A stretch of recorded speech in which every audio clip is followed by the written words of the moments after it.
Have you ever had that feeling deep down that there must be something more to life, something real, something steady? We live in a time where everything moves so fast, where the pressure to achieve, to impress, to outshine is relentless. And yet, the question remains, what truly matters? Is it success as others define it? Or is there a way to live that feels true, meaningful, and fulfilling beyond the latest trends or fleeting validation? This world seems to demand a lot from us. We're told to be ambitious, bold, and productive, yet also to stay calm, resilient, and wise. The tension can feel overwhelming, and when people let us down, when others push boundaries, or when we find ourselves in toxic situations, it's easy to feel drained, like our energy is being pulled in 100 different directions. We may feel like we're losing ourselves in the expectations, opinions, and behaviors of others.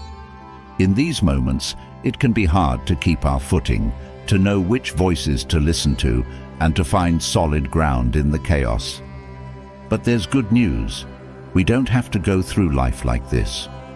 Long before the age of social media, endless productivity hacks, and pressure to be always on, people have sought answers to the big questions, answers that touch on how to live fully, peacefully, and in a way that respects our worth.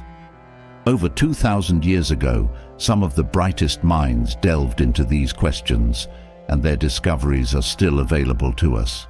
Ancient philosophers, thinkers, and teachers like Seneca, Epictetus, Marcus Aurelius, Confucius, pondered life's most complex challenges.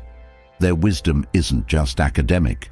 These were individuals who sought genuine freedom from the burdens of the world, who wanted to understand how to remain strong, kind, and wise no matter what life threw at them. They asked questions like, how do we handle disrespect? What should we do when someone tries to manipulate us? How can we stand up for ourselves without anger? And perhaps most importantly, what can we do to cultivate an unshakable sense of self-worth?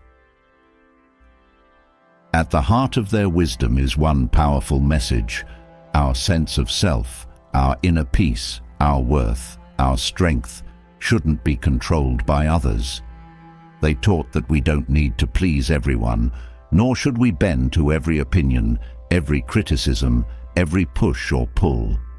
These ancient thinkers recognized that, while we may not control every situation, we have a say in how we respond. And that power, though it might seem small, is the key to living a life that truly feels like our own. Maybe you've experienced moments where you've stood your ground and afterward felt a rush of relief and pride. Or maybe you've found that setting a small boundary, a no to something that didn't serve you, gave you a surprising sense of freedom. These moments of inner strength are reminders of what happens when we start listening to ourselves, to our own values and instincts. But holding on to that strength day in and day out can be hard. The world around us often pushes back, and people will sometimes try to test our boundaries or question our decisions. We might even face criticism from those we care about. How do we stay true to ourselves amid all this? How do we find and keep our balance? The answers lie in practices that are simple, but not always easy. Setting boundaries, responding calmly to insults, learning to recognize toxic behaviors. All these skills are part of a larger journey of self-respect and growth. They're about standing up for ourselves without having to defend ourselves. They're about understanding that we don't have to explain or apologize for our choices, especially when we know they're right for us. These ancient principles remind us that we can live authentically, that we don't need to change who we are to fit others' expectations. And in practicing this self-respect, we open the door to a deeper sense of joy, freedom, and resilience. Think of it as the art of self-respect, one that combines kindness, wisdom, and strength. When we start to look at life through this lens, we see that true power doesn't come from controlling others or proving ourselves. It comes from knowing ourselves. True self-worth is found in the courage to say, "This is who I am, and I stand by it." And what's more freeing than the knowledge that we are allowed to do that? That we can live in a way that respects who we are without constantly chasing approval. As you begin this journey, remember that there will be moments of challenge, but also profound rewards. You may face doubts or hesitation, but every time you choose yourself, your true self, you'll feel your inner strength grow. This isn't about turning life into a battle. It's about living in a way that feels right, secure, and full of peace. Each step you take, each boundary you set, each time you say no to something that doesn't feel right, you're honoring yourself. And as you do, you'll find that the weight of others' judgments, criticisms, and expectations starts to feel lighter. You'll discover that self-worth, once rooted, doesn't depend on outside opinions. It stands strong, like an anchor in your life. In the end, the most transformative wisdom teaches us that true freedom comes from within. The more we cultivate self-respect, assertiveness, and inner peace, the more resilient and joyful our lives become. As you explore the principles that have guided countless people through challenges across centuries, you'll begin to see that this journey isn't just about making life better. It's about making life yours. Let's get started. Boundaries are not just limits we set with others. They are the rules we create to protect our inner peace, values, and energy. Boundaries give us a voice and assert our worth in a world that often asks us to bend, compromise, or fit into roles that don't align with who we are. When we set boundaries, we show ourselves that we matter, that our time, energy, and emotions are valuable. This sense of self-respect isn't about arrogance or selfishness. It's a deep understanding that we too deserve space in this world to live authentically and fully. Setting boundaries starts with knowing what you stand for and what you will not allow. It's an internal compass that keeps you grounded in who you are, so that others do not sway you or diminish your sense of self. In relationships, boundaries are not walls. They're the respectful distance that lets each person be their full selves. When we have clear boundaries, we prevent others from taking advantage of our kindness, patience, or generosity. We stop giving out of guilt, obligation, or fear, and instead give from a place of abundance and choice. At the core of every boundary is a message of self-respect. When you say no to something that feels wrong, you're saying yes to your values. This yes is powerful, a clear affirmation that your feelings and needs are valid.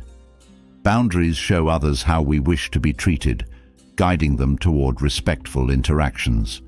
They are not meant to punish or push others away, but to protect our emotional and mental health.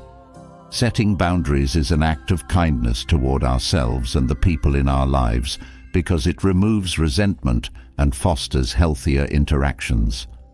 Boundaries also create balance. In a world that constantly demands more from us, more time, more energy, more commitment, knowing when to step back and reclaim your space is a profound act of self-care. It helps you conserve your energy for what truly matters. Whether at work, in friendships, or in family life, boundaries let you prioritize without feeling guilty. By establishing these limits, you ensure that you have the energy to be present for the people and activities that matter most to you. In the workplace, boundaries set a tone for respect and productivity. When you define what you're willing to take on, you prevent burnout and protect your enthusiasm. Saying no to unreasonable requests isn't just an act of self-care, it's a step towards sustainable work habits that benefit everyone involved. Boundaries prevent others from overloading you and remind your colleagues that while you're dedicated, you're not there to be exploited. This respect for your own limits creates a sense of empowerment that spills into every area of your life. Personal boundaries allow us to stand firm in our own identities. They remind us that we are not responsible for fulfilling everyone's expectations. When we let go of the need to please others constantly, we become freer and more authentic. Boundaries allow us to navigate relationships with integrity, knowing that we're not sacrificing ourselves to make others comfortable. We are not responsible for everyone else's happiness, and boundaries help us acknowledge that truth with grace and confidence. Boundaries protect us from emotional harm.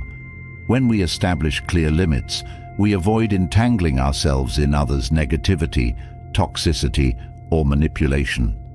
Boundaries help us distance ourselves from situations and people that drain us. This distance is not about rejection, but about creating a safe space for our well-being. Emotional boundaries remind us that we don't have to absorb others' emotions or take on their problems as our own. By keeping this distance, we create room for our emotional health to thrive. When we set boundaries, we define our own sense of safety and control. We tell ourselves and others that we have the right to feel safe and respected. Boundaries prevent others from infringing on our personal space and guard against discomfort and resentment. By drawing these lines, we create a secure environment where we can be ourselves without fear of intrusion or disrespect. This sense of control fosters a strong foundation of trust within ourselves.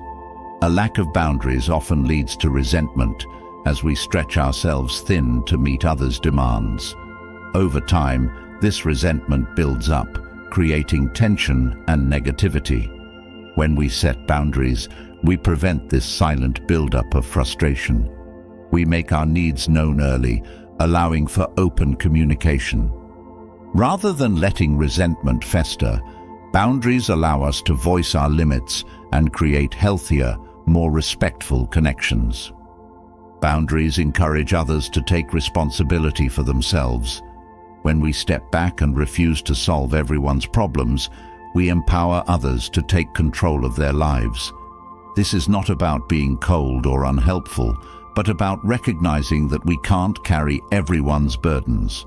By setting boundaries, we allow others the space to grow, make decisions, and learn from their own experiences, which ultimately strengthens the relationship.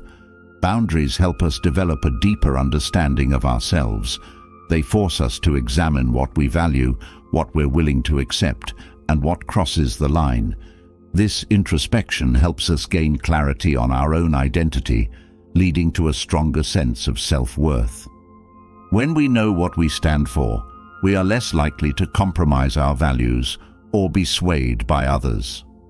Boundaries, therefore, become a tool for self-discovery and self-acceptance. In romantic relationships, boundaries keep love healthy and balanced. They help us avoid codependency, where one person's needs and desires overshadow the other's. Boundaries ensure that each person in the relationship retains their individuality. When we respect each other's limits, we foster a bond that is based on mutual respect rather than control or dependence. This balance keeps love thriving, respectful, and free from toxicity. Setting boundaries also reduces anxiety.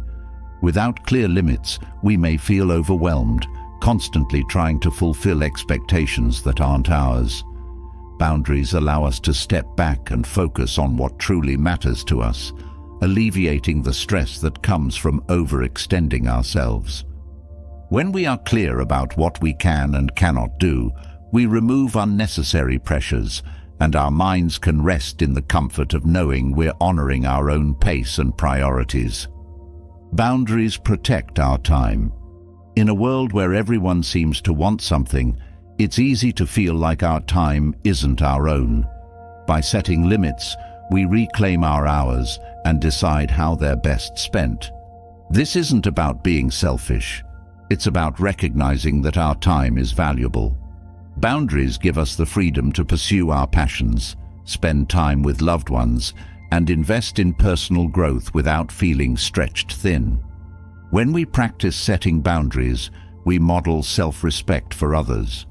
Our actions teach those around us that it's okay to prioritize oneself and that self-care is not selfish. We show others that respecting our own needs can coexist with being compassionate and considerate. This modeling creates a ripple effect, inspiring others to value their own well-being and build relationships that are based on mutual respect and understanding. Boundaries help us build resilience. When we know where we stand, we are better equipped to handle life's challenges without losing ourselves. Boundaries give us the strength to face difficult situations with clarity, protecting us from being overwhelmed or taken advantage of. This resilience allows us to weather storms while staying true to who we are, making us stronger in the face of adversity. Boundaries keep our relationships healthy. They prevent us from overcommitting and taking on more than we can handle, which ultimately benefits everyone. When we respect our limits, we bring our best selves to our relationships, creating a positive and balanced dynamic. Boundaries help us avoid the pitfalls of overextending, ensuring that our interactions are meaningful and sustainable over the long term. Boundaries are a way of honoring our past experiences. Many of us have gone through situations that taught us what we need and what we must protect. Boundaries allow us to apply those lessons in a constructive way, transforming past hurts into wisdom. By setting boundaries, we acknowledge our own growth and refuse to repeat patterns that no longer serve us. When we establish boundaries, we find ourselves able to say no without guilt. We realize that saying no to one thing often means saying yes to something more important. This ability to choose our priorities without guilt is empowering. It reminds us that our time and energy are finite resources that deserve thoughtful consideration. Boundaries foster self-trust. When we consistently stand up for ourselves and honor our needs, we build confidence in our ability to make decisions that support our well-being. This self-trust strengthens our inner resolve, allowing us to face the world with a sense of assurance and self-belief. We know that we can rely on ourselves to uphold our values, even in challenging situations. Boundaries also cultivate inner peace. By creating a life that respects our needs, we reduce the inner conflict that arises from overextending ourselves. Boundaries align our actions with our values, creating a sense of harmony within. This peace is a powerful reminder that our well-being is within our control and that we are responsible for creating a life that feels true to us. When we set boundaries, we attract healthier relationships. People who respect our limits are drawn to us, while those who seek to manipulate or take advantage are less likely to stay. Boundaries filter out negativity and create space for connections that are supportive and enriching. Just as boundaries fortify our self-respect and protect our peace, handling passive-aggressive comments requires its own set of internal boundaries and skills. Passive aggression often creeps into conversations subtly, with a light jab or a backhanded compliment, leaving us wondering if we're overreacting or if there's something deeper behind the words.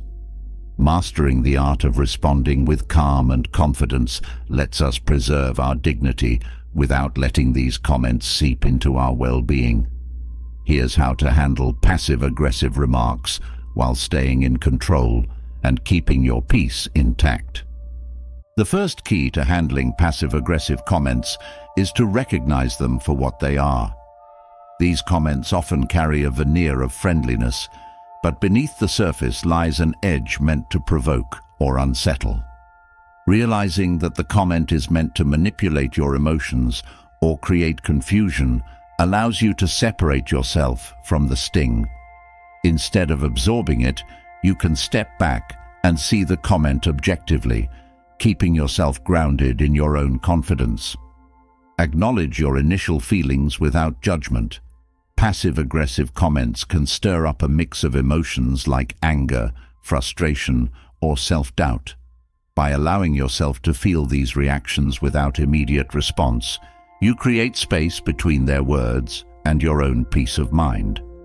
This approach helps prevent impulsive reactions and lets you choose a calm, measured response rather than a reflexive one.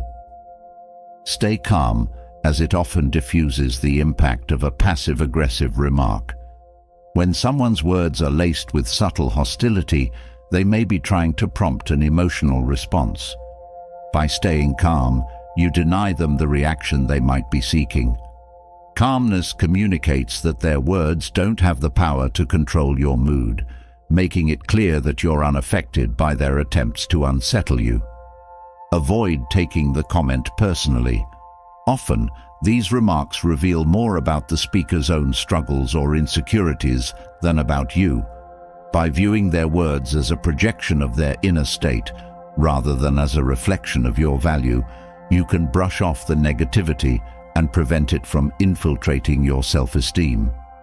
This perspective allows you to approach the situation with empathy rather than defensiveness. A neutral response can be a powerful tool. Simple replies like "interesting" or "I see" indicate that you've heard the comment but are unfazed by it. This approach removes any emotional charge from your reply, signaling that you're aware of their intentions without letting them affect your peace. Neutral responses convey maturity and a refusal to engage in their veiled hostility. When passive-aggressive behavior is recurring, consider setting boundaries. By letting the person know that such communication is unwelcome, you create a clear line of respect. A polite but firm statement like, "I'd appreciate a more direct conversation," subtly shows that you're not willing to participate in veiled hostility. This boundary demonstrates your self-respect and encourages a shift toward more open, honest dialogue. Active listening can sometimes reveal underlying issues behind a passive-aggressive remark. By responding with curiosity, you may encourage the person to express their concerns directly rather than in subtle jabs. Asking open-ended questions like, "Could you explain what you mean by that?" can help them clarify their intentions. This approach often leads to a more constructive exchange where real issues can be addressed openly. Focus on the facts rather than the undertones. Passive-aggressive comments often carry emotional weight, but by focusing on the literal content, you maintain a grounded response. Responding to the factual aspects of their words keeps the conversation constructive and minimizes any escalation. This clarity prevents their subtext from affecting your mood or shifting the conversation into emotionally charged territory. Emotional detachment allows you to separate yourself from the comment's intended sting. By choosing not to take the remark to heart, you create a mental buffer that protects your peace. This detachment doesn't mean ignoring the comment entirely, but rather acknowledging it without letting it affect your inner state. This practice builds resilience and reinforces your control over your emotional responses. Responding with positivity can counter passive-aggressive remarks effectively. Such comments are often fueled by negativity, and by responding with kindness or lightheartedness, you shift the tone of the interaction. Saying something like, "Thanks for that perspective," takes control of the conversation, showing that you're not fazed by their veiled hostility. Positivity not only maintains your calm, but often discourages further negativity. Pause before you respond. Passive-aggressive comments are often designed to elicit a quick reaction. By taking a moment to breathe, you prevent yourself from reacting impulsively. This pause allows you to approach the conversation from a place of strength, choosing your words carefully and avoiding escalation. The power of a thoughtful pause cannot be underestimated in disarming subtle hostility. Reflect their comment back to them.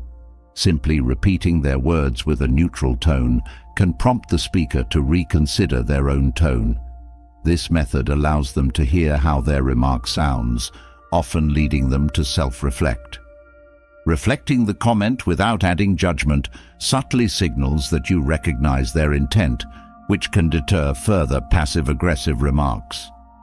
Sometimes, addressing the comment directly can be constructive.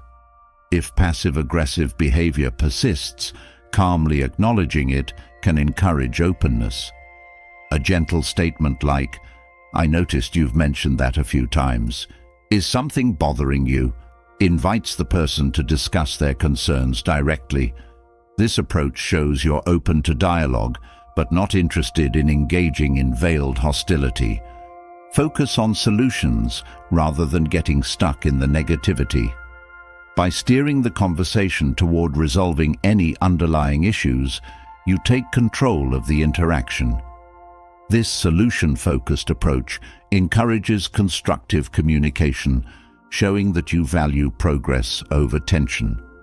When your responses are solution-oriented, passive-aggressive comments lose their potency, making it clear that you prioritize clarity and collaboration. Limit your exposure to chronic passive-aggressive behavior. If someone consistently communicates this way, reducing your time around them protects your peace. By distancing yourself from recurring negativity, you reinforce your commitment to a respectful environment. Prioritizing your emotional well-being by limiting exposure to toxic dynamics strengthens your resilience and maintains your positivity. Building emotional resilience is essential. Handling passive-aggressive remarks without becoming upset requires inner strength. Practicing self-care, mindfulness, and other grounding techniques enhances your ability to remain calm under pressure. By regularly nurturing your mental and emotional health, you build an internal strength that helps you remain unshaken in the face of subtle negativity. Responding with empathy can sometimes diffuse passive-aggressive behavior. Though such remarks can be frustrating, approaching them with compassion can shift the tone. Recognizing that the speaker may be dealing with personal struggles allows you to see their comment as a reflection of their own challenges. Empathy doesn't justify their behavior, but it enables you to approach the situation with patience and understanding. Limit sharing personal information with passive-aggressive individuals. When people know too much about your personal life, they may use it to make subtle digs or judgments. By maintaining privacy, you reduce the chances of such remarks affecting you. Privacy keeps the conversation neutral and limits the opportunity for personal comments that may carry veiled hostility. Keep your sense of humor intact. A light-hearted, playful response can often dissolve the tension in a passive-aggressive comment. Humor, when used thoughtfully, can take the edge off a remark and convey that their words don't have power over you. Showing that you're unbothered by their veiled negativity reinforces your emotional strength and resilience. Trust your instincts when navigating passive-aggressive behavior. Often, we can sense the intent behind someone's words, even if they're subtly phrased. By listening to these instincts, you stay alert and respond in a way that aligns with your values. Trusting yourself reinforces your confidence and helps you handle these remarks with calmness and clarity. Stay focused on your own values and goals. Passive-aggressive comments can be distracting, but by remaining centered on what matters to you, their words lose power. When you are deeply rooted in your beliefs and priorities, the opinions and subtle negativity of others feel less significant. This focus protects your inner peace and reinforces your commitment to your own path. Refuse to engage in their game. Passive-aggressive behavior often seeks to draw you into subtle conflict. By choosing not to engage on their terms, you assert your commitment to respectful communication. This refusal to play along emphasizes your self-respect and shows that you won't lower yourself to their level of negativity. Reassess the relationship if passive-aggressive behavior continues despite your best efforts. If someone consistently resorts to subtle hostility, consider whether maintaining the relationship is beneficial for your mental health. Some relationships may need to be redefined, limited, or even ended to protect your emotional well-being. Prioritizing your peace above toxic dynamics is a profound act of self-care that reinforces your commitment to a positive and fulfilling life. Passive aggression and subtle hostility are just the beginning. When people shift from hints to calculated moves to control emotions, thoughts, and decisions, it crosses into emotional manipulation.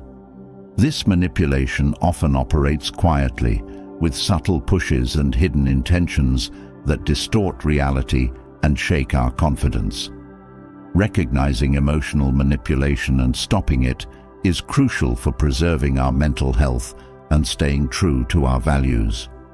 Understanding these tactics helps us reclaim control, set stronger boundaries, and maintain authentic, healthy relationships.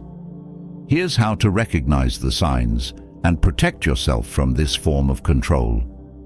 Emotional manipulation often begins with small shifts in behavior, such as someone testing your limits or subtly challenging your boundaries. Recognizing these early signs is key to protecting yourself before the manipulation becomes more intense. The more you pay attention to how certain interactions make you feel, the easier it is to detect behaviors that leave you feeling uncomfortable or unsettled. These initial feelings often signal that something in the dynamic is off. Manipulators often use guilt as a powerful tool, making you feel responsible for their emotions or actions. They may try to convince you that you're hurting them by standing up for yourself or refusing to comply with their demands. By creating a false sense of guilt, they redirect responsibility onto you, leading you to question your actions. Recognizing when guilt is being used as a weapon allows you to differentiate between genuine concern and attempts at control. Another common tactic is minimizing your feelings. Manipulators might downplay your emotions, making you feel as though you're overreacting or being unreasonable. This dismissal of your feelings can create self-doubt, causing you to second-guess your instincts and ignore your own needs. By validating your emotions, you assert that your feelings are important and deserve respect, countering their attempts to control your emotional responses. Constant criticism, often masked as constructive feedback, is another red flag. Manipulators will repeatedly point out flaws, making you feel inadequate or insecure. Over time, this criticism chips away at your self-esteem, making you more susceptible to their influence. Understanding that constant criticism is a form of manipulation helps you protect your self-worth and maintain a clear perspective on your strengths. Gaslighting is one of the most damaging forms of emotional manipulation, where someone makes you question your reality. They may deny things they've said or done, make you doubt your memory, or subtly suggest that your perceptions are flawed. Gaslighting erodes self-confidence and can make you feel confused or even dependent on the manipulator's version of events. Recognizing this tactic empowers you to trust your own experiences and stand by your perception of reality. Manipulators often use flattery to gain your trust or favor. While compliments are usually positive, excessive or insincere praise can be a sign of manipulation. By flattering you, they may be trying to lower your defenses or distract you from their hidden intentions. Acknowledging this tactic enables you to differentiate genuine admiration from attempts to influence your emotions or decisions. Emotional manipulators frequently create a sense of urgency, making you feel as though you need to act quickly or risk losing something valuable. This pressure tactic is designed to cloud your judgment, preventing you from thinking critically about their demands. When you feel rushed, take a step back to regain control over your choices. Remember, urgency is rarely necessary and often a means of gaining power over your decisions. Another powerful tactic is the silent treatment, where manipulators withdraw communication to punish you or elicit guilt. This withdrawal is intended to make you feel abandoned or desperate for their approval, leading you to comply with their wishes to restore harmony. Recognizing the silent treatment as a manipulation tactic helps you resist the urge to chase after their validation, reinforcing your independence and self-worth. Triangulation is a more complex form of manipulation where the manipulator involves a third party to create jealousy, insecurity, or competition. They might compare you to someone else or involve others in private matters to create tension. This tactic is meant to destabilize your confidence and make you feel dependent on their approval. By recognizing triangulation, you can step back and refuse to participate in unnecessary conflicts, protecting your emotional health. Manipulators may also use blame shifting to avoid taking responsibility for their actions. Instead of owning up to their mistakes, they redirect blame onto you, making you feel at fault. This tactic is particularly effective in creating guilt and making you feel responsible for issues that aren't your doing. Recognizing blame shifting helps you set clear boundaries and refuse to take on guilt for things outside your control. Another subtle tactic is withholding affection or approval as a way to control your behavior. By selectively giving and withdrawing kindness or praise, manipulators create a dynamic where you feel compelled to earn their approval. This tactic can lead to dependency and a fear of losing their affection. Recognizing this manipulation helps you understand that love and approval shouldn't be conditional, allowing you to set healthier expectations in relationships. Emotional manipulators may use excessive emotional expressions, such as crying, yelling, or sulking, to make you feel responsible for their happiness. This tactic, often called emotional blackmail, creates a sense of duty to fix their emotions, even at the expense of your own well-being. Recognizing emotional blackmail empowers you to separate their feelings from your responsibilities, freeing you from the obligation to manage their emotions. Creating confusion is another common strategy where manipulators frequently change their stance, shift their expectations, or present conflicting information. This tactic leaves you unsure of what they want, making it easier for them to control the situation. By recognizing this pattern, you can remain focused on your values and priorities, refusing to be swayed by their shifting demands. Manipulators may also use selective attention, choosing to ignore your needs or opinions when it doesn't serve their agenda. This disregard can make you feel invisible or unimportant, diminishing your self-worth over time. Recognizing selective attention as a manipulation tactic allows you to stand up for yourself and assert that your needs deserve respect, regardless of their selective acknowledgement. Another tactic is using false apologies to disarm you. Manipulators may offer insincere apologies to appease you momentarily, without actually changing their behavior. These apologies are often vague or lack accountability, signaling that they're not truly remorseful. By recognizing false apologies, you can remain cautious and watch for actions rather than empty words, ensuring you don't fall back into patterns of manipulation. Emotional manipulators sometimes use favoritism, playing people against each other by giving preferential treatment to some while ignoring or devaluing others. This tactic creates competition and insecurity, making you strive for their approval. Recognizing favoritism as a manipulation tool helps you avoid the need for validation and focus instead on your intrinsic worth. They may also feign helplessness to make you feel responsible for their well-being or success. By acting incapable or in need, manipulators draw on your empathy, making you feel compelled to step in and take charge.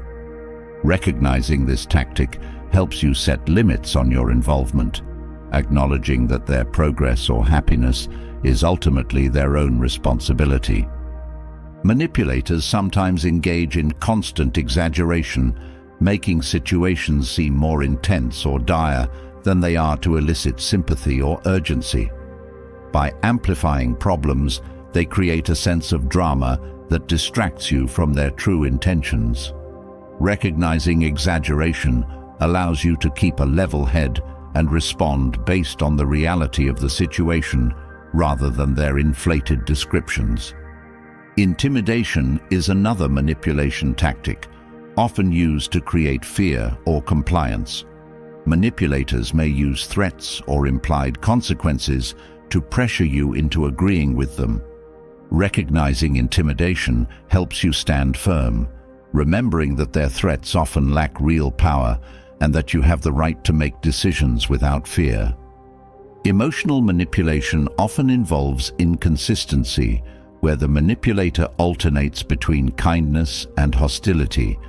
This erratic behavior keeps you off balance, making it difficult to predict their reactions or feel secure. Recognizing inconsistency as a tactic helps you set boundaries and maintain emotional distance, understanding that their changing behavior is a form of control. Another tactic is withholding information, where manipulators deliberately leave out details to keep you uninformed or dependent on them. By controlling the flow of information, they create an imbalance that favors their influence.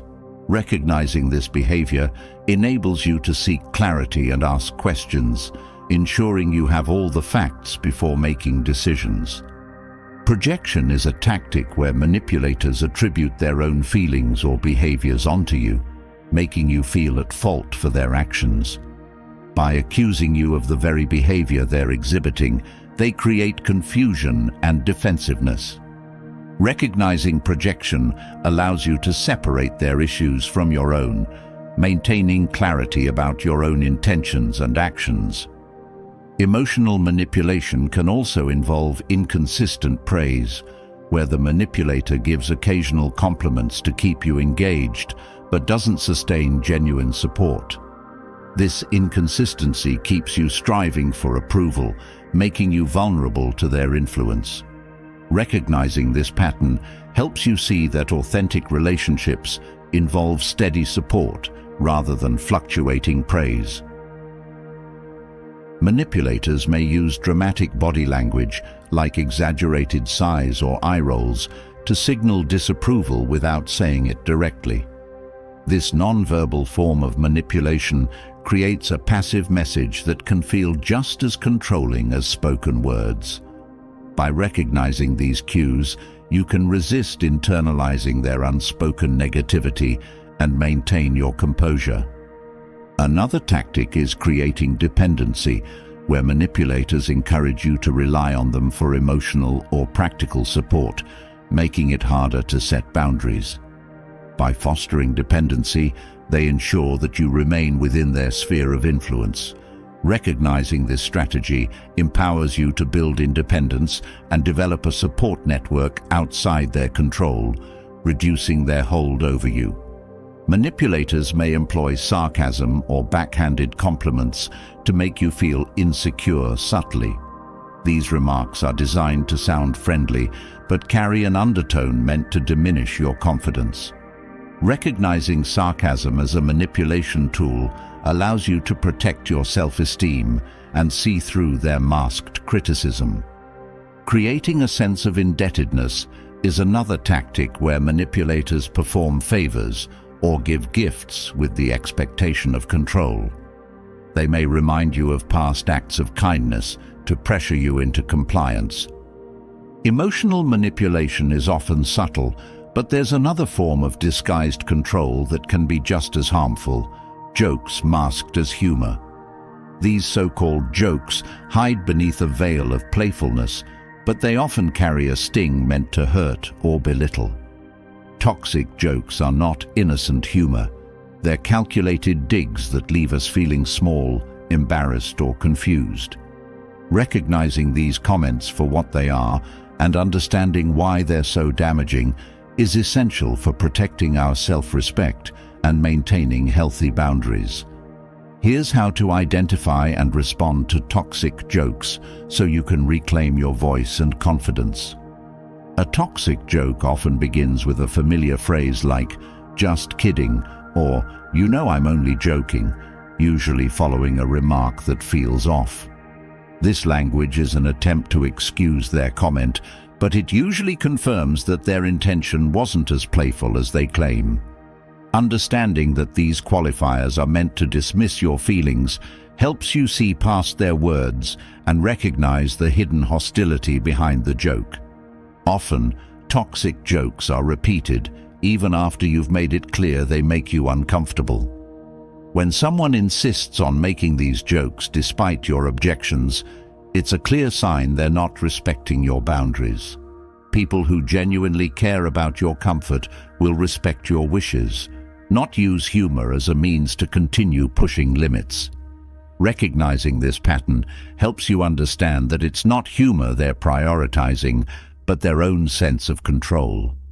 One common feature of toxic jokes is that they target insecurities or sensitive topics. The person might joke about something personal, knowing it touches a nerve. By selecting these topics, they exploit vulnerabilities, which isn't harmless. It's an intentional attempt to create discomfort. When you notice this pattern, it becomes easier to identify that the joke is less about humor and more about testing your boundaries. Toxic humor often includes sarcasm, which can disguise hostility under a thin layer of humor. Sarcasm can be enjoyable when mutual and playful, but when it's one-sided or makes you feel uncomfortable, it crosses the line. If the sarcasm feels pointed or dismissive, it's likely that the joke was a way to get away with an insult without facing accountability. Recognizing sarcasm as a manipulation tactic helps you guard your emotional space. A frequent justification for toxic jokes is that you're being too sensitive. This claim is intended to make you question your reaction rather than their behavior. By accusing you of overreacting, they deflect responsibility for their comment. Remembering that respecting others' feelings is basic courtesy helps you stand firm and refuse to accept that your discomfort is wrong or exaggerated. The purpose of humor is typically to lighten the mood or create connection, but toxic jokes often do the opposite. Instead of building closeness, they create distance and discomfort. When a joke consistently makes you feel embarrassed, singled out, or belittled, it's clear that its purpose isn't genuine connection. Recognizing this can help you separate playful humor from attempts to undermine you.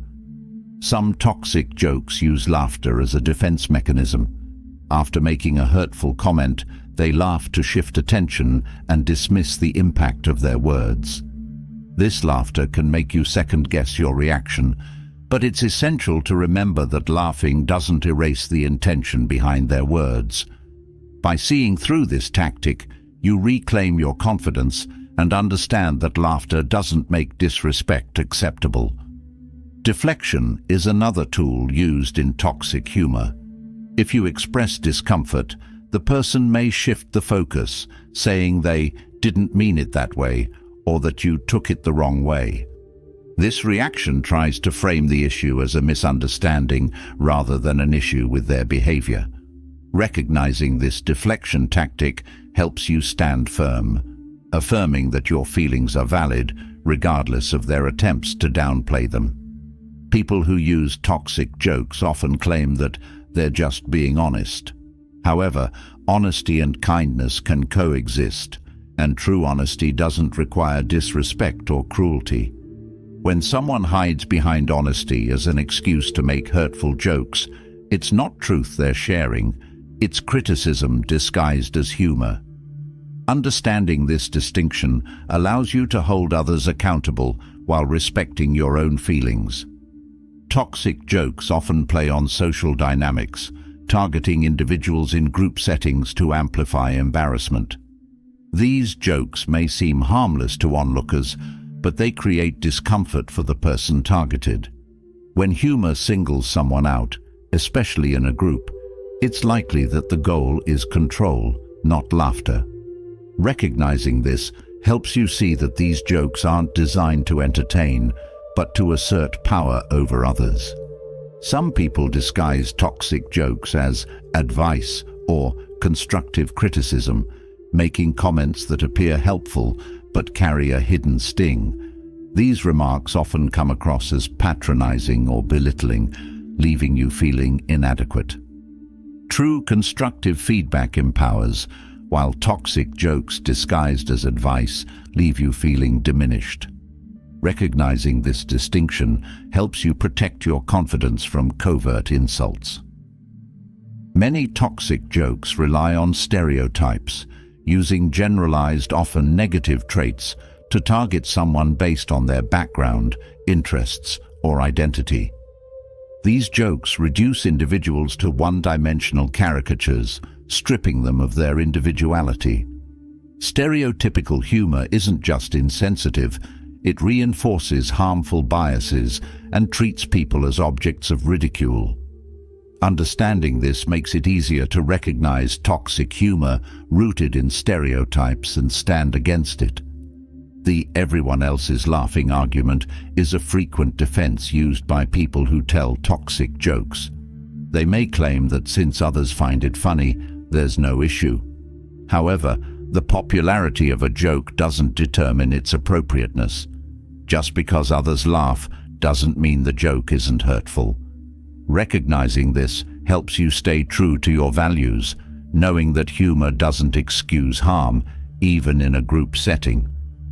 Another tactic of toxic humor is to make the joke at your expense and then call you too serious if you don't laugh along.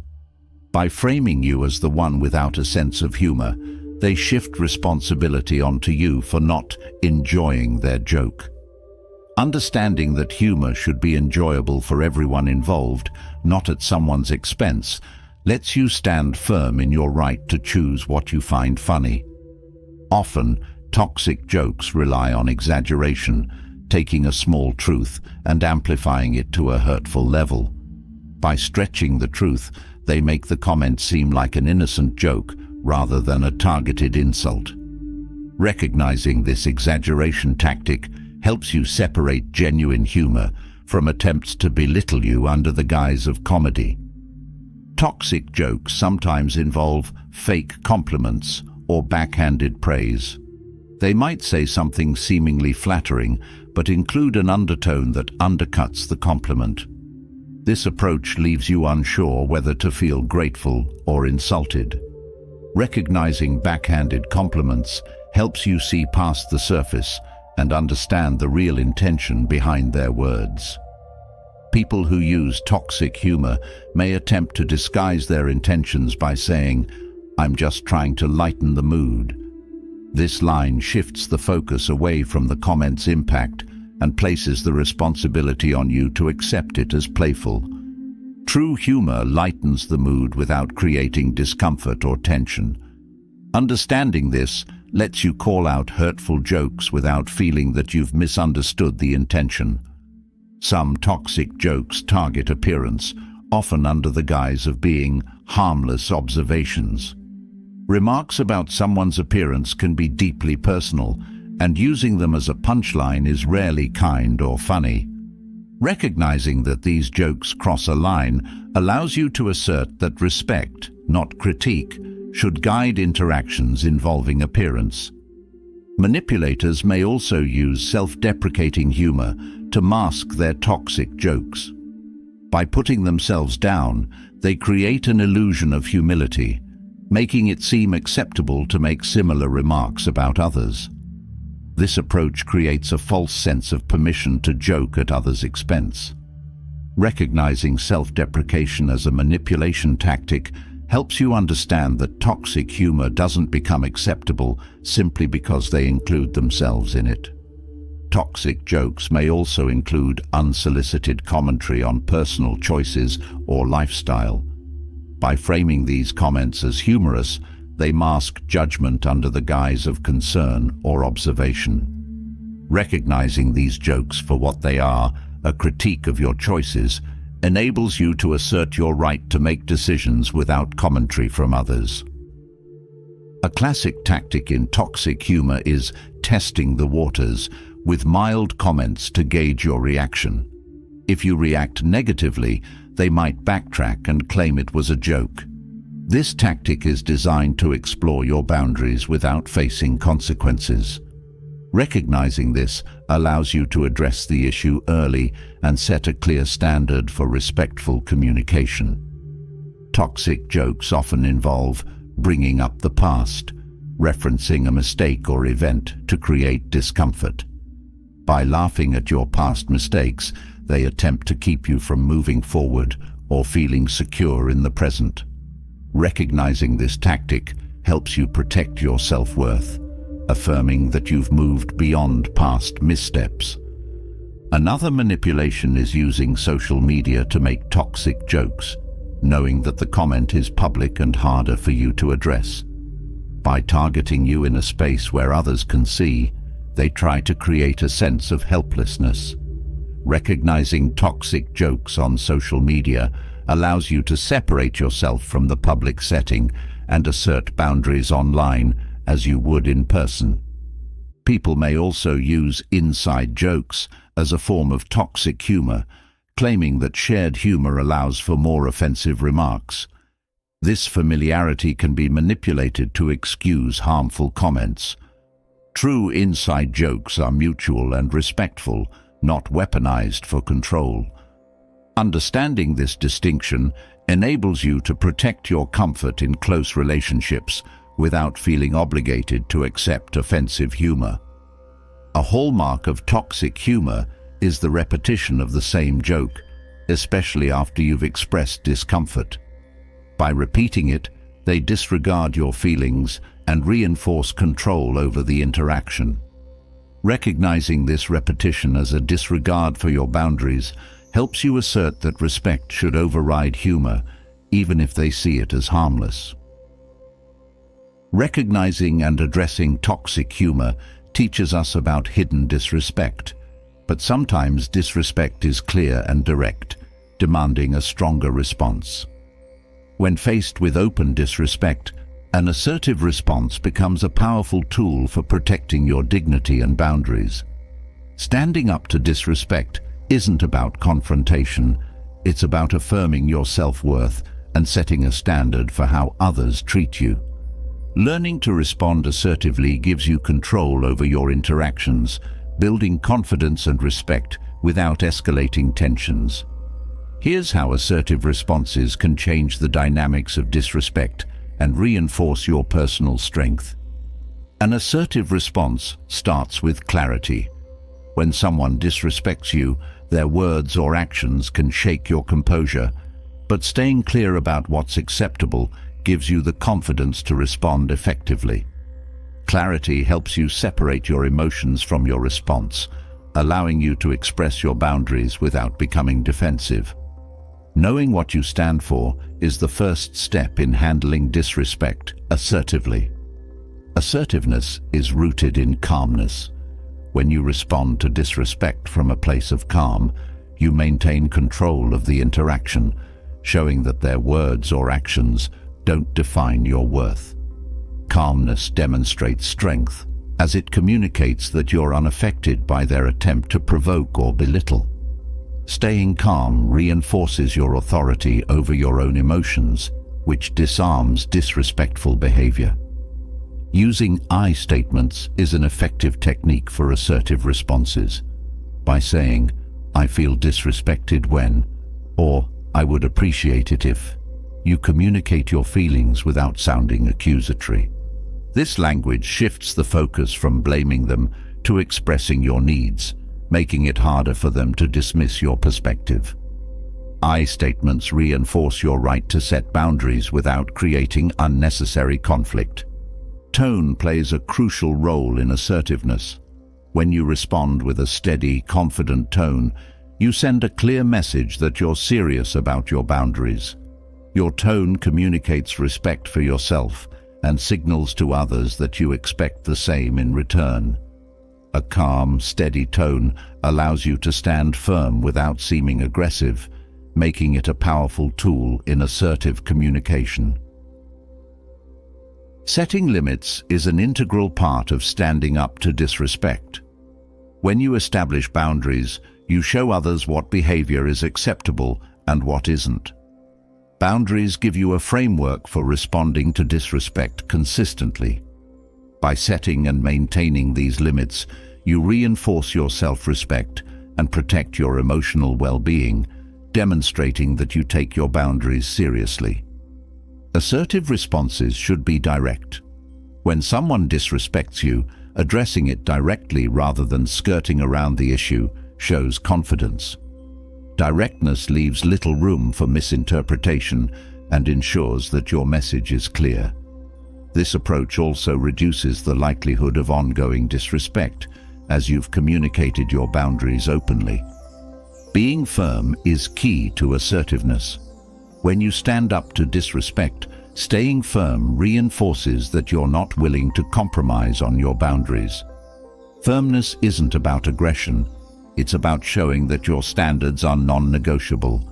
This consistency teaches others that you're serious about your boundaries, making it less likely for them to overstep in the future. Using respectful language in assertive responses demonstrates control. Even when others are disrespectful, maintaining respect in your words reflects maturity and self-discipline. Respectful language keeps the conversation civil, allowing you to address the issue without escalating tension. This approach shows that your assertiveness comes from self-respect, not a need to retaliate. When standing up to disrespect, avoid apologizing for your boundaries.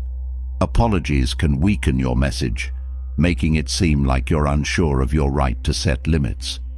By removing unnecessary apologies, you communicate that your boundaries are valid and that there's no need to seek permission to uphold them. Assertiveness without apology reinforces your confidence and strengthens your stance. Maintaining eye contact is a subtle but powerful way to show assertiveness. Direct eye contact conveys confidence and self-assurance, signaling that you're serious about what you're saying. It shows that you're fully present in the conversation and aren't intimidated by their disrespect. Eye contact reinforces your message without the need for extra words, making your response even more effective. When responding assertively, focus on your message rather than their reaction. Disrespectful people may try to provoke you further or dismiss your response, but staying focused on your message keeps you in control. By prioritizing your boundary over their reaction, you reinforce that their opinion doesn't influence your self-respect. This focus helps you deliver your response with confidence, regardless of their response. Assertiveness requires self-trust. Believing in your right to set boundaries empowers you to respond without hesitation.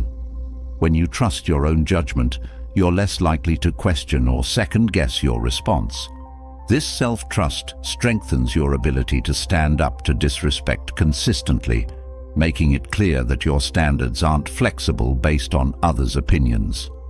Learning to say no without justification is a crucial aspect of assertive communication.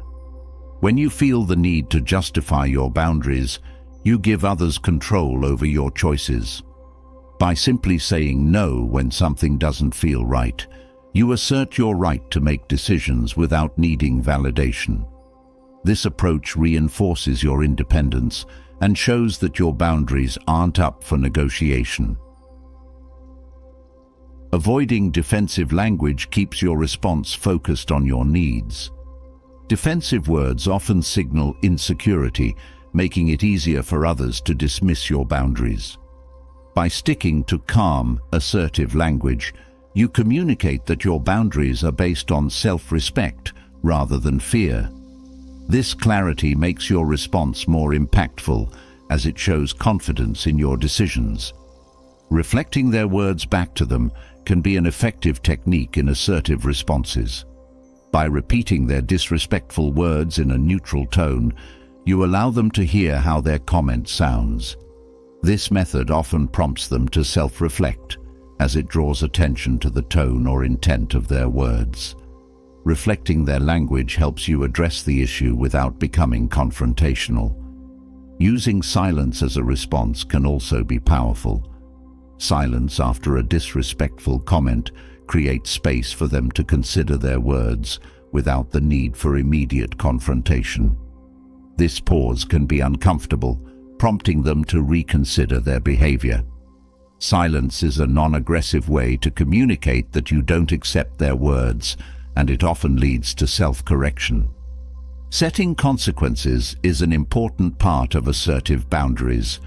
If someone continues to disrespect you despite your clear boundaries, letting them know the outcome of their actions reinforces your limits.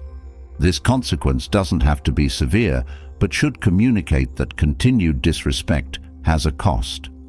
By setting consequences, you assert that you take your boundaries seriously and won't tolerate ongoing disrespect. Assertive responses should be consistent. When you consistently stand up to disrespect, others learn that your boundaries aren't situational. This consistency makes it harder for others to test your limits, as they know you'll respond assertively every time. Consistent responses reinforce your boundaries and build your reputation as someone who values respect. Assertiveness is not about seeking approval. Standing up to disrespect isn't about convincing others that your boundaries are valid. It's about affirming your self-respect. When you let go of the need for approval, you respond based on your own standards rather than others' expectations. This independence makes your assertiveness more genuine, as it's grounded in your own values. Keeping your emotions in check strengthens your assertive response. Disrespect can provoke strong emotions, but responding emotionally often weakens your stance. By managing your emotions, you deliver your response from a place of calm authority. This emotional control reinforces that your boundaries are based on self-respect rather than reaction, making them harder to dismiss. Practicing assertiveness in small situations builds confidence for larger ones. By setting boundaries in everyday interactions, you develop the skill to handle disrespect effectively. This practice helps you internalize assertiveness as a habit, making it easier to stand up for yourself when faced with more challenging situations. Developing assertive habits strengthens your ability to uphold your boundaries consistently. Choose your words carefully. In assertive communication, each word carries weight. Using concise, direct language ensures that your message is clear and unambiguous. This clarity minimizes the chances of misinterpretation and reinforces your intent. Choosing words that are simple yet firm communicates your boundaries effectively, making it clear that you mean what you say. Assertiveness is about balance. While it's essential to stand up to disrespect, it's equally important to avoid aggression. Assertive responses are firm yet respectful, showing strength without hostility. This balance prevents escalation and keeps the focus on your boundaries rather than on creating conflict. Finding this balance allows you to respond in a way that protects your dignity and fosters respect. Avoid over-explaining your response. When standing up to disrespect, there's no need to elaborate extensively on why your boundary matters. Over-explaining can dilute your message and make it seem as though you're uncertain. By keeping your response concise, you communicate confidence in your decision, leaving little room for debate. Standing up to disrespect requires courage and clarity, but there's another powerful skill that plays a key role in keeping your boundaries strong and your heart open: balancing kindness with self-affirmation. In challenging situations, it's easy to feel like kindness and assertiveness are at odds.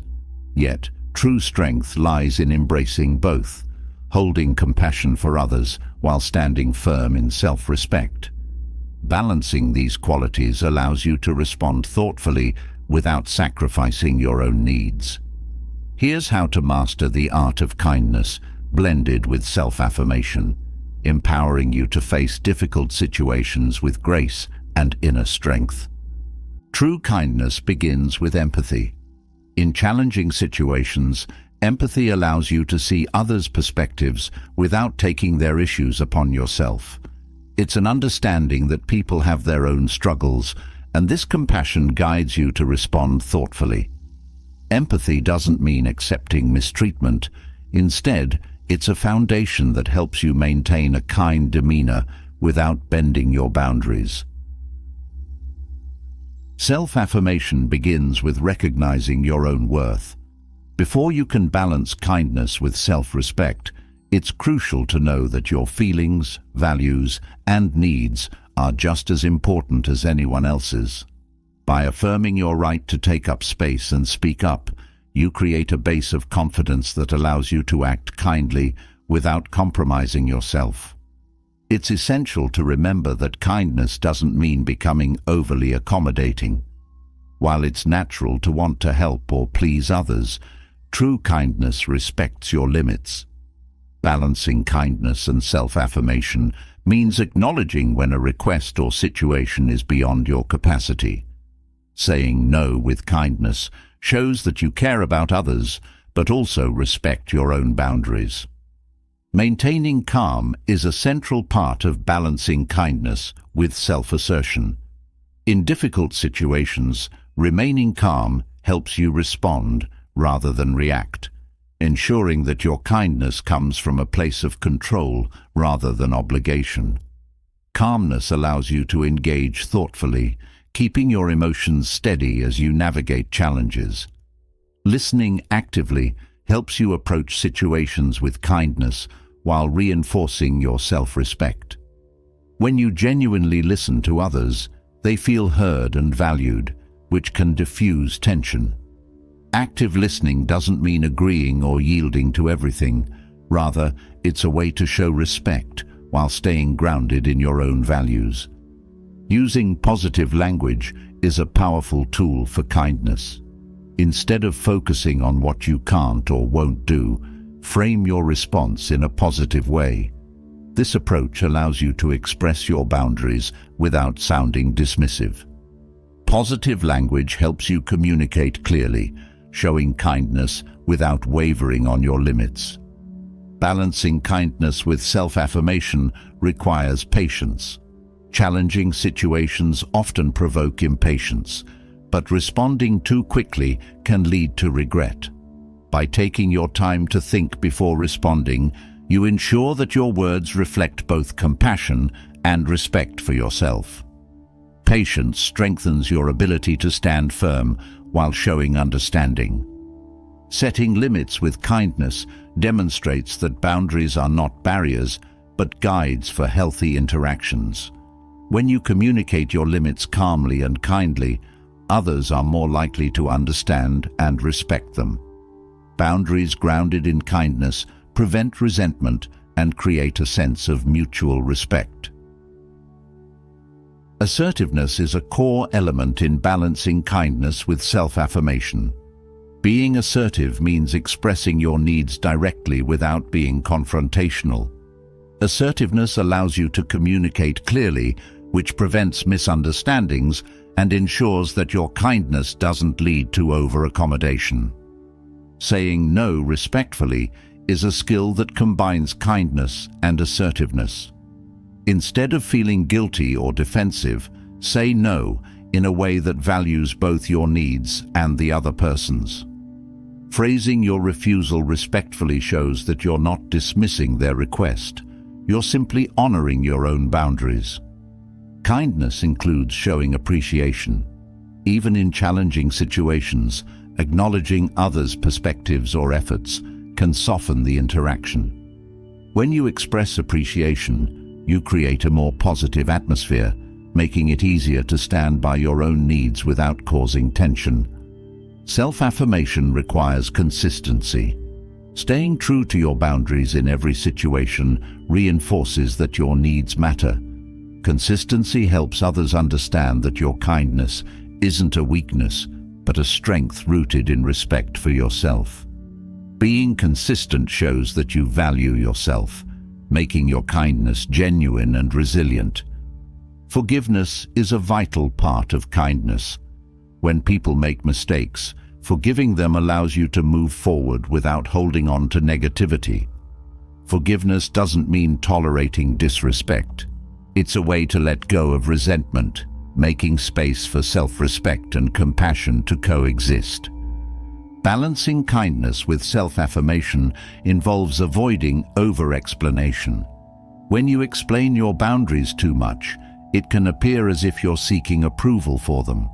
By keeping explanations brief, you communicate that your decisions are final, which reinforces your self-confidence while remaining respectful. Embracing vulnerability is essential in balancing kindness with self-assertion. When you're open about your needs or feelings, you create genuine connections with others. Vulnerability shows that your kindness is sincere, while also affirming your right to be honest about your emotions. This openness fosters trust and respect in your relationships. Practicing kindness toward yourself is as important as kindness toward others. Self-kindness reminds you that your well-being matters, especially in challenging situations. When you treat yourself with compassion, you're better equipped to balance empathy for others with respect for your own needs. Balancing kindness with self-affirmation includes using body language that conveys confidence. Standing tall, maintaining eye contact, and speaking clearly are non-verbal ways to communicate that you respect yourself. Confident body language reinforces your words, showing that your kindness is supported by self-assurance. Empowering others can be an act of kindness and self-respect. Instead of taking on everyone's burdens, encouraging others to solve their own problems shows that you care without sacrificing your energy. Empowerment allows you to help without overextending yourself, balancing compassion with healthy limits. Boundaries based on kindness aren't meant to push others away. When you frame your boundaries as a way to maintain healthy relationships, people understand that they're for the benefit of everyone involved. This approach shows that your kindness extends to them as well as yourself, creating mutual respect. Balancing kindness with self-affirmation means refusing to enable disrespect. By standing up to disrespect kindly but firmly, you reinforce that kindness isn't a free pass for mistreatment. Refusing to enable disrespect shows that you value yourself and expect others to do the same. Avoiding passive aggressiveness is essential in this balance. When expressing your needs or concerns, communicate openly instead of hinting or using sarcasm. Direct communication fosters respect and shows that your kindness isn't a disguise for hidden frustrations. By avoiding passive aggression, you build trust in your relationships. Empathy shouldn't come at the expense of your well-being. While it's important to understand others, it's equally vital to protect your own needs. Recognizing when empathy is leading to self-neglect helps you adjust your approach, ensuring that kindness includes yourself in the equation. Self-affirmation includes celebrating your achievements, even small ones. Recognizing your progress, especially in challenging situations, builds confidence and reinforces that you're capable. Celebrating your achievements affirms your worth, which supports your ability to balance kindness with inner strength. Taking breaks is a form of kindness to yourself. Challenging situations can drain your energy, and stepping away allows you to recharge. By taking time for yourself, you show that self-care is part of your kindness, which strengthens your ability to face challenges with resilience. Gratitude can help maintain positivity even in difficult times. When you focus on what you're thankful for, it's easier to respond to challenges without losing kindness. Gratitude fosters a balanced perspective, helping you face tough situations with appreciation and self-respect. Balancing kindness with self-affirmation requires trusting your instincts. When faced with challenging situations, trusting your inner sense of right and wrong helps you stay true to yourself. This trust builds confidence, allowing you to act kindly while maintaining firm boundaries. Seeking support is an act of kindness to yourself. In difficult situations, reaching out to friends or mentors provides perspective and encouragement. Support helps you navigate challenges without feeling alone, reinforcing that self-respect includes accepting help when needed. Self-affirmation means embracing your uniqueness, recognizing that your thoughts, feelings, and experiences are valid, helps you stand strong in who you are. Embracing your individuality allows you to approach situations with kindness, knowing that you don't have to conform to others' expectations. Kindness involves respecting others' boundaries as well. When you honor others' limits, you create a foundation of mutual respect. This respect encourages others to reciprocate, making it easier to balance kindness and self-affirmation in interactions. Balancing kindness with self-affirmation includes accepting that not everyone will understand or support your boundaries. Some people may see kindness as an invitation to take advantage, but staying true to yourself reinforces that your kindness isn't conditional on others' approval. When balancing kindness with self-affirmation, avoid internalizing others' negativity. Challenging situations may involve criticism or blame, but recognizing that others' negativity reflects their issues, not yours, protects your confidence. This perspective keeps you grounded in self-respect, without letting negativity influence your kindness. Assertiveness in kindness means knowing your worth and expressing it confidently. When you communicate your boundaries from a place of self-worth, others understand that your kindness is not a sign of weakness. This assertive kindness strengthens your self-image, making it clear that your kindness is a choice, not an obligation. Balancing kindness with self-affirmation involves setting clear intentions. When you approach a situation with a clear sense of purpose, it's easier to navigate challenges without compromising yourself. Clear intentions guide your actions, helping you stay true to your values while remaining compassionate. Reflecting on your experiences helps strengthen this balance. After a challenging situation, consider what worked and what could improve. This reflection allows you to refine your approach, building resilience and confidence for future interactions. Balancing kindness with self-affirmation gives you the strength to stand by your values in any situation. But when faced with unkind words, maintaining composure becomes a test of inner resilience. Here, the wisdom of Stoicism shines. The Stoic way teaches us that while we may not control others' words or actions, we have complete authority over how we respond. By mastering our reactions, we find freedom from the impact of negativity and build a calm, confident core that remains steady, no matter the storm. Here's how the Stoic approach to unkindness can transform your response to negativity and reinforce inner peace. One of the first principles of Stoicism is understanding that other people's words only have as much power as you grant them. When you learn to detach from others' opinions, you protect your peace. Stoicism encourages you to recognize that words are only sounds or symbols. They don't determine your value.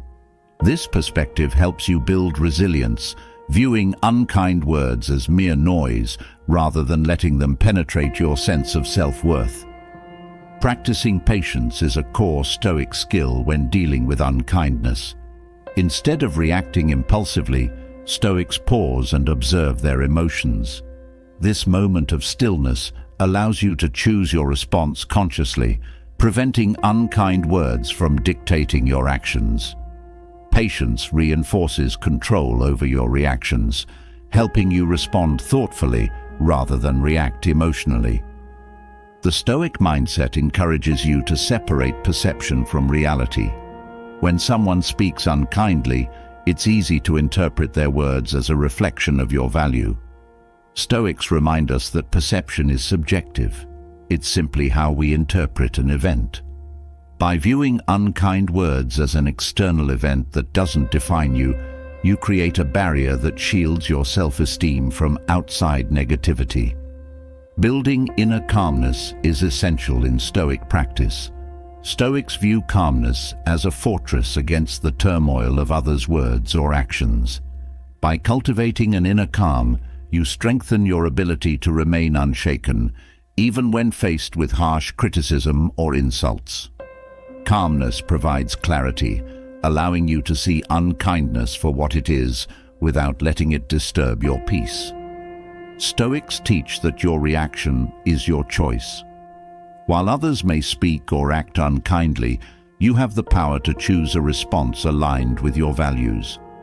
Recognizing that your reaction is within your control builds confidence and independence. This freedom empowers you to stay true to yourself, regardless of others' negativity. One valuable Stoic technique is practicing indifference to things beyond your control. The words of others fall into this category. Their opinions and criticisms are ultimately outside your influence. By accepting this, you release yourself from the burden of trying to change or control others' perceptions. Indifference frees you from attachment to others' judgments, reinforcing your inner stability. Stoic resilience involves transforming challenges into growth opportunities. When faced with unkind words, use them as a chance to strengthen your inner calm and practice emotional control. By viewing negativity as an exercise in resilience, you shift from feeling attacked to feeling empowered. This shift transforms unkind words into tools for personal growth rather than sources of pain. The Stoic way emphasizes self-reflection. When someone speaks unkindly, reflect on why their words affect you. This introspection reveals areas where you may need to build confidence or let go of others' opinions. Self-reflection helps you identify the roots of your emotional response, allowing you to approach unkindness with greater awareness and composure. Practicing compassion, even toward those who speak unkindly, is a powerful Stoic response. Stoics believe that unkindness often stems from inner struggles or insecurities. By approaching others with compassion, you free yourself from resentment and keep your heart open. Compassion doesn't excuse their behavior, it simply frees you from holding on to negativity. A Stoic approach to unkindness includes gratitude. By being grateful for the opportunity to practice patience, resilience, and forgiveness, you turn unkindness into a stepping stone for growth. Gratitude helps you shift your focus from the negativity of others to the strength you're building within yourself, reinforcing a mindset of empowerment. Setting boundaries is also a Stoic practice. While you may choose not to let unkind words affect you, boundaries help you maintain your peace. Boundaries don't mean shutting others out. They simply remind them that respect is required. This boundary reinforces that while you can control your reaction, you won't tolerate ongoing disrespect. Stoicism teaches detachment from praise and criticism alike. When you learn not to seek validation from others, their unkind words lose their hold on you. Detachment allows you to remain steady regardless of others' opinions, cultivating a self-assuredness that doesn't depend on external approval or disapproval. Another key Stoic concept is accepting impermanence. Stoics remind us that everything, including the impact of unkind words, is temporary. By embracing impermanence, you recognize that the sting of negativity will fade, just like any passing moment. This perspective helps you stay grounded, knowing that unkind words are fleeting and don't define your worth. Stoic philosophy values inner dialogue. When faced with unkind words, use your inner voice to reaffirm your self-worth and remind yourself that others' words are beyond your control. This practice of self-reassurance strengthens your resolve, allowing you to maintain your peace even in the face of criticism. Choosing not to engage with unkind words is a powerful Stoic approach. By refusing to react, you prevent escalation and deny the negativity any energy. This choice reflects strength, as it shows that your peace isn't dependent on others' approval or behavior. Silence becomes a tool for preserving your dignity and peace. Stoicism encourages practicing humility. Recognizing that no one is immune to criticism allows you to accept unkind words without feeling personally attacked. Humility helps you view criticism objectively, as feedback rather than an affront. This perspective shifts your focus from defending yourself to understanding and growing from each experience. Focusing on your own actions rather than others' words aligns with Stoic teachings. When faced with unkindness, ask yourself how you can act in accordance with your values. This focus keeps you grounded in your own integrity, preventing others' negativity from swaying your actions or beliefs. Stoicism teaches that suffering comes from attachment, not from events themselves. When you detach from the need for others' approval, unkind words lose their power to hurt. Detachment allows you to observe negativity without internalizing it, creating space for peace and resilience in challenging situations. Viewing unkindness as an external force rather than a personal attack strengthens your resilience. Stoics remind us that we are not defined by what others say or think. By seeing negativity as something separate from yourself, you protect your self-image from being influenced by external judgments. Taking responsibility for your emotions is a core Stoic principle. Rather than blaming others for how you feel, Stoics encourage ownership of your emotional response. This self-responsibility reinforces that you have the power to shape your reaction, regardless of others' words or behavior.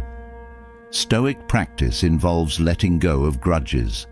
Holding on to resentment only weighs down your spirit, while forgiveness frees you. By releasing grudges, you prioritize your peace over past negativity, keeping your mind and heart open for positive experiences. The Stoic way includes focusing on the present moment. When unkind words arise, staying present helps you avoid dwelling on past hurts or future worries.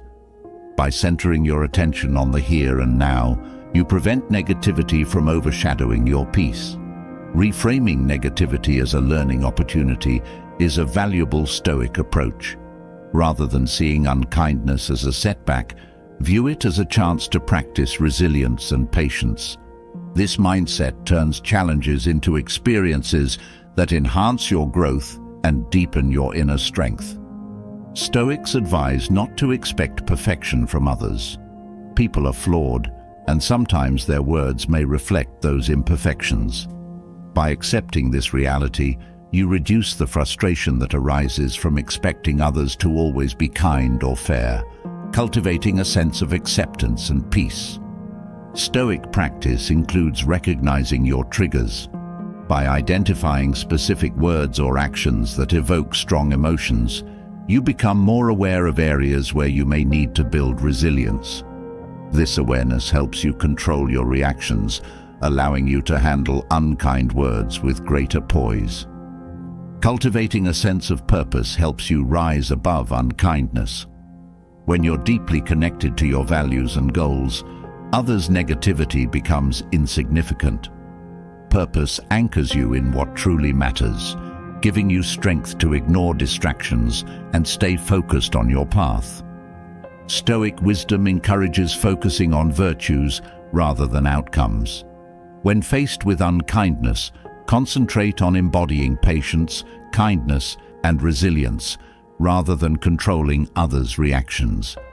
This shift aligns your focus with what you can control, enhancing your inner stability. The Stoic approach emphasizes self-control as a source of freedom. By mastering your reactions, You free yourself from the influence of external negativity. Self-control empowers you to stay true to yourself, ensuring that others' unkindness doesn't define your behavior or emotions. Compassion for yourself is a vital Stoic practice. When dealing with negativity, extend kindness to yourself, reminding yourself that you deserve respect and understanding. Self-compassion reinforces your inner strength, allowing you to handle unkindness without self-blame or doubt. Stoicism promotes accepting what is. Rather than resisting or denying others' unkindness, acknowledge it without letting it affect your peace. Acceptance frees you from struggling against reality, allowing you to respond calmly and move forward with clarity. Choosing to remain optimistic, even in the face of negativity, is a Stoic approach. By focusing on positive possibilities, you prevent unkind words from dampening your spirit. Optimism helps you maintain a hopeful perspective, reinforcing resilience in challenging moments. Stoicism values equanimity, the ability to remain balanced in all situations. By cultivating a steady mind, you're able to navigate unkindness without letting it disrupt your inner calm. Equanimity strengthens your ability to respond with grace, regardless of external negativity. Reflecting on the temporary nature of unkindness provides comfort. Stoics remind us that all events, including unpleasant ones, are fleeting. By keeping this in mind, you approach unkindness with patience, knowing that it will pass and leave your peace intact. Learning to laugh at unkindness can be a powerful Stoic practice. When you view negativity with humor, it loses its seriousness and power over you. Humor transforms challenges into lighter moments, helping you handle negativity with ease. Stoicism teaches that others' words don't define your identity. By grounding your self-worth in your own values rather than others' opinions, you strengthen your resilience. This independence frees you from seeking validation, allowing you to respond to unkindness with unshaken confidence. Finding inner calm in response to unkindness builds resilience, yet the true foundation of lasting confidence is self-respect. In both relationships and work, self-respect is what empowers you to set boundaries, pursue goals authentically, and engage with others from a place of strength rather than seeking approval. When rooted in self-respect, you can navigate challenges, avoid self-doubt, and maintain integrity no matter the situation. By embracing self-respect, you stand firm, unshaken by others' opinions or demands, fostering a life that truly reflects your values and strengths. Here's how self-respect transforms your relationships and work life, allowing you to grow, thrive, and stand strong. Self-respect begins with knowing your worth. When you acknowledge your value, you interact with others from a place of confidence rather than seeking validation. This assurance in your own worth prevents you from compromising your boundaries, ensuring that you engage in relationships and work from a place of equality rather than need. In relationships, self-respect allows you to set healthy boundaries. By knowing what you will and will not tolerate, you create space for mutual respect and understanding. Boundaries grounded in self-respect aren't about controlling others. They're about protecting your peace and well-being, ensuring that you give and receive respect in equal measure. At work, self-respect helps you stand by your principles. When faced with pressures to compromise your values or integrity, self-respect gives you the strength to say no, protecting your professional reputation and personal peace. It empowers you to align your work with your beliefs, enhancing your sense of purpose and fulfillment. Self-respect fosters independence. When you value yourself, you become less dependent on others' approval or support to feel complete. This independence allows you to maintain healthy relationships, without losing your sense of self. By relying on your own strength, you reduce the risk of sacrificing your identity for the sake of acceptance. In friendships, self-respect allows you to embrace authenticity. Rather than conforming to others' expectations, you bring your true self to the table. Authenticity built on self-respect encourages genuine connections, as people appreciate your honesty and feel encouraged to be themselves around you. This mutual authenticity deepens relationships and fosters trust. In the workplace, self-respect fuels assertiveness. Knowing your value gives you the confidence to speak up for yourself and advocate for fair treatment. Whether it's asking for a raise, expressing your ideas, or setting boundaries around your time, self-respect strengthens your ability to stand up for your needs without feeling guilty. Self-respect prevents overdependence in relationships. When you respect yourself, you understand that your happiness and worth are not solely tied to another person. This realization helps you cultivate balanced relationships where both partners contribute equally, reducing the risk of dependency or imbalance in affection and effort. Having self-respect means you don't settle for less than you deserve. In relationships, this prevents you from tolerating disrespect, neglect, or manipulation. At work, it stops you from accepting unfair conditions or treatment. By refusing to settle, you uphold your standards, attracting opportunities and people that align with your values. Self-respect encourages self-care. Recognizing your worth means prioritizing your mental, physical, and emotional health. In relationships and work, this self-care keeps you grounded, ensuring that you have the energy and well-being to contribute meaningfully without burning out. It creates a cycle of strength and resilience that benefits every aspect of your life. In conflicts, self-respect guides you to respond calmly rather than react emotionally. It reminds you that your worth isn't determined by winning an argument or proving yourself. Instead, self-respect encourages you to seek solutions, protect your peace, and avoid unnecessary drama, enhancing harmony in relationships and professionalism at work. Self-respect allows you to embrace solitude. When you value yourself, you find fulfillment within rather than needing constant companionship. This comfort with solitude fosters independence, allowing you to enjoy alone time without feeling lonely. It also prevents you from staying in unhealthy relationships out of fear of being alone.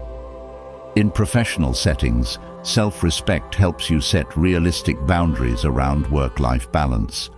Knowing that your worth is not tied solely to productivity or achievement allows you to maintain a healthy separation between work and personal life. This balance fosters long-term success by preventing burnout and maintaining enthusiasm for your career. In relationships, self-respect encourages forgiveness without sacrificing self-worth. Forgiving others is easier when you understand that their actions don't diminish your value. Self-respect helps you let go of resentment, knowing that forgiveness doesn't mean excusing disrespect. It means freeing yourself from negativity, allowing you to move forward with peace. Self-respect nurtures resilience. When you respect yourself, challenges and setbacks become opportunities to grow rather than threats to your worth. This resilience helps you navigate difficult situations in both relationships and work, giving you the strength to learn, adapt, and continue moving forward. With self-respect, you embrace accountability. Recognizing your worth means taking responsibility for your actions without fear of judgment. Accountability enhances trust in relationships and reliability at work, as people know they can count on you to own up to your mistakes and strive for improvement. Self-respect keeps you focused on your goals. By valuing your time and energy, you avoid distractions and stay committed to what truly matters. This focus benefits your career and personal life, helping you achieve your aspirations while remaining true to your values. In relationships, self-respect empowers you to communicate openly. When you respect yourself, you're not afraid to share your thoughts, feelings, and needs honestly. Open communication fosters understanding and intimacy, creating a solid foundation of trust and respect in your relationships. Self-respect allows you to celebrate your achievements without downplaying them. Recognizing your accomplishments reinforces your sense of worth, making you less likely to seek external validation. This confidence in your own achievements strengthens your self-image, encouraging you to pursue further growth and success with pride. In friendships, self-respect prevents jealousy and insecurity. When you value yourself, you're less likely to compare yourself to others. Instead of feeling threatened by friends' achievements, you celebrate their success, knowing it doesn't diminish your own worth. This attitude creates supportive, uplifting friendships where envy has no place. In the workplace, self-respect helps you handle criticism constructively. By recognizing that feedback is not a measure of your worth, you approach criticism with an open mind, using it as a tool for improvement rather than a personal attack. This approach fosters growth, resilience, and professionalism. Self-respect fosters empathy. When you value yourself, it becomes easier to appreciate others' experiences without feeling threatened. Empathy in relationships and work enhances understanding and cooperation, allowing you to engage with people from a place of compassion rather than judgment. When faced with challenges, self-respect helps you maintain hope. Believing in your worth gives you confidence to keep going, even in tough times. This resilience helps you overcome obstacles in both personal and professional life, knowing that difficulties don't define you. They're simply part of your journey. In relationships, self-respect discourages codependency. By recognizing your own strength and independence, you avoid relying excessively on others for happiness. This balance allows you to form healthy, supportive partnerships where each person's individuality is respected, creating a bond rooted in equality and mutual growth. Self-respect encourages you to set realistic goals. When you respect your own abilities, you avoid setting goals that are too easy or overly ambitious.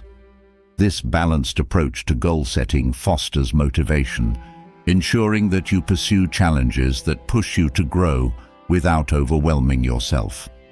In friendships, self-respect helps you choose relationships that uplift rather than drain you.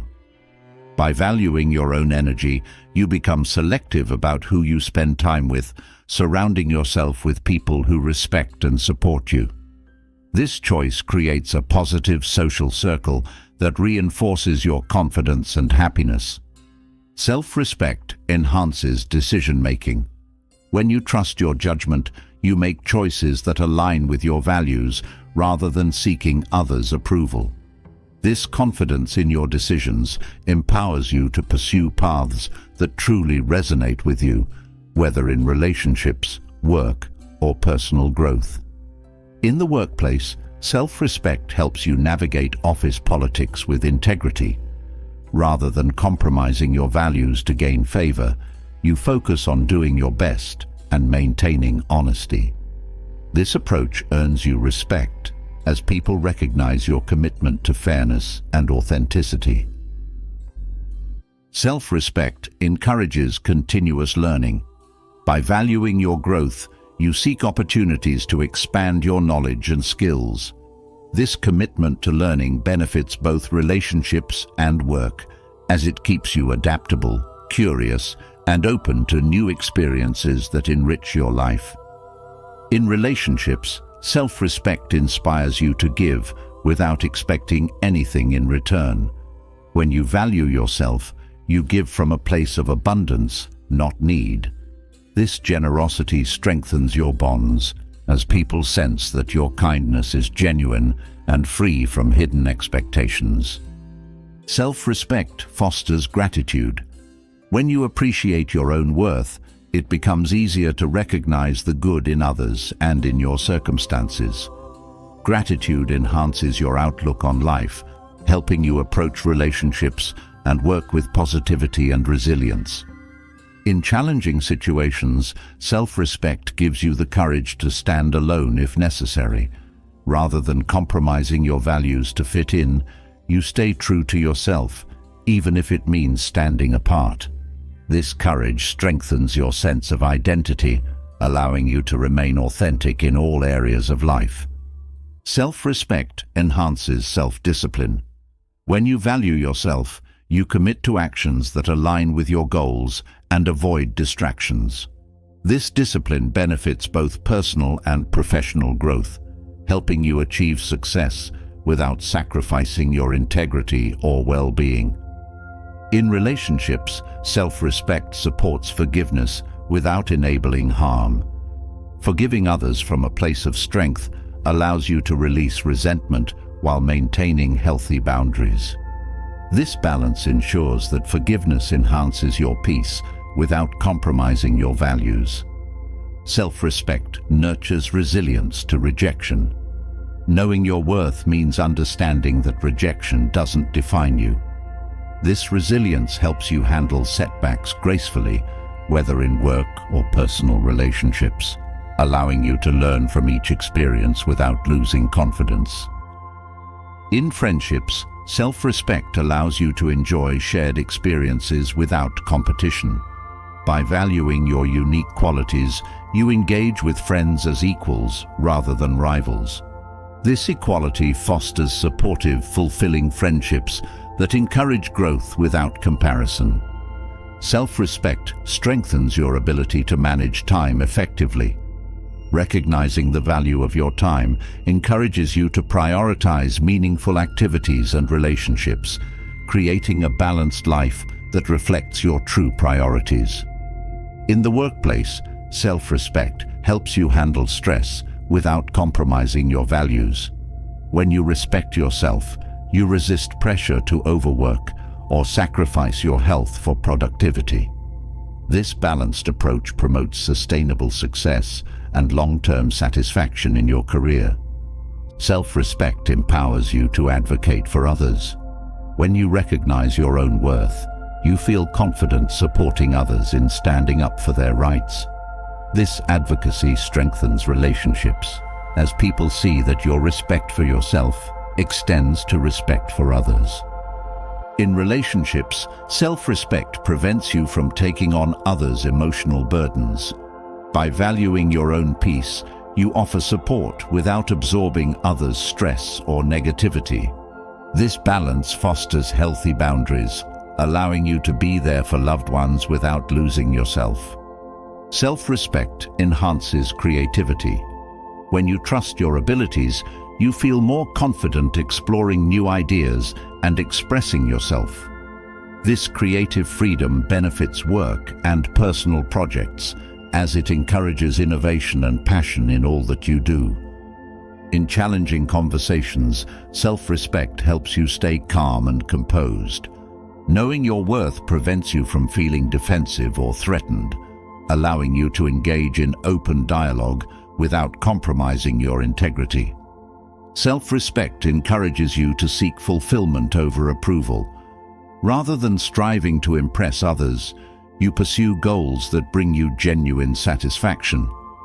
This focus on fulfillment strengthens your sense of purpose, making your achievements more meaningful. In relationships, self-respect supports open-mindedness. By valuing yourself, you feel secure in exploring others' perspectives without feeling threatened. This openness enhances understanding and empathy, creating deeper connections. Self-respect inspires you to celebrate others' successes without feeling envious. When you value your unique path, others' achievements don't diminish your own. This perspective fosters supportive relationships, as people feel appreciated and encouraged by your genuine happiness for them. Self-respect allows you to embrace change with confidence. When you know your worth, you're more adaptable to life's shifts, as your self-image isn't tied to external circumstances. This adaptability benefits relationships and work, as it keeps you resilient and forward-thinking. In both relationships and work, self-respect empowers you to lead by example. By embodying integrity, kindness, and confidence, you inspire others to do the same. This positive influence enriches your interactions as people are drawn to your strength and authenticity. Self-respect nurtures gratitude for the present moment. Valuing yourself allows you to appreciate where you are without constantly seeking more. This contentment enhances your relationships and work, as it encourages you to find joy in each experience. Building self-respect in relationships and work creates a solid foundation for mutual respect and personal boundaries. However, there are times when love and connection can cross into something less healthy, into control masked as care or affection. When love becomes control, it can be challenging to recognize because it often hides under the guise of closeness or concern. Toxic attachments may appear as devotion or loyalty, but are rooted in dependency, manipulation, and possessiveness. Identifying these patterns helps you reclaim your autonomy and redefine what love truly means. Here's how to spot when love crosses the line into control, why it happens, and how to break free from toxic attachments to find healthier, more genuine connections.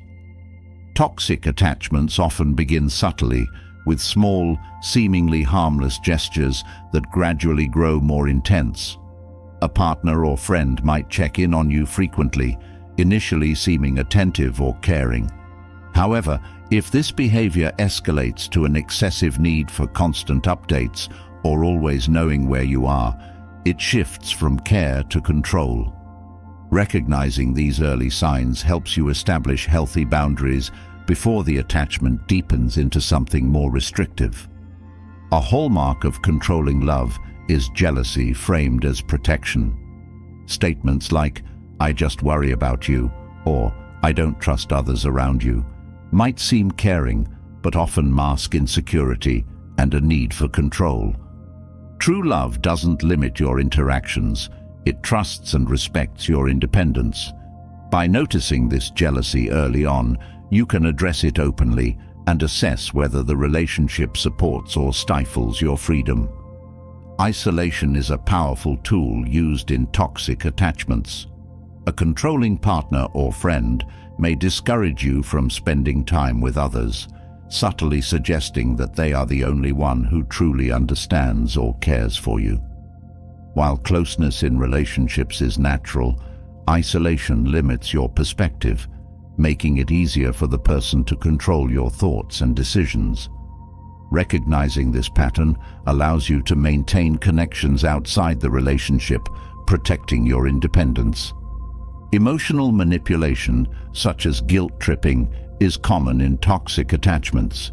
When someone uses phrases like, "If you loved me, you would," or "I did this for you, so you owe me," they're using love as a bargaining tool. Genuine love isn't transactional. It doesn't come with strings attached. By recognizing manipulation disguised as affection, you prevent yourself from feeling obligated to sacrifice your well-being. In toxic attachments, love can feel conditional.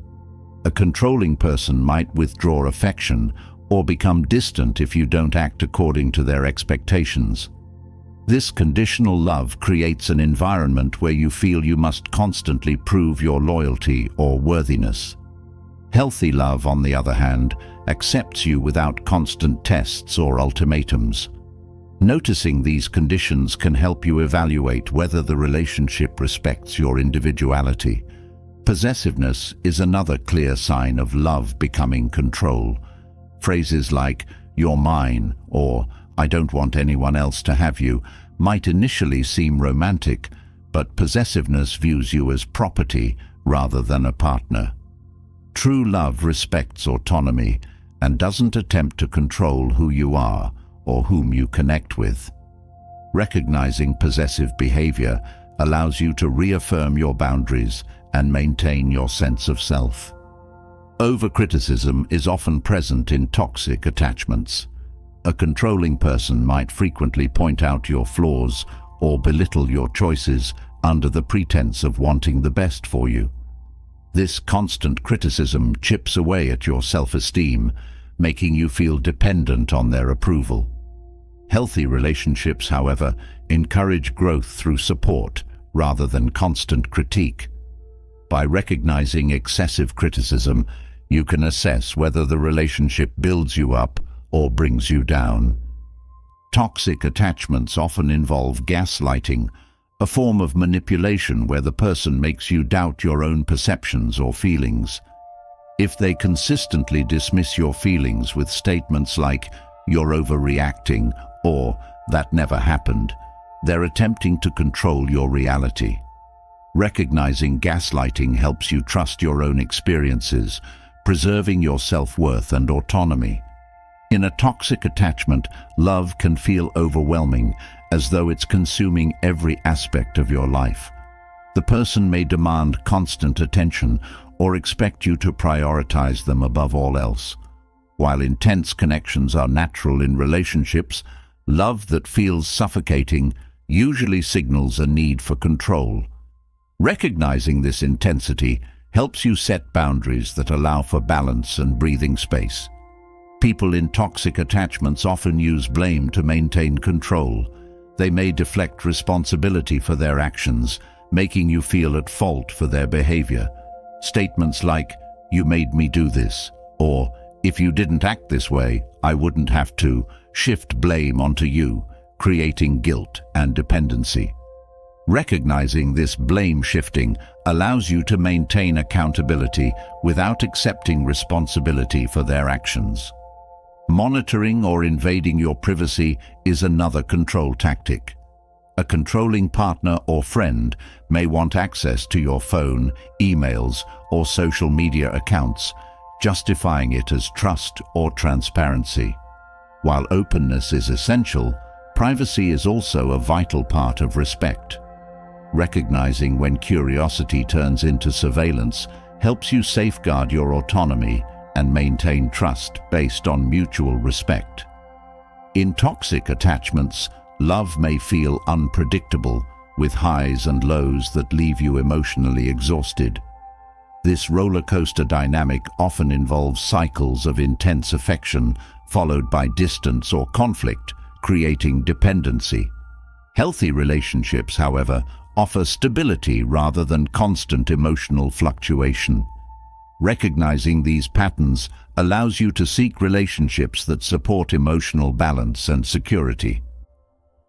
When love becomes control, it often affects your self-image. A controlling person might highlight your insecurities, making you feel inadequate or unworthy.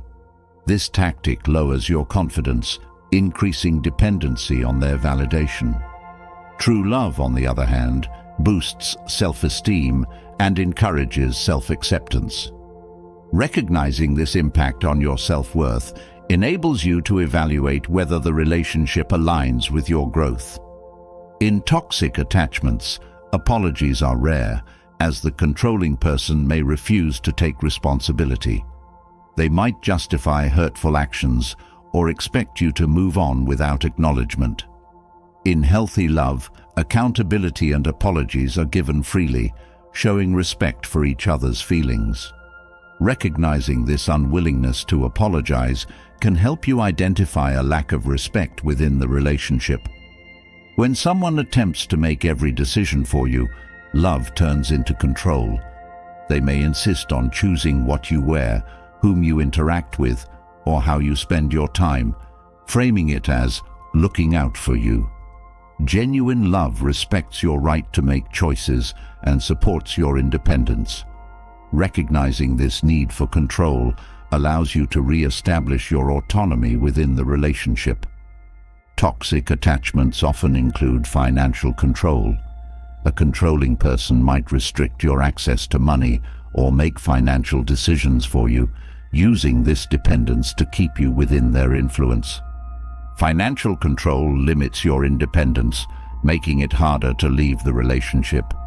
Recognizing financial control helps you seek support and take steps toward financial independence. One-sided loyalty is common in toxic attachments. The controlling person may expect unwavering loyalty from you while failing to reciprocate. This imbalance can create a power dynamic where you feel obligated to prioritize their needs above your own. Healthy relationships, however, involve mutual loyalty and respect, with both partners contributing equally. Noticing this disparity helps you assess the relationship's fairness.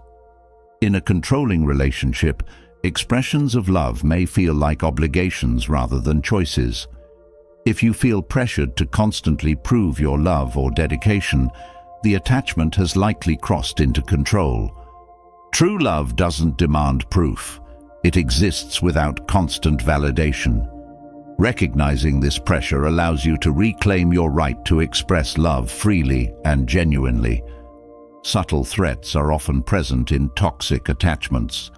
A controlling person may imply that they'll leave or withdraw affection if you don't comply with their wishes, creating fear of loss. This form of manipulation leverages your attachment to maintain control. Recognizing these threats helps you separate love from fear, reinforcing your self-worth. Controlling love can erode your personal goals. A toxic partner may discourage your ambitions or make you feel guilty for pursuing personal growth. By prioritizing their needs over yours, they keep you focused on their desires rather than your own aspirations. Recognizing this impact on your goals allows you to reaffirm your right to pursue growth independently. In toxic attachments, the person may display extreme reactions to perceived slights, turning minor issues into significant conflicts. This overreaction creates an atmosphere of tension, making you feel responsible for keeping them content.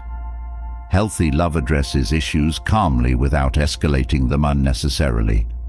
Recognizing these overreactions helps you understand that their behavior is about control, not genuine concern. In some toxic attachments, the person may idealize you at first, making you feel like you're perfect and indispensable. However, this can quickly turn into devaluation when they no longer view you as flawless. This cycle of idealization and devaluation creates instability and emotional dependence. Recognizing these shifts helps you understand that true love values consistency over fluctuating praise.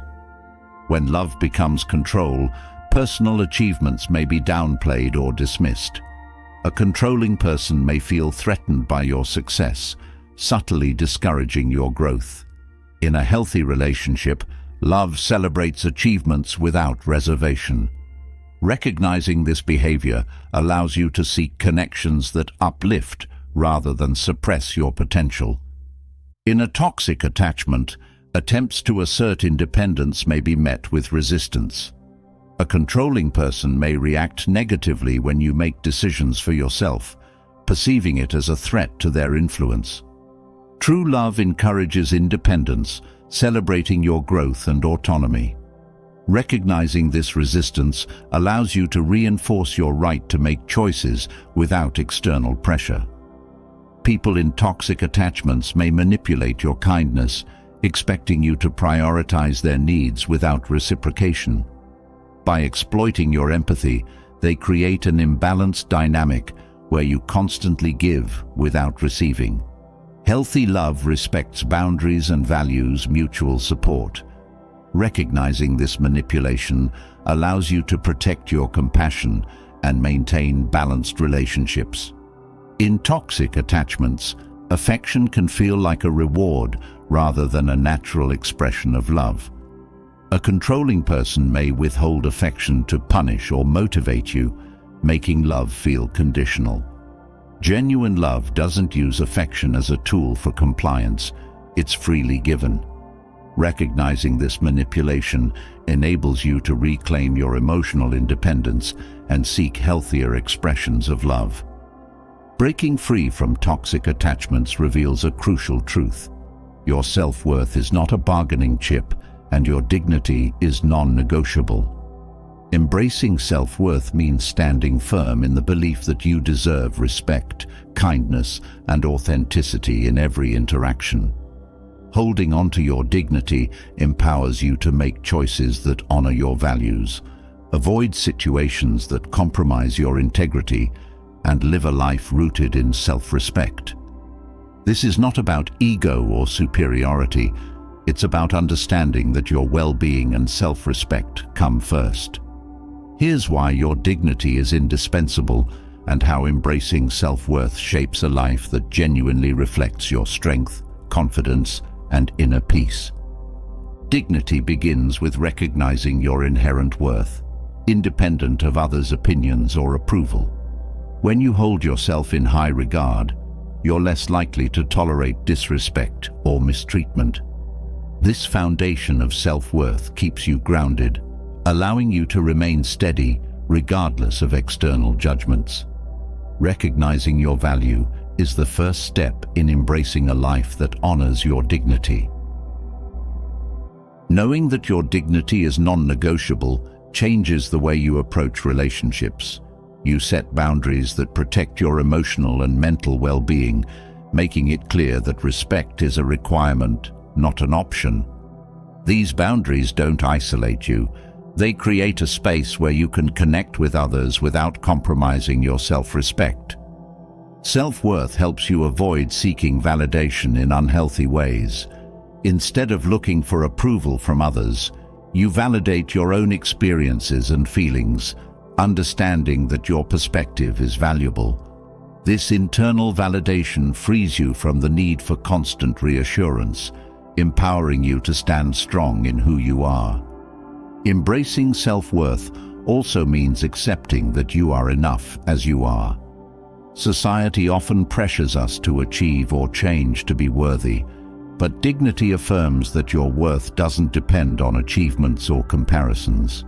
This acceptance creates a foundation of confidence that isn't shaken by external pressures or unrealistic expectations. Having dignity allows you to walk away from situations that don't honor your self-respect. Whether in relationships or work, knowing your worth means you won't settle for less than you deserve.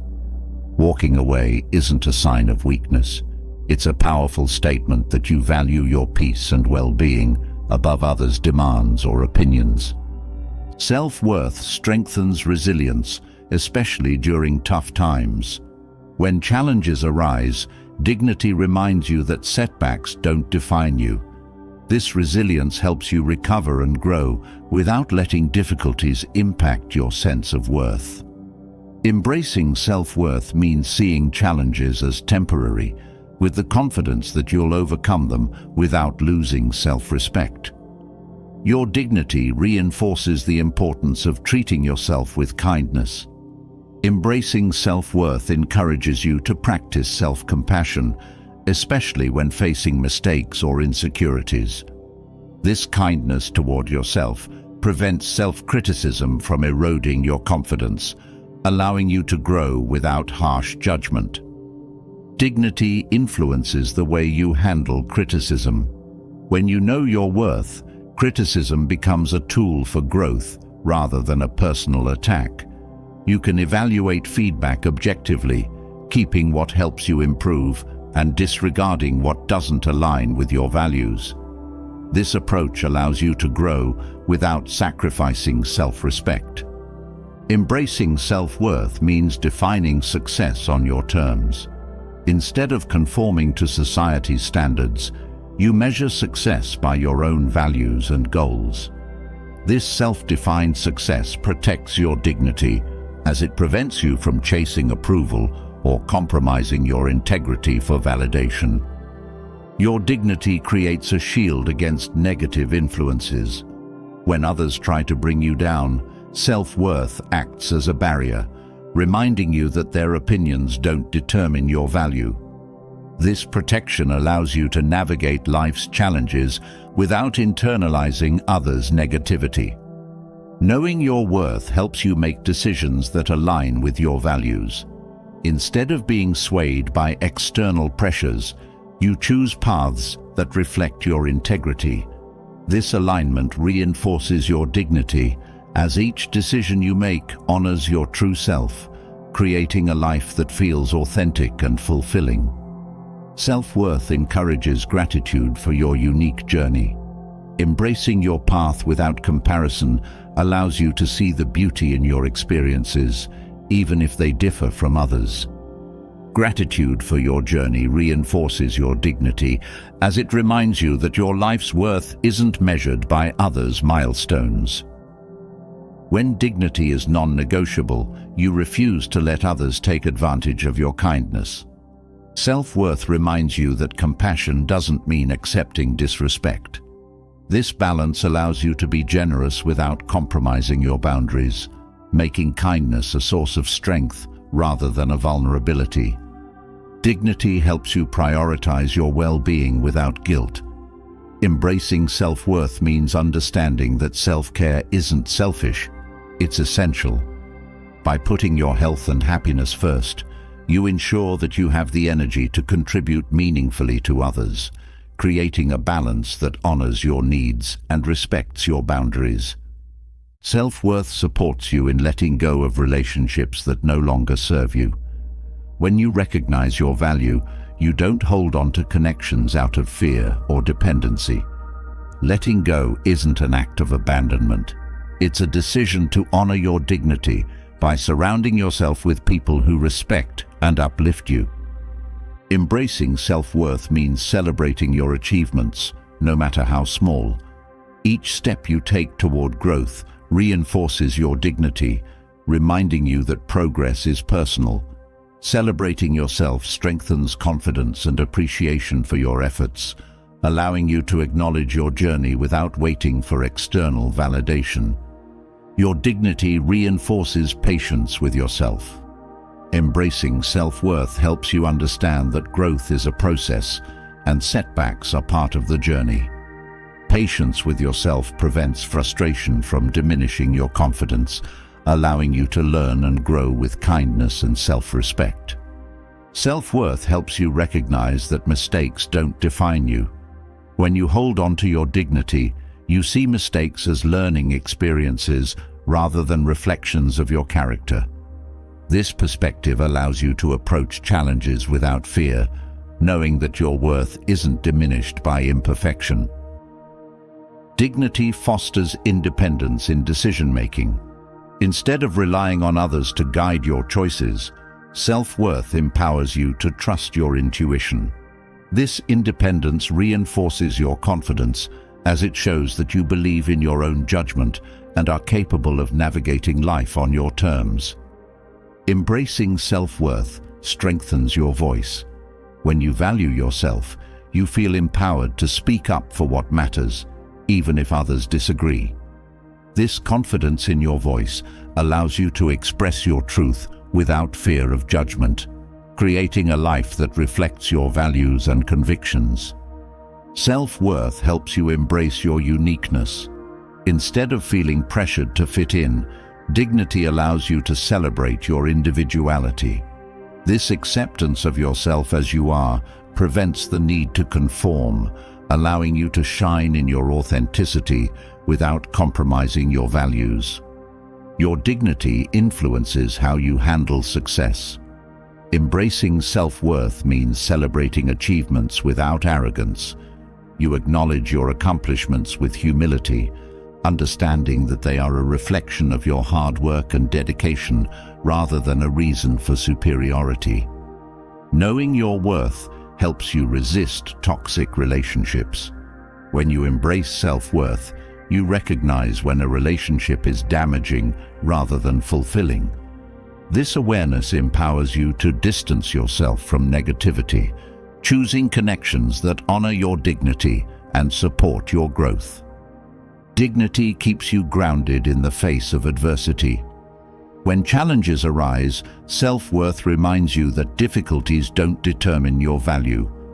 This grounded perspective allows you to navigate tough times with resilience, knowing that your worth remains intact despite external circumstances.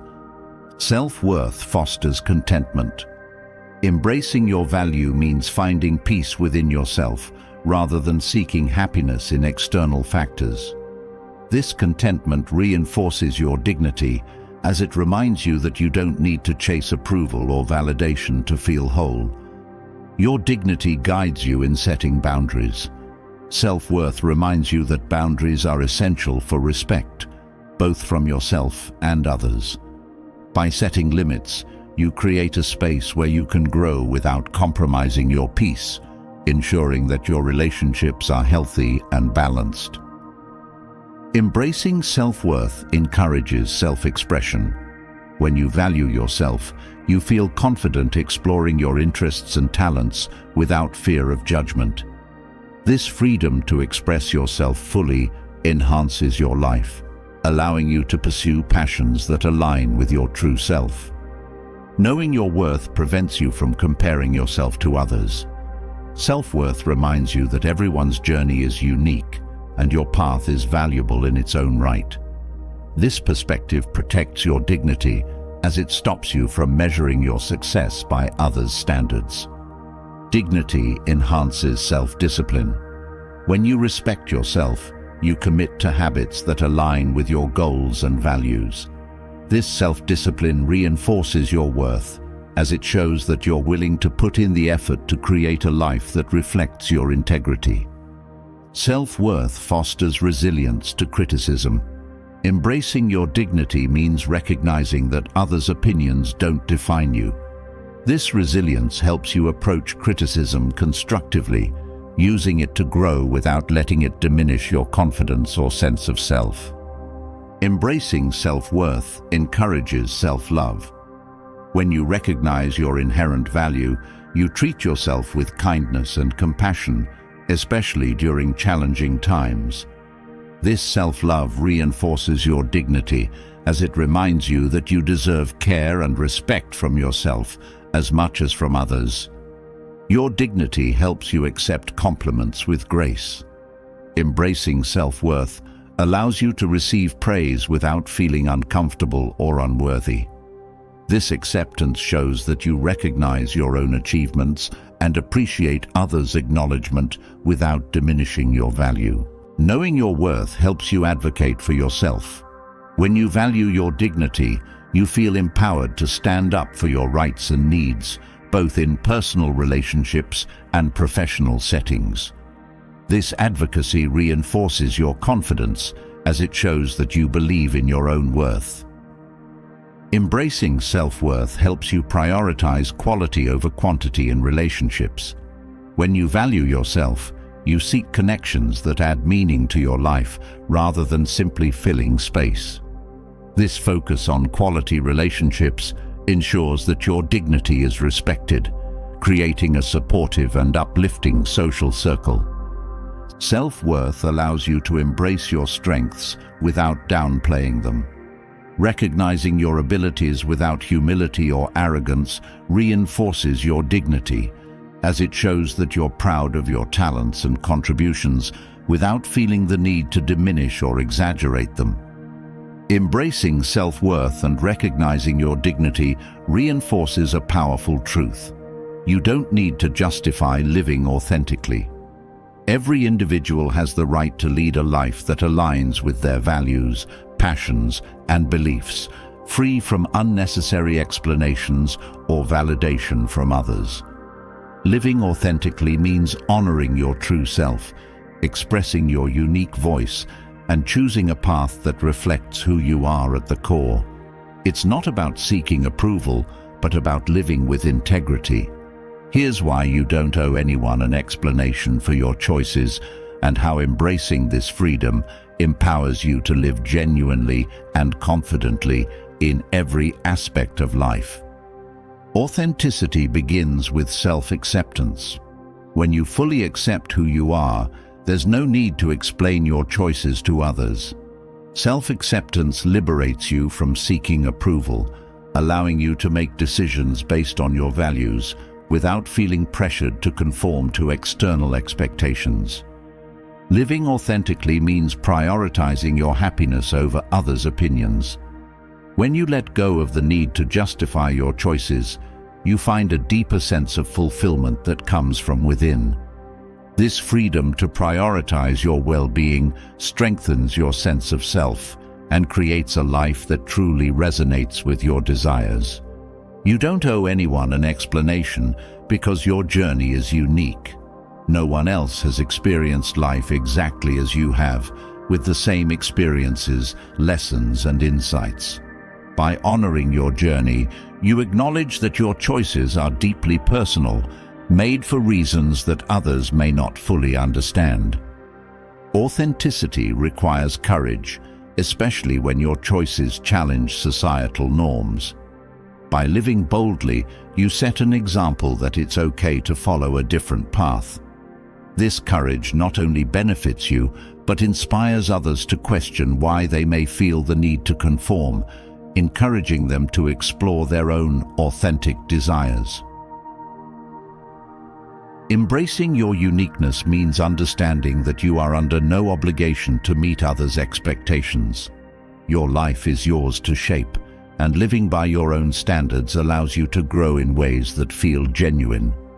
This freedom to pursue your true path keeps you connected to your core values, preventing you from sacrificing your integrity.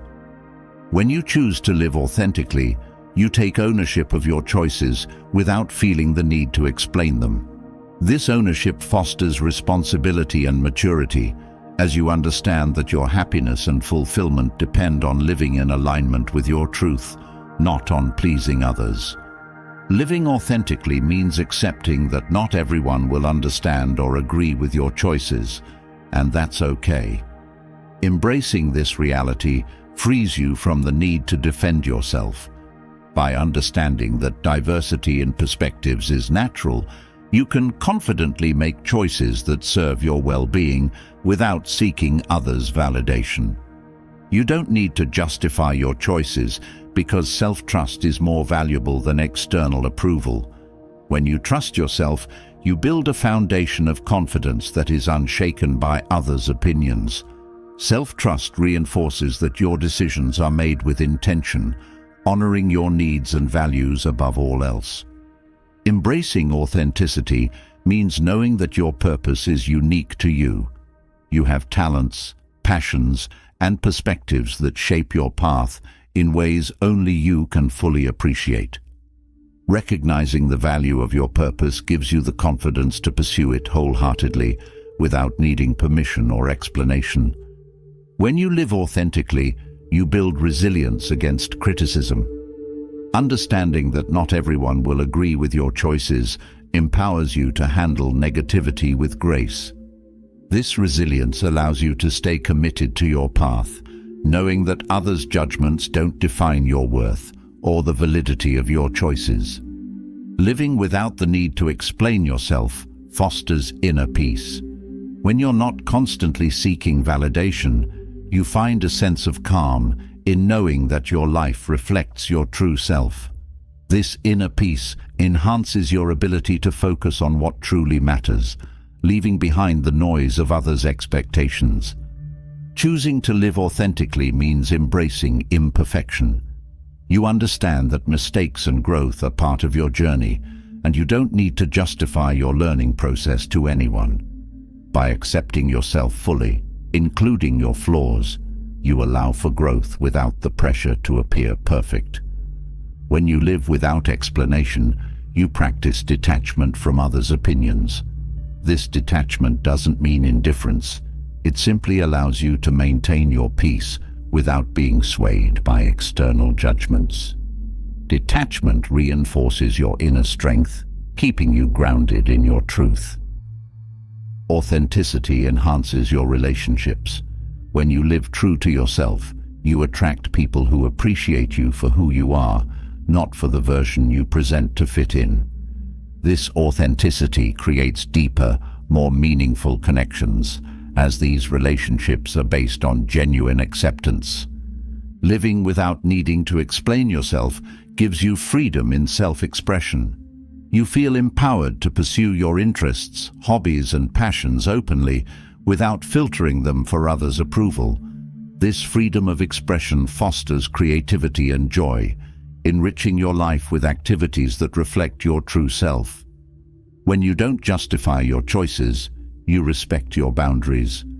Living authentically means knowing when to say no and honoring your limits, regardless of others' expectations. Boundaries protect your energy and reinforce that your well-being takes priority, fostering a life that supports your mental and emotional health. Choosing to live authentically strengthens your integrity. When your actions align with your beliefs, you build a life that feels whole and complete.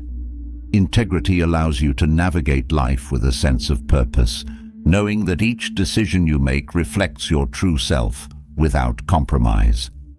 Living authentically teaches you to value experiences over appearances. You prioritize meaningful experiences that enrich your life rather than superficial approval. This shift in focus leads to greater satisfaction as your life becomes filled with moments that genuinely matter to you. When you embrace your authenticity, you cultivate resilience. The courage to live without explanation builds emotional strength, allowing you to handle life's challenges with grace. Resilience nurtures confidence, showing you that you can remain true to yourself no matter what life brings. Authenticity encourages self-compassion. By accepting yourself as you are, you're less likely to judge yourself harshly or seek validation. Self-compassion allows you to navigate life with kindness, giving yourself the space to grow and learn without the burden of external expectations. Living without the need to explain your choices liberates you from guilt. You realize that prioritizing your happiness and well-being is not selfish, but essential. This freedom from guilt empowers you to pursue a life that fulfills you, knowing that your happiness doesn't require anyone else's permission. Authenticity fosters a sense of belonging within yourself. When you embrace your true self, you feel at home in your own skin, no longer searching for acceptance outside. This self-belonging strengthens your confidence, allowing you to navigate life with a sense of wholeness and security. Living without explanation teaches you to release the fear of judgment. By accepting that others' opinions are outside your control, you free yourself from worrying about others' perceptions. This release from judgment allows you to embrace opportunities and experiences that align with your passions. Choosing to live authentically nurtures self-discovery. Each choice you make without seeking validation deepens your understanding of yourself, revealing your true desires, strengths, and values. This ongoing journey of self-discovery enriches your life, leading to a deeper connection with who you are. When you stop justifying your choices, you become more present. Without the distraction of others' opinions, you can focus fully on the present moment, enjoying life as it unfolds. This mindfulness enhances your experiences, making each moment more fulfilling and meaningful. Living authentically strengthens your self-esteem. As you make choices that reflect your true self, you reinforce your worth and confidence. This self-assurance allows you to face challenges with courage, knowing that you're capable of navigating life on your terms.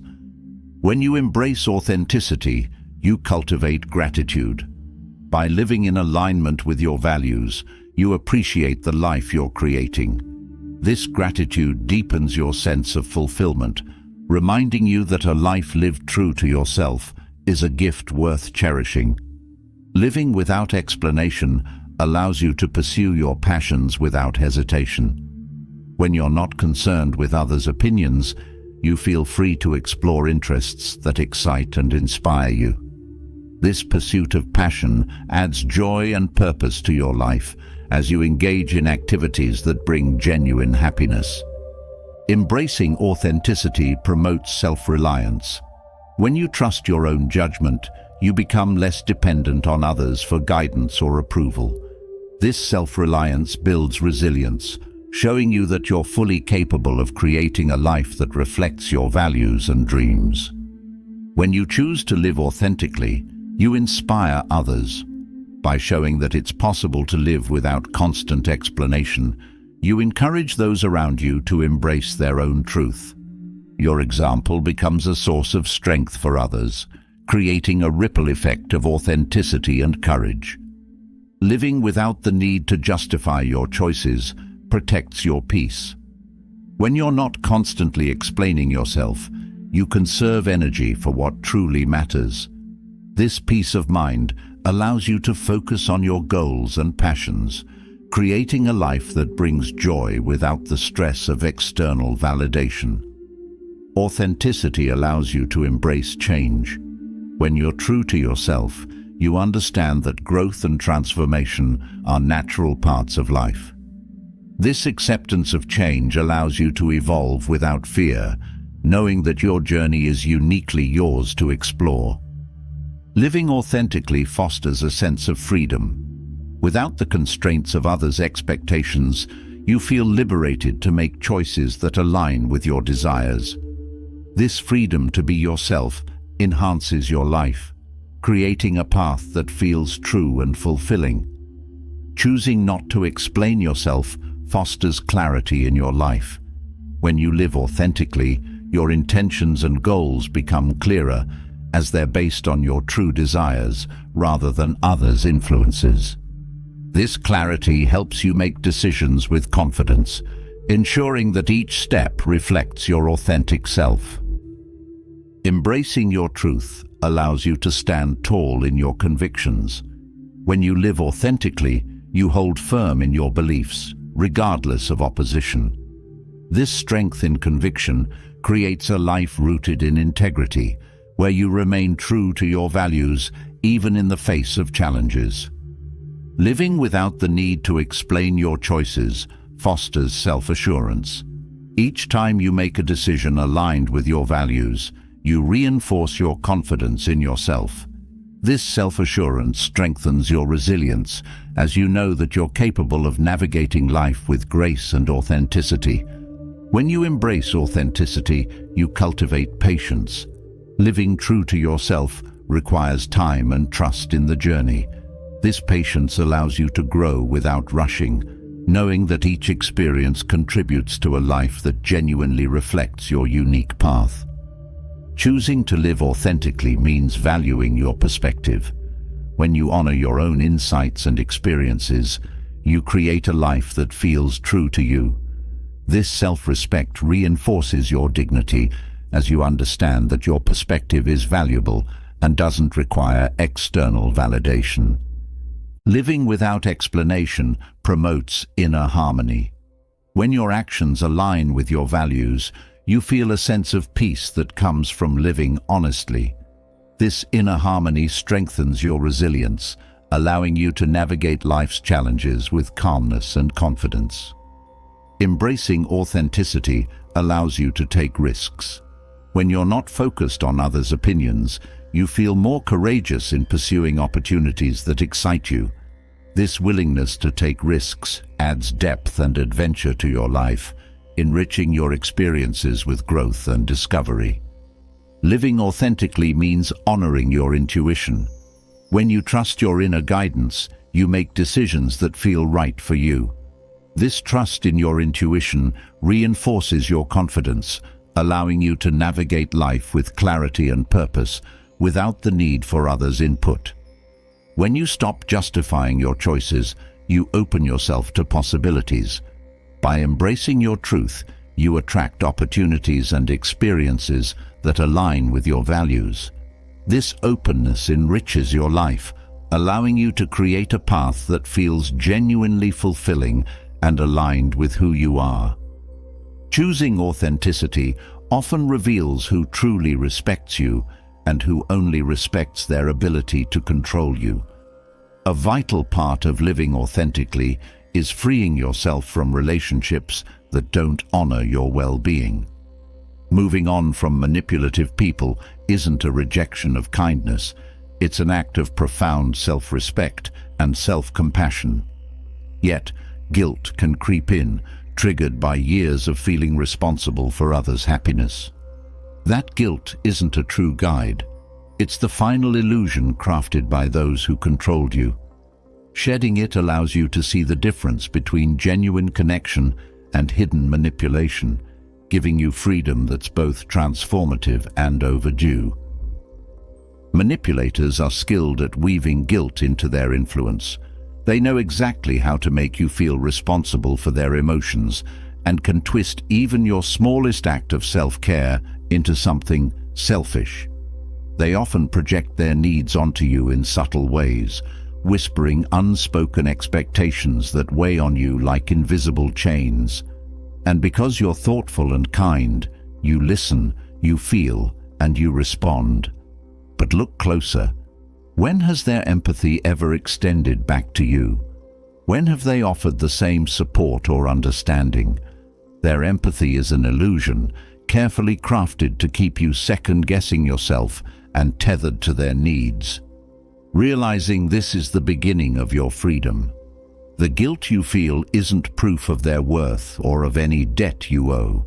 It's proof of the way they've manipulated your emotions to control you. That guilt is a weapon, a way to keep you ensnared in their needs, their crises, their demands. Each time you feel it, remember that it's not your true voice.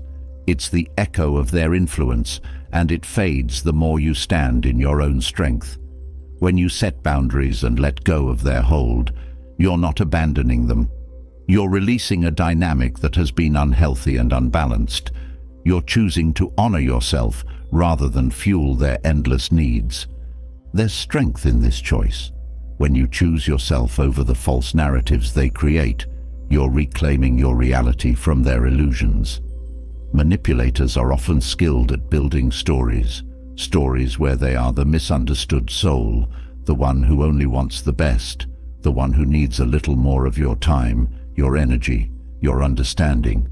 But if their affection is only sustained by your compliance, it's not love, it's control.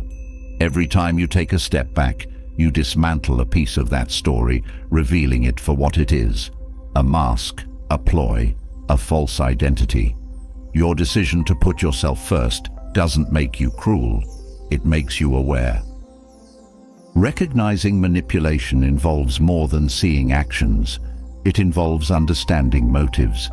Manipulators don't look like villains. Often, they're people you care about deeply, friends, partners, even family members. But their actions, masked by charm or dependency, aim to control. They might shower you with affection one moment, only to withdraw it the next, making you feel like you must earn their approval again. It's a cycle of highs and lows, designed to keep you off balance, to keep you craving their love. Seeing through this dynamic is painful, yes, but it's also liberating. You'll start to understand that real love doesn't create anxiety, insecurity, or shame. Real love doesn't demand your constant proving. It embraces your worth without conditions. Letting go means confronting your inner resistance. Part of you might cling to the idea that you can fix the relationship, that your kindness will eventually change them. It's a hopeful thought, but it's also a trap. Manipulators thrive on this hope, encouraging it subtly because it keeps you invested in them. But understand this: real love and respect cannot be forced. By letting go, you're not giving up on them. You're freeing yourself from an impossible task. You're choosing to respect your boundaries rather than lose yourself trying to save someone who doesn't want to change. This realization is not selfish. It's deeply compassionate toward yourself. Each step away from manipulation leads to a clearer understanding of your needs and values. When you distance yourself from someone who drains you, you're creating space for people who uplift you. You'll begin to recognize that healthy relationships bring mutual growth, respect, and joy. You'll notice that true friends or partners don't make you feel guilty for saying no or for taking time for yourself. Your time and energy are no longer taken for granted, but cherished. This shift allows you to experience relationships that don't demand your compromise, but celebrate your authenticity. Every step you take toward freeing yourself is a step toward living in alignment with your deepest values. In their final attempts to hold on to control, manipulators might try to provoke reactions, reminding you of good times or creating crises to reel you back in. They may switch between anger, remorse, and charm, hoping that one approach will make you hesitate, that they'll find the right lever to keep you tied to them. Recognize this tactic for what it is, a last, desperate attempt to maintain control. When you stand firm in your decision, you'll find that the hold they once had begins to loosen. They may escalate for a time, but eventually they'll move on, searching for someone else who hasn't yet learned to say no. The peace you gain from letting go is one of the most valuable gifts you can give yourself. Manipulative people thrive on chaos, on keeping you on edge, on making sure your emotional state revolves around them. Letting go reclaims your peace, your sense of quiet contentment that doesn't require constant fixing or managing. You'll start to appreciate moments of calm, the gentle rhythm of a life that's not punctuated by someone else's demands.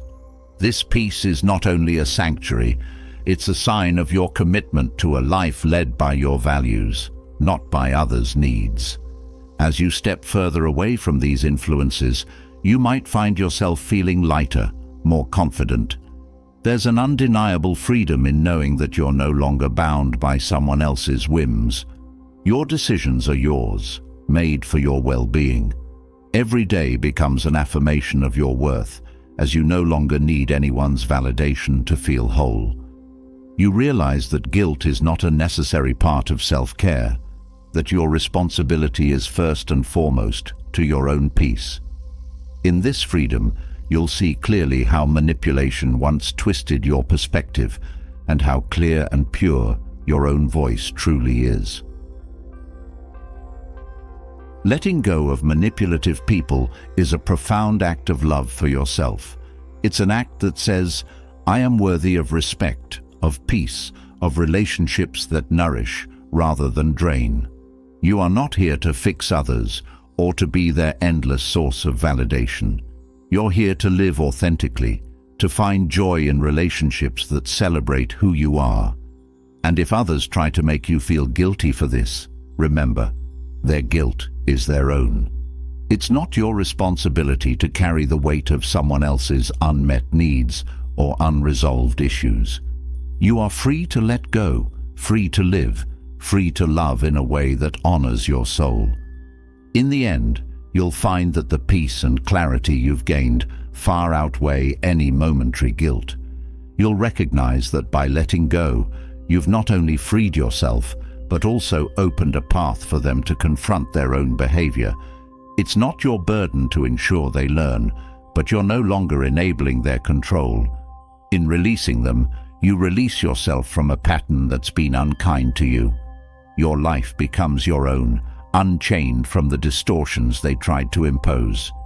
And as you move forward, you'll discover new strength. It's the strength of a life lived in alignment with self-respect, free from guilt, and rich with genuine connections. In choosing yourself, you choose peace, clarity, and joy. This is your life to live, and letting go of manipulation is your declaration that you will live it fully, authentically, and without regret. This is where freedom truly begins, and where your story of self-respect takes its fullest, truest form. Liberating yourself from manipulation clears your mind, opening up space to rediscover your inner peace. Yet, it's not only obvious control tactics that threaten your well-being. Sometimes, influence slips in through an entirely different guise: criticism, the kind that isn't aimed at helping or encouraging, but controlling. This form of criticism is not always loud or confrontational. Often it appears wrapped in concern or advice, but the underlying aim is clear: to mold you, shape your decisions, and undermine your self-assurance. This type of judgment wears down confidence, slowly weakening your autonomy. Addressing this hidden control requires a deep understanding of the ways criticism can be weaponized, and the courage to stand firm against it. In relationships where criticism is a controlling tool, the comments are rarely constructive. Instead of offering real insights, these critiques seem to target your personal choices, your appearance, even your way of thinking. The result is a drip feed of doubt, designed to make you question not just your actions, but your very sense of self. This criticism becomes an insidious undercurrent, something that lingers after every conversation, embedding itself in your thoughts and leaving you to wonder if you're enough.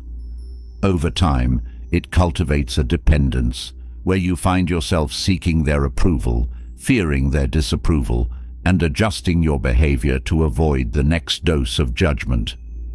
Criticism as control often operates under the guise of care.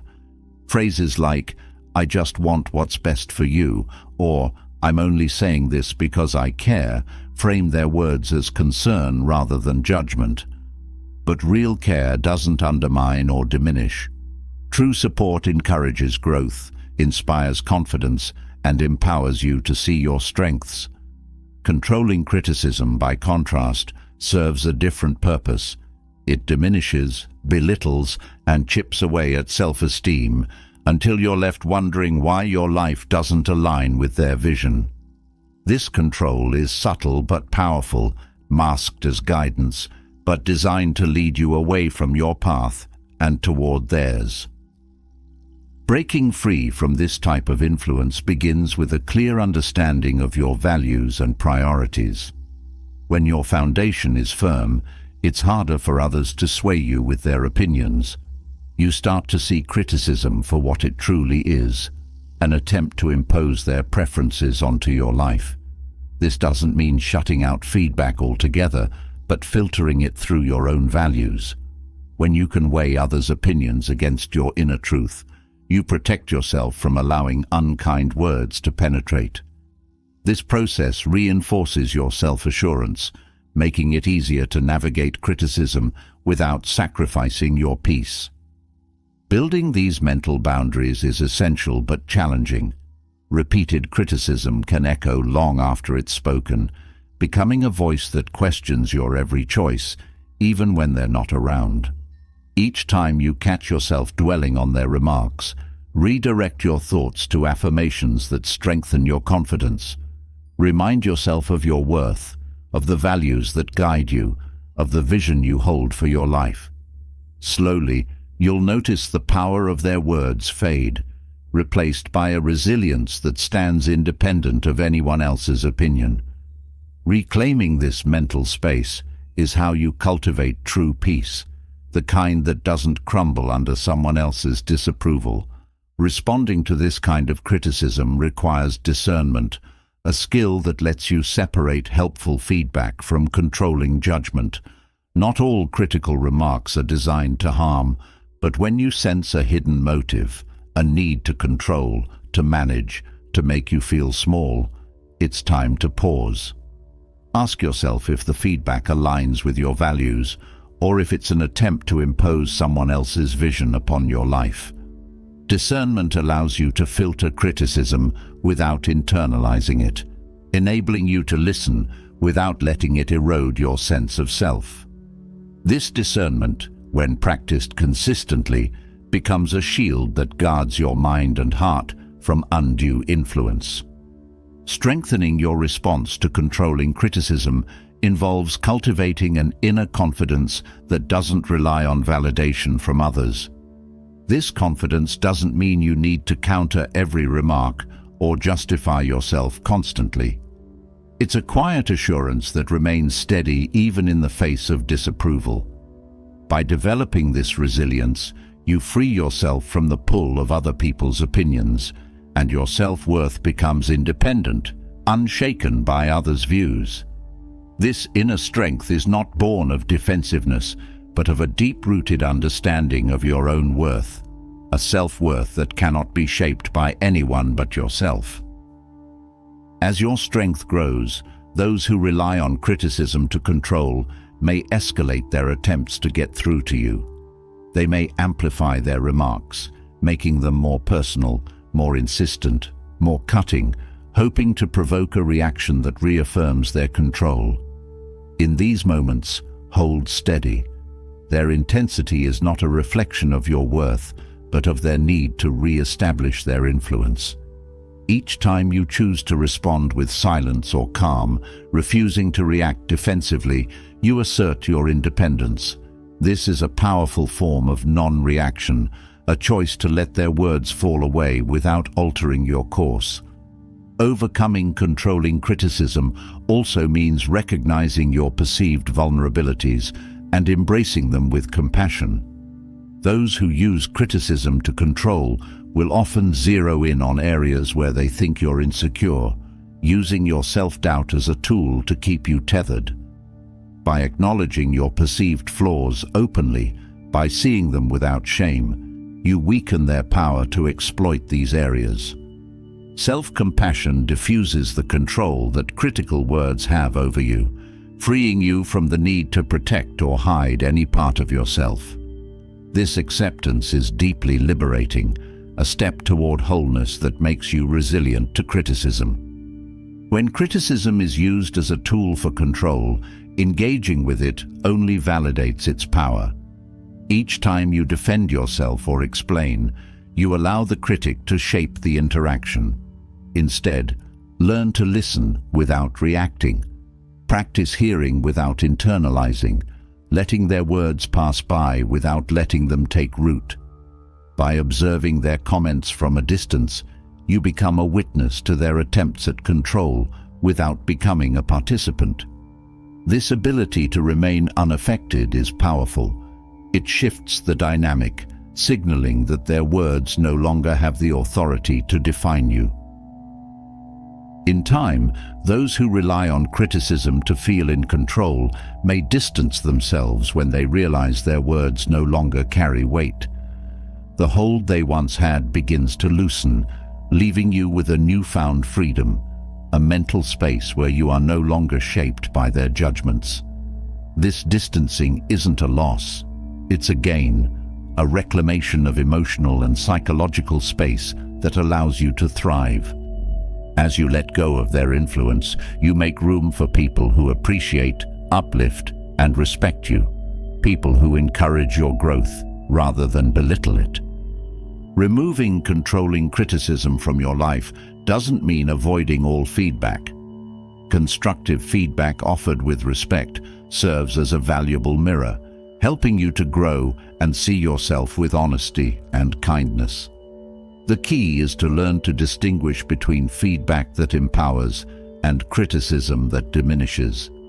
When you can discern the difference, you are free to engage without fear, without the worry of losing yourself in someone else's opinion. This freedom to choose what serves you is one of the most empowering aspects of self-respect.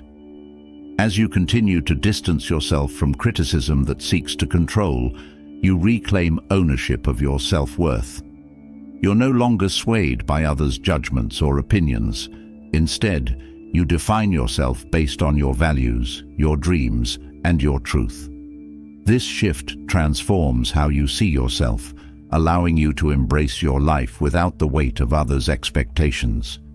You come to understand that your worth is intrinsic, not shaped by anyone's approval or disapproval, but rooted in a quiet, unshakable confidence that comes from knowing who you are. Choosing to let go of controlling criticism is challenging but deeply rewarding.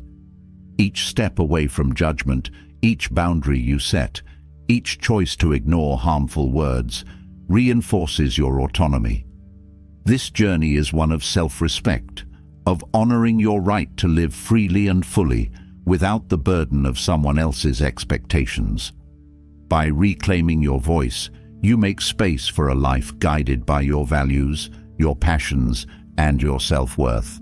A life where criticism holds no chains over your decisions. Liberating yourself from controlling criticism isn't just about removing judgment. It's about returning to yourself. It's a declaration that your worth is complete, unshaken by anyone's opinion. With each criticism you release, each moment of self-acceptance, you're not only protecting yourself, you're honoring a life led by self-respect, peace, and authenticity. In choosing to be free from control, you choose a life that belongs entirely to you. Breaking free from controlling criticism is like stepping out from under a shadow. When others no longer have the power to define your worth, you're free to embrace yourself fully. Yet, there's another hidden trap to uncover: emotional dependence. Unlike physical dependencies, emotional dependence binds you invisibly, often without realizing how much it shapes your life. It's that sense of needing someone to feel complete, the belief that without their presence or approval, something is missing. Liberating yourself from this dependency means taking back the reins of your emotional life. It's a journey of reclaiming your inner strength and grounding yourself in self-assurance rather than external sources of validation. Emotional dependence often takes root subtly, woven into the fabric of relationships. At first, it feels like closeness, like intimacy, but soon it becomes a need, a feeling that without their validation, you're somehow lacking. This dependency isn't about healthy support. It's about an over-reliance that strips away your independence. You start to feel that your happiness, your security, even your identity depends on them. The result is a deep sense of attachment that isn't rooted in love, but in need. Recognizing this distinction is the first step toward freeing yourself from its grip. Understanding emotional dependence involves examining where you may be outsourcing your self-worth. When someone else becomes the primary source of your happiness or peace, your emotions are no longer under your control. You rely on their approval, their attention, their responses, making their presence the center of your well-being. Emotional dependence tricks you into believing that they complete you, but in reality, it diminishes your sense of wholeness. True connection with others enhances your life without compromising your self-sufficiency. This awareness lays the groundwork for stepping out of dependency and reclaiming your emotional freedom. To break free from this trap, begin by focusing on building a secure inner foundation. Emotional dependence often grows in the absence of inner security. When you're unsure of your own worth, you look to others to fill the gaps. But a strong sense of self comes from within. Start by affirming your value, by learning to appreciate yourself without needing external confirmation. This inner foundation isn't built overnight. It's cultivated with patience and intention, reminding yourself daily that you are complete as you are. With each affirmation, you strengthen your independence, relying less on others to feel whole. Embracing solitude can be transformative in this journey. Solitude isn't loneliness. It's a space where you can connect with yourself, learning to enjoy your own company without needing validation from others. When you're comfortable in solitude, emotional dependence begins to lose its grip. You no longer feel the need to constantly reach out for affirmation or attention because you found a source of peace within. Solitude teaches you that you are enough, that your worth doesn't hinge on anyone else's presence or approval. This is the quiet strength of independence, a reminder that you hold all you need within. Developing emotional independence also requires redefining love and relationships. Emotional dependence often confuses need with love, blending the two into a bond that feels vital but is ultimately limiting. Real love isn't about completing each other, it's about two complete individuals sharing life. Emotional independence means loving without clinging, connecting without needing to possess. When you redefine relationships this way, you shift from dependency to healthy interdependence, where each person brings their whole self rather than seeking wholeness in each other. This shift allows you to build connections that empower rather than confine. To sustain emotional independence, practice self-validation. Dependence often arises when you look to others for confirmation of your feelings, choices, or worth. By learning to validate yourself, you reduce the need for external approval. Self-validation involves acknowledging your emotions without needing someone else to agree. It's trusting your judgment, respecting your decisions, and affirming your own experiences. Each time you validate yourself, you reclaim a piece of your autonomy, building confidence that's independent of others' opinions or reactions. Letting go of emotional dependence means embracing the discomfort that comes with change. Emotional dependency creates a comfort zone, a space where you feel temporarily secure because someone else fills the void. But this security is fleeting, as it relies on factors beyond your control. Breaking free involves confronting the unease of self-reliance, of trusting that you are capable of fulfilling your emotional needs. Embrace this discomfort as a necessary part of growth, a step toward becoming resilient, whole, and free. Each time you face this discomfort, you grow stronger, transforming dependency into inner strength. In this journey, it's essential to address fears that fuel dependency. Emotional dependence often stems from a fear of abandonment, rejection, or inadequacy. These fears drive you to cling to others, seeking reassurance that you are valued. By facing these fears, you strip them of their power. Recognize that your worth doesn't hinge on anyone's acceptance or rejection. It exists independently. When you confront and release these fears, emotional dependence loses its foundation. You reclaim your emotional freedom, knowing that your value is inherent, not contingent on others' perceptions. Learning to self-soothe is another vital skill for emotional independence. Emotional dependence often arises because you rely on others to regulate your emotions, to calm your fears, or to lift your mood. By developing self-soothing techniques, you gain the power to comfort yourself, reducing the need for external reassurance. Practice self-compassion, mindfulness, or grounding techniques when you feel anxious or overwhelmed. Each time you self-soothe, you reinforce your emotional resilience, teaching yourself that you are capable of managing your inner world without relying on someone else. Healthy boundaries are essential for emotional independence.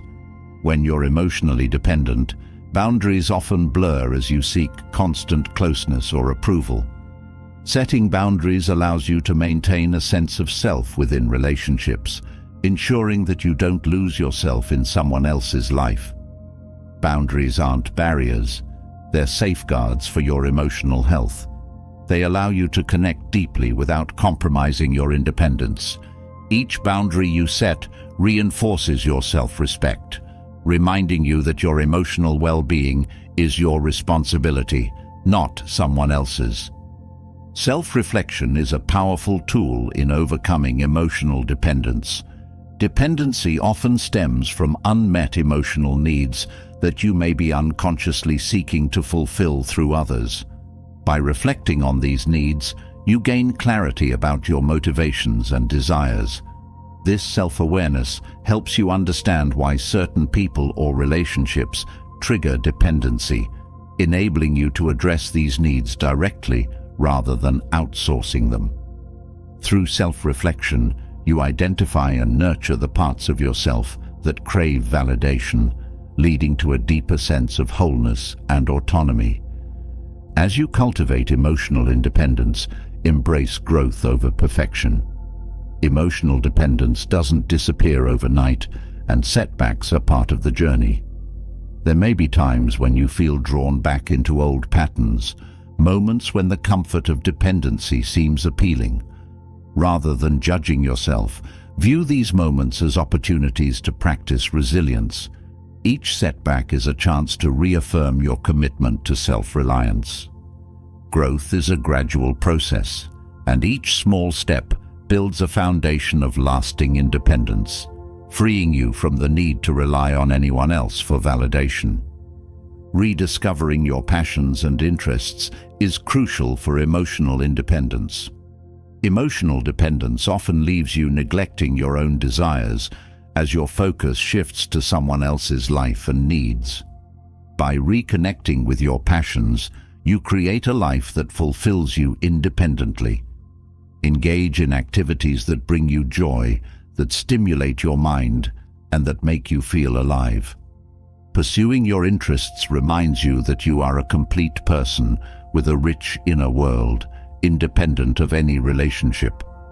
This fulfillment reduces the pull of dependency, grounding you in a life that you love.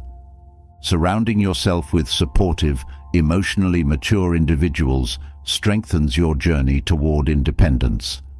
Emotional dependence often thrives in environments where boundaries are unclear or where relationships reinforce dependency. By building connections with people who respect your autonomy and encourage your growth, you create a support system that empowers you. These relationships remind you that you can share life without sacrificing your independence. Their presence supports your journey, reinforcing your self-worth and allowing you to enjoy connection without clinging. Freeing yourself from emotional dependence is about embracing your wholeness. It's recognizing that you are enough, that your worth is complete without anyone else's approval. By building self-validation, cultivating resilience, and honoring your needs, you transform dependence into independence. You learn to love freely, connect deeply, and live authentically, knowing that you are whole on your own. This freedom is not just the absence of dependency, it's the presence of self-respect, self-love, and an unshakable peace that comes from knowing you are, and always will be, complete within yourself. As you step into a life of emotional independence, the journey reveals a new perspective on relationships. No longer confined by dependency, you are free to explore deeper connections and richer interactions. But the modern world brings unique challenges, expectations, social dynamics, and even technology, all of which can complicate relationships.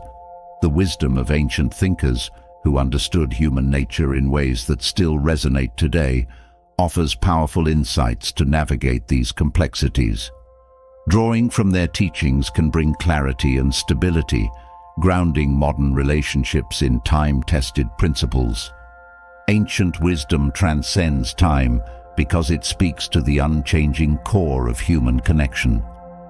Throughout history, philosophers, sages, and scholars have examined the essence of relationships. Their perspectives provide invaluable guidance on balance, respect, and authenticity, all critical elements in building strong bonds. While the settings and details of relationships may have evolved, human emotions and desires remain remarkably similar. Ancient teachings offer tools to cultivate harmony in relationships by recognizing these shared truths.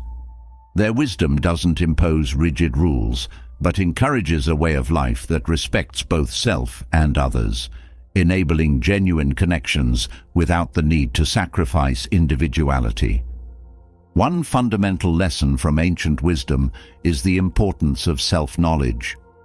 The more you understand yourself, your strengths, your values, and your weaknesses, the clearer your relationships become.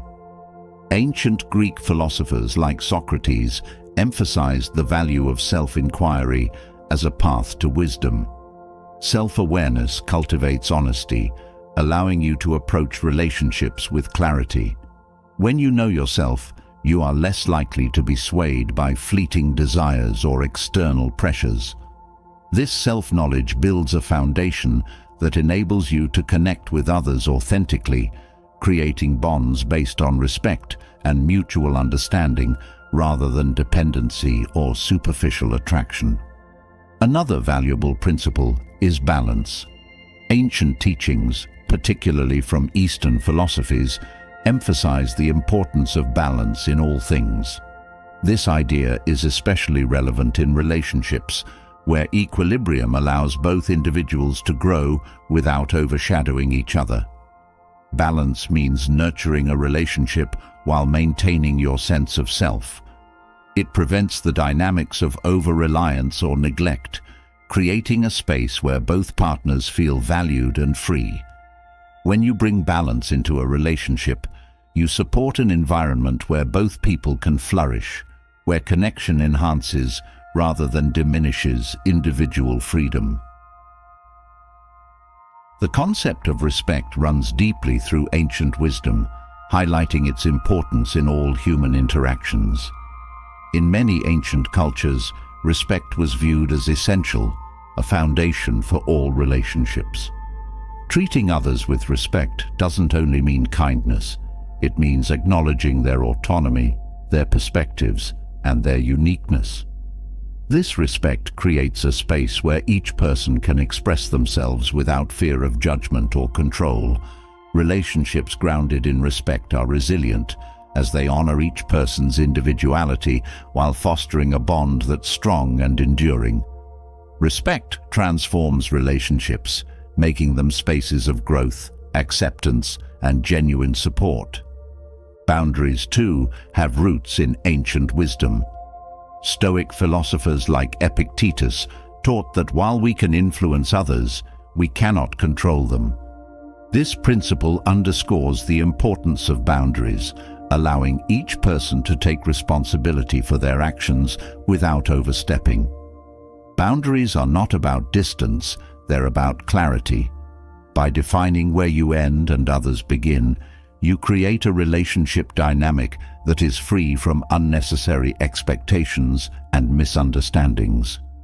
Boundaries protect the integrity of each person, fostering respect and reducing conflicts. In setting boundaries, you build relationships that thrive on mutual respect and understanding, free from the constraints of unspoken assumptions. Ancient teachings also emphasize the importance of resilience. Life inevitably brings challenges, and relationships are no exception. Rather than fearing conflict, ancient wisdom suggests embracing it as a path to growth. This perspective encourages resilience, seeing disagreements as opportunities to deepen understanding and build trust. Conflicts handled with patience and respect often strengthen relationships, revealing insights that deepen connection.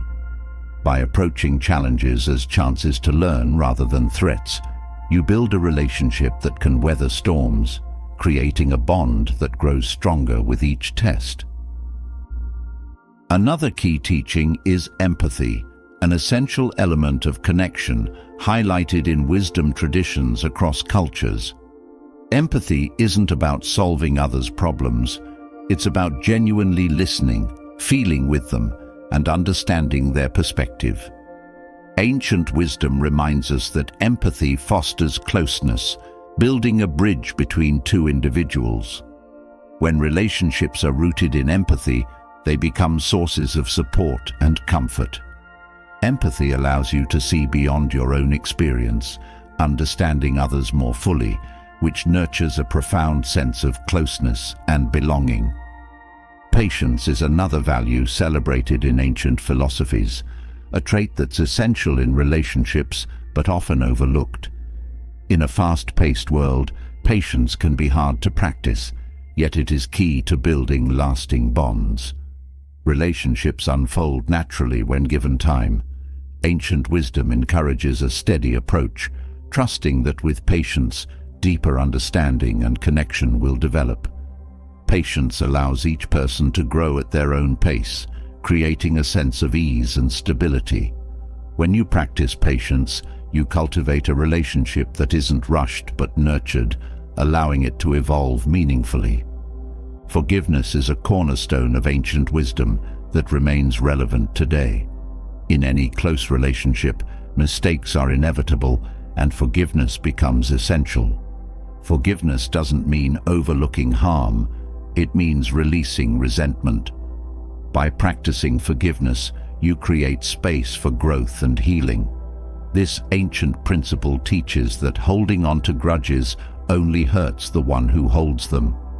Letting go of past hurts allows you to move forward without the weight of resentment, fostering a relationship that can evolve without being trapped by past mistakes. Honesty, another pillar of ancient wisdom, remains as essential today as it was centuries ago. Relationships grounded in honesty allow each person to express their true self without fear. Ancient teachings encourage honesty as a path to freedom, a way to live without the burden of pretenses or secrets. In relationships, honesty builds trust, creating a bond that can withstand life's challenges. When both people are honest, the relationship becomes a space where each can grow and evolve, unencumbered by the need to hide or pretend. Honesty invites openness, building a foundation of trust and integrity. Ancient wisdom also encourages simplicity in relationships, suggesting that we often complicate matters unnecessarily. Simplicity doesn't mean neglecting depth, it means focusing on what truly matters. By stripping away unnecessary expectations and demands, you create a relationship that thrives on genuine connection rather than superficial needs. Simplicity allows relationships to develop naturally, unburdened by the weight of excessive expectations. This approach fosters a pure connection, one that isn't clouded by complications or conditions, allowing each person to experience a relationship that's fulfilling and true. Through ancient teachings, we're reminded of the importance of gratitude in relationships. Many ancient cultures viewed gratitude as a key to happiness, fostering appreciation for each moment. In relationships, gratitude means valuing each other's presence and contributions. It's easy to take loved ones for granted, but by practicing gratitude, you remind yourself of the unique qualities they bring to your life. This appreciation deepens connection, creating a positive cycle of recognition and mutual respect. When relationships are infused with gratitude, they become sources of joy and fulfillment, spaces where each person feels seen and valued.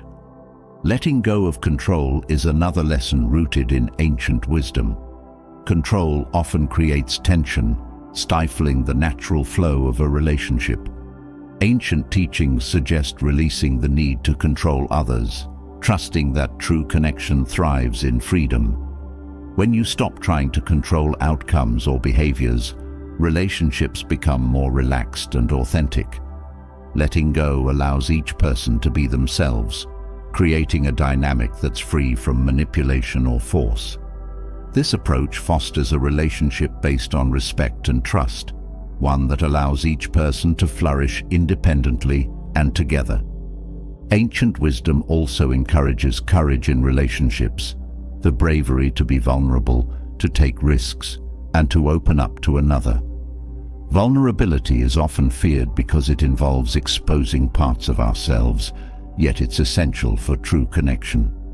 By being courageous, by sharing your thoughts and feelings openly, you invite a depth of connection that goes beyond the surface. Ancient wisdom celebrates this courage as a path to intimacy, a way to connect on a deeper level. When both people embrace vulnerability, the relationship becomes a space of mutual trust and understanding. Presence, an idea celebrated in many ancient philosophies, teaches the value of being fully engaged in each moment. In relationships, presence means truly listening, being attentive, and honoring the time you share with others. In today's world, distractions are constant, but ancient wisdom reminds us of the power of attention. By being present, you show respect and care, creating moments that are meaningful and memorable. This presence deepens bonds, making relationships a source of real connection rather than simply shared time. When you practice presence, relationships gain depth, becoming experiences of true connection. Detachment is another principle from ancient wisdom that enriches modern relationships. Detachment doesn't mean apathy. It means releasing expectations and attachments that may lead to disappointment. In relationships, this approach allows you to appreciate each moment without clinging to specific outcomes. Detachment fosters resilience, allowing the relationship to flow naturally without the weight of unrealistic expectations. It frees you to enjoy each person for who they are, creating a bond that is flexible and resilient. This approach creates a relationship that can withstand changes, a space where both people are free to grow. With each teaching from ancient wisdom, relationships become spaces of growth, understanding, and joy. These principles are timeless, not because they are rigid rules, but because they honor the core of human connection. In a world of complexity, ancient wisdom simplifies, bringing clarity and balance to modern relationships. By embracing these teachings, relationships transform from sources of dependency into sources of empowerment, creating bonds that are enduring, enriching, and true. As ancient wisdom enriches your understanding of relationships, you develop a keener awareness of the qualities that enhance true connection: respect, patience, honesty. But this awareness also highlights the subtler ways people sometimes undermine these values. Hidden disrespect often appears in everyday exchanges, woven into words, gestures, or attitudes. Unlike blatant disrespect, which is easier to identify and reject, hidden disrespect is insidious. It sneaks in under the radar, leaving you questioning yourself rather than the behavior. Learning to detect and reject these subtleties strengthens your self-respect and ensures that your relationships reflect mutual regard and appreciation. Hidden disrespect often manifests in casual interactions, slipping into the dialogue without fanfare. It might look like dismissive responses, passive-aggressive remarks, or a lack of genuine listening. Often, it's easy to overlook because it seems minor, almost harmless, but each instance chips away at the foundation of respect that every relationship requires. Recognizing these subtle signs doesn't mean being hypervigilant or overly sensitive. It means valuing yourself enough to acknowledge and address behavior that falls short of the respect you deserve. Understanding these cues empowers you to maintain boundaries and uphold the standard of respect in all your connections. A common form of hidden disrespect is dismissal, where someone subtly disregards your opinions, feelings, or experiences. It might come in the form of a quick shrug, an absent-minded nod, or a change of subject when you're speaking. These gestures communicate a lack of interest or regard, sending the message that your thoughts are not worth their attention. Dismissal often goes unnoticed because it's unspoken, but its impact can be profound. Over time, repeated dismissal can erode self-esteem, leaving you feeling undervalued. Recognizing this behavior allows you to address it, ensuring that your voice isn't minimized in any relationship. Sarcasm is another subtle but impactful form of disrespect, often disguised as humor. A sarcastic comment may seem light-hearted on the surface, but it often carries a hidden edge that belittles or undermines. When someone uses sarcasm to address serious topics or to respond to genuine concerns, it signals a reluctance to engage with sincerity. Sarcasm creates an imbalance, as it shifts the conversation away from authenticity and into a space of mockery. Recognizing sarcasm for what it is, a shield for unspoken feelings or frustrations, enables you to either address the underlying issue or set boundaries to prevent further undermining. Interruptions, though common, are another indicator of hidden disrespect. Consistently interrupting someone as they speak shows a lack of regard for their thoughts, implying that what they're saying is less important. This behavior, though often brushed off as conversational style, reflects an unwillingness to truly listen and engage. Each time someone interrupts, they diminish your voice, asserting their dominance in the dialogue. Addressing this requires calmness and clarity, gently reclaiming your space in the conversation. By refusing to accept interruptions as normal, you reinforce the importance of mutual respect in communication. Another subtle form of disrespect is unsolicited advice, especially when it's repetitive or intrusive. Offering advice can sometimes be helpful, but when it's given without invitation, it can imply that you're incapable of handling things on your own. This behavior places the advice giver in a position of authority, subtly suggesting that they know what's best for you. This diminishes your autonomy, subtly undermining your ability to make your own decisions. Learning to identify when advice is offered as support versus when it's a form of control enables you to establish boundaries, asserting your capacity to manage your life without constant guidance. Non-verbal cues also play a significant role in conveying hidden disrespect. Eye-rolling, sighs, or looks of impatience are often dismissed as minor expressions, but they communicate a lack of regard that words cannot fully capture. These cues suggest frustration, annoyance, or disinterest, signaling that your presence or input is somehow bothersome. Such gestures can leave you feeling dismissed or inferior without a single word being spoken. By acknowledging the impact of these non-verbal cues, you can address them openly, signaling that you won't tolerate being diminished through subtle actions. Microaggressions, often based on stereotypes, are another pervasive form of hidden disrespect. They're small, seemingly trivial comments or actions that reveal underlying biases. These remarks might not be overtly offensive, but they convey assumptions that undermine your identity, abilities, or worth. Left unaddressed, microaggressions can accumulate, creating an environment where you feel stereotyped or reduced to others' preconceived ideas. Recognizing these behaviors empowers you to assert your individuality, refusing to let anyone's assumptions define you. Addressing microaggressions with calm confidence helps dismantle these hidden biases and promotes a culture of respect.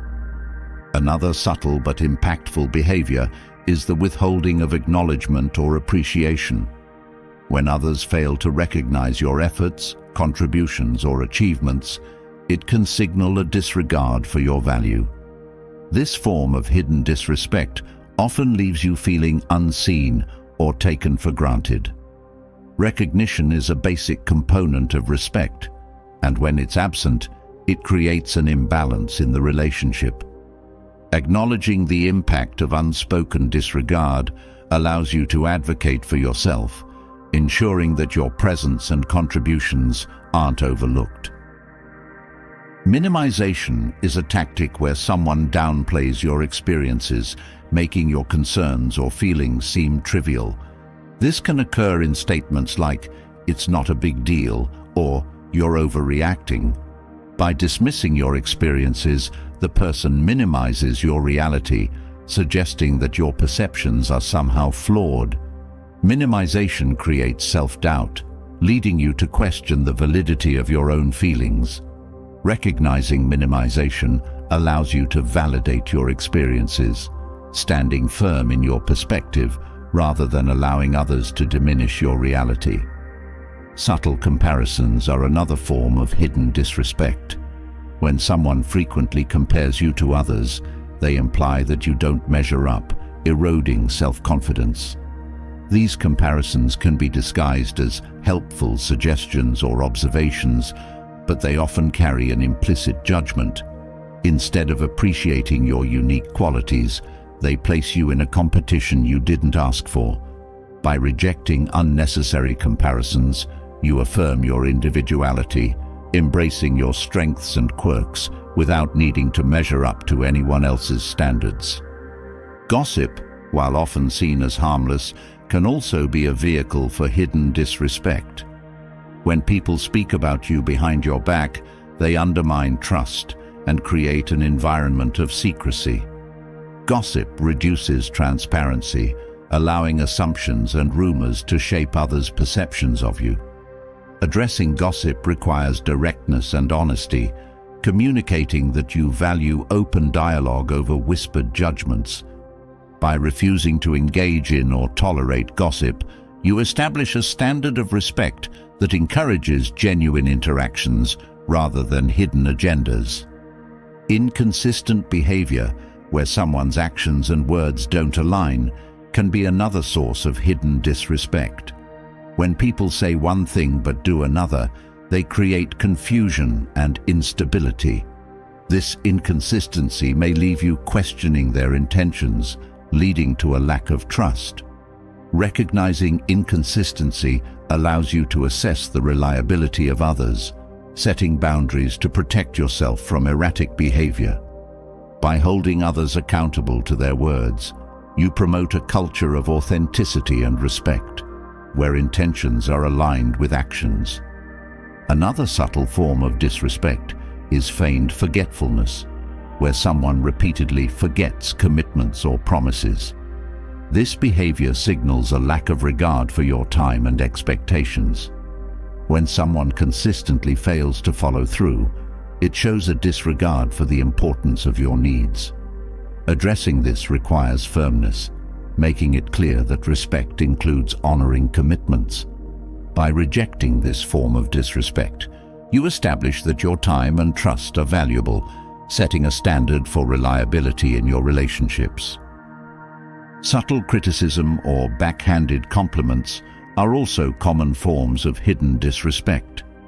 These comments appear positive on the surface, but carry a critical undertone. Statements like, "You're actually pretty good at that for a change," imply judgment, disguising critique as praise. Recognizing backhanded compliments allows you to address the underlying disrespect, making it clear that you value sincerity over veiled criticism. By standing firm against subtle critiques, you reinforce the importance of straightforward communication. Silent treatment, though often unspoken, is another form of hidden disrespect. This behavior withholds communication as a form of control, creating an emotional distance that leaves you feeling isolated. The silent treatment is a passive-aggressive tactic that conveys displeasure without addressing issues openly. Refusing to accept the silent treatment as normal encourages direct communication. Reinforcing that respect includes transparency and honesty, rather than manipulation through silence. Dismissive humor is another tactic that disguises disrespect as a joke. When someone laughs off your concerns or uses humor to avoid addressing serious topics, it signals a lack of regard for your feelings. Dismissive humor often leaves you feeling belittled or mocked, as your emotions are trivialized under the guise of playfulness. Recognizing this behavior helps you assert the importance of respectful dialogue, making it clear that humor shouldn't be used to avoid genuine connection. In relationships, undermining comments are another way that hidden disrespect appears. These comments subtly question your abilities or decisions, casting doubt on your competence. Phrases like, "Are you sure about that?" or "I don't know if that's your strength," subtly erode confidence. By recognizing these undermining remarks, you can address them directly, reinforcing your competence and refusing to let others diminish your self-assurance. Through awareness and assertiveness, hidden disrespect can be identified and addressed. Each time you acknowledge these behaviors, you affirm your commitment to self-respect, creating relationships that reflect genuine appreciation and regard. By rejecting hidden disrespect, you set a powerful standard, ensuring that your interactions are grounded in authenticity, honesty, and respect, the cornerstones of meaningful connection. In recognizing and addressing hidden disrespect, you reclaim your right to be treated with respect and honesty. But self-respect requires more than identifying disrespect. It involves finding your voice and using it. Silence, especially when it's a response to disrespect or discomfort, has a way of eating away at your confidence. Holding back words when you truly want to speak up might seem harmless in the moment, but it creates a pattern that undermines self-esteem over time. When you silence yourself repeatedly, you internalize the idea that your thoughts, feelings, and experiences don't matter. Breaking this cycle isn't just about speaking up. It's about reclaiming your right to be heard and valued. Staying silent often feels easier, especially in situations where expressing yourself might lead to conflict or discomfort. However, this avoidance comes at a cost. Each time you choose silence over self-expression, you reinforce the idea that your comfort, peace, or perspective is secondary. Silence, when habitual, builds walls around your true self, creating a disconnection between who you are and who you present to others. This disconnection fosters self-doubt, making it harder to trust your own judgment. By finding the courage to speak up, you close the gap between your inner voice and outer actions, bringing authenticity to your relationships and to yourself. When you suppress your voice, you deny your needs. Needs don't disappear because they're unexpressed. They simply go unmet, creating a lingering sense of dissatisfaction. Over time, this unmet need creates resentment, not just toward others, but toward yourself. This resentment festers, manifesting as feelings of unworthiness or inadequacy. It's a subtle message that your needs aren't as important as others' comfort. Releasing yourself from this pattern involves valuing your needs enough to voice them. Each time you do, you reinforce the belief that your needs deserve recognition and respect, fostering a healthier sense of self-worth.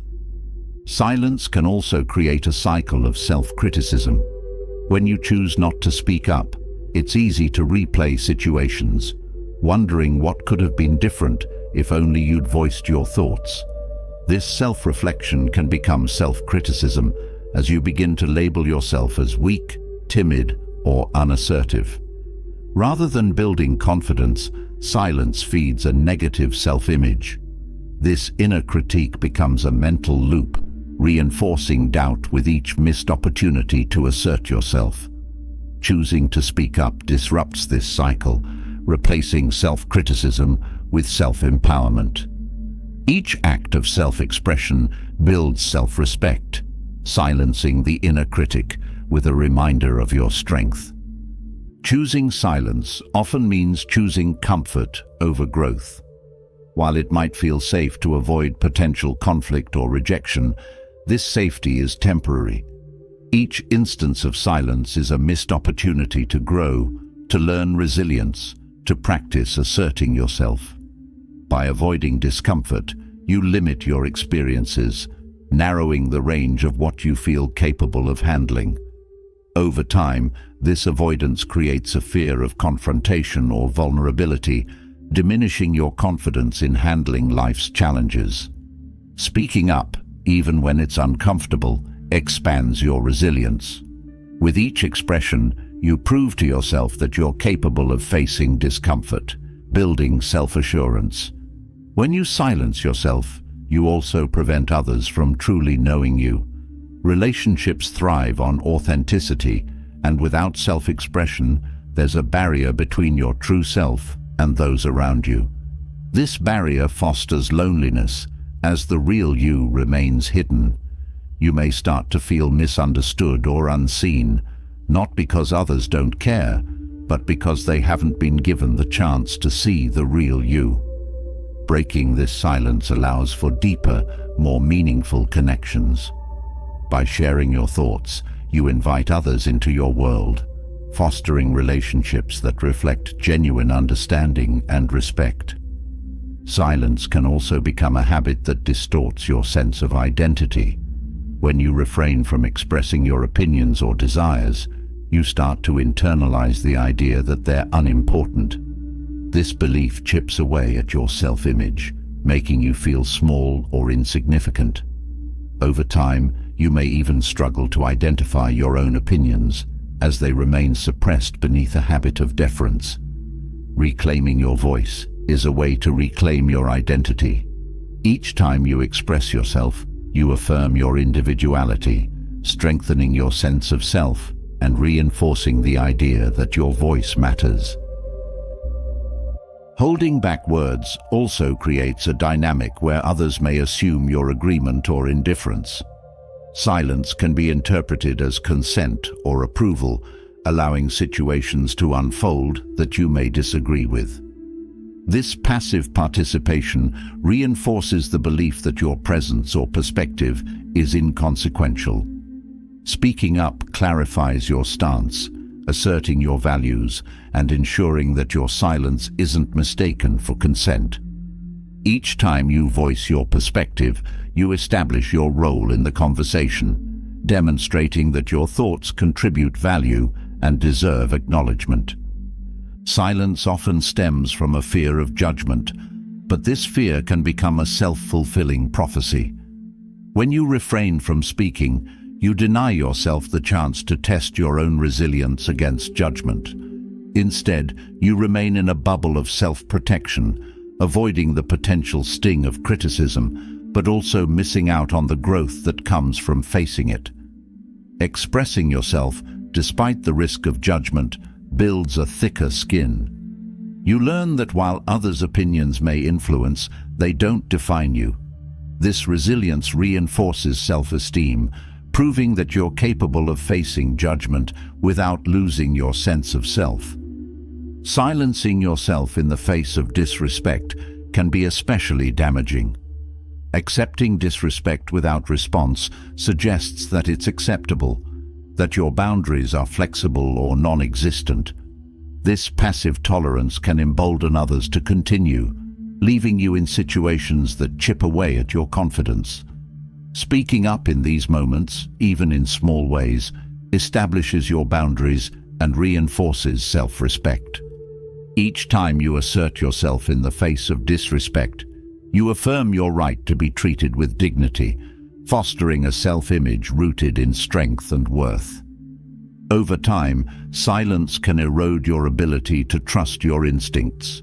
By consistently ignoring your impulse to speak, you dull your inner voice. This disconnection weakens your intuition, making it harder to navigate relationships and decisions confidently. Re-engaging with your voice revitalizes your instincts, helping you reconnect with the inner guidance that knows what's best for you. Each time you act on your intuition, you reinforce a sense of self-trust, strengthening your ability to navigate life from a place of inner clarity rather than external influence.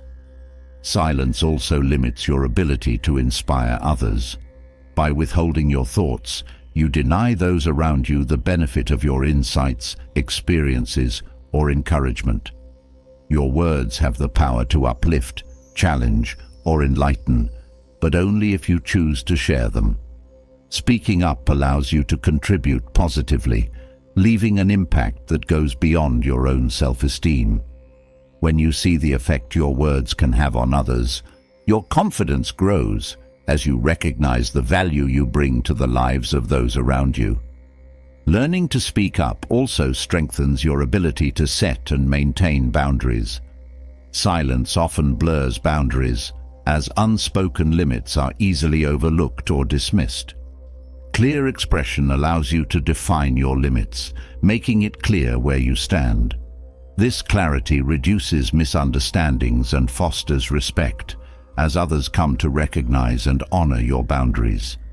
Each time you articulate your limits, you affirm your right to self-respect, creating a dynamic that values mutual understanding and acknowledgement. Staying silent can lead to a feeling of powerlessness, as it reinforces the idea that you're at the mercy of others' decisions or judgments. Speaking up reclaims that power, reminding you that you have a say in your life and interactions. By expressing yourself, you shift from passive observer to active participant, influencing your environment rather than being shaped by it. This shift empowers you, reinforcing the belief that you have the right and the strength to shape your own experiences. In moments of silence, your self-worth can become tied to external validation. By refraining from expressing yourself, you may begin to seek validation through others' approval or acceptance.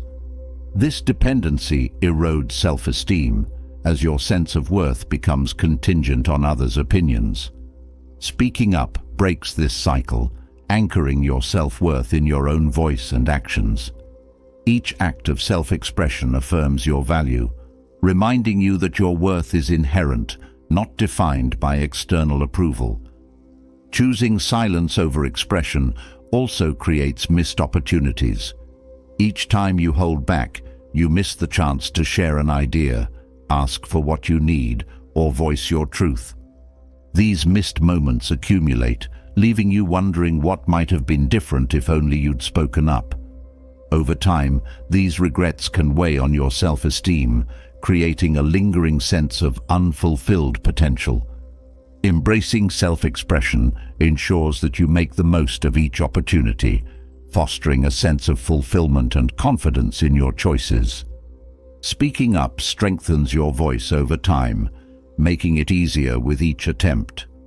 Silence, however, weakens it, making self-expression feel increasingly foreign or uncomfortable. The more you stay silent, the harder it becomes to break the pattern, creating a cycle of self-suppression. By choosing expression, you build momentum, each act of speaking up reinforcing your confidence and comfort with self-assertion.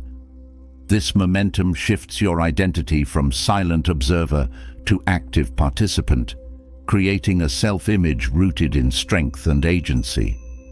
When silence becomes a habit, it creates a version of yourself that's hidden from the world.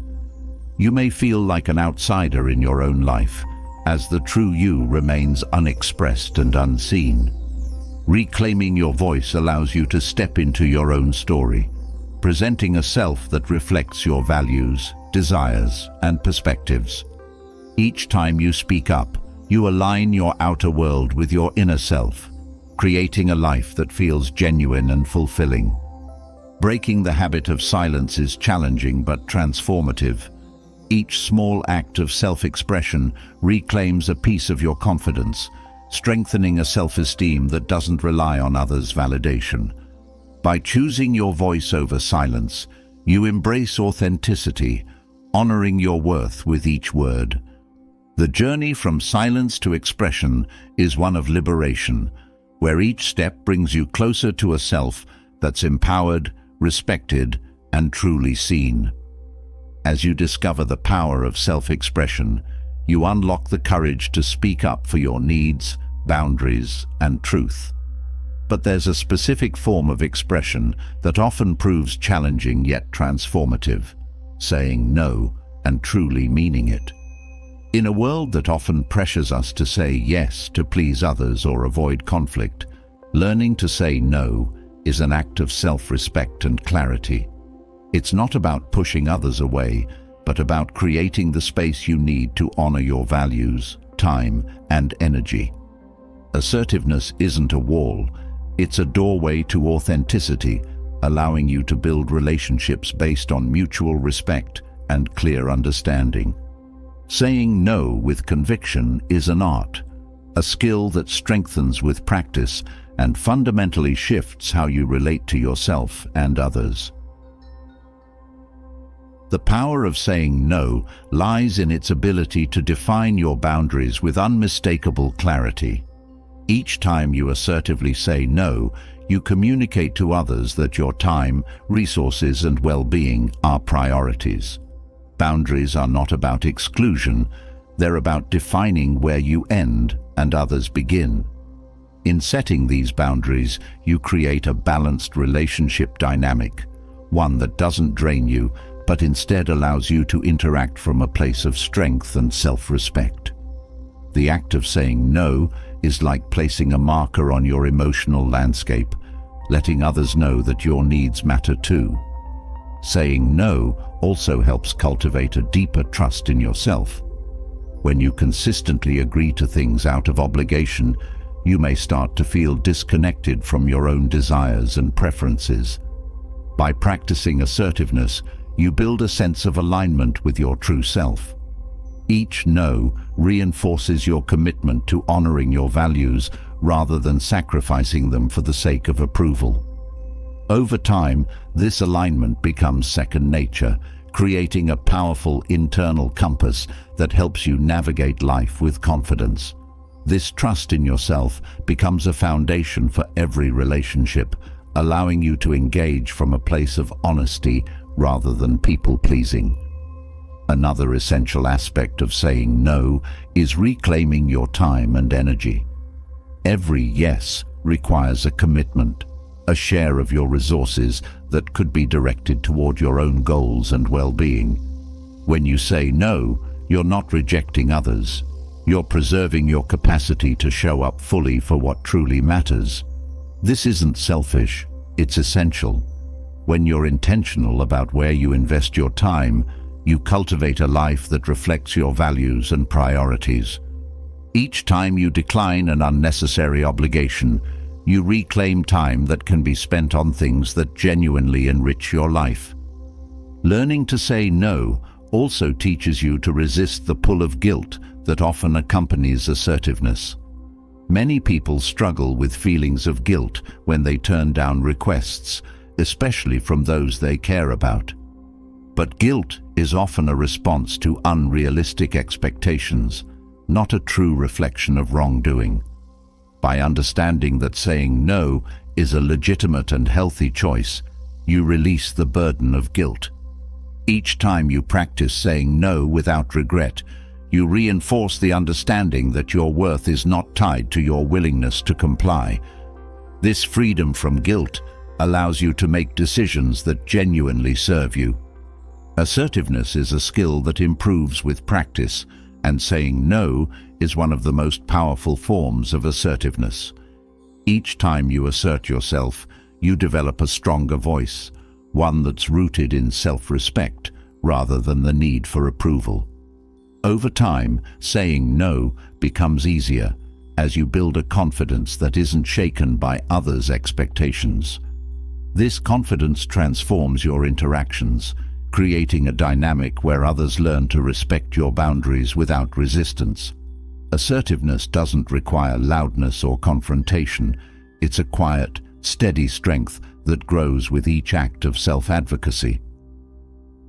Saying no also clarifies your relationships.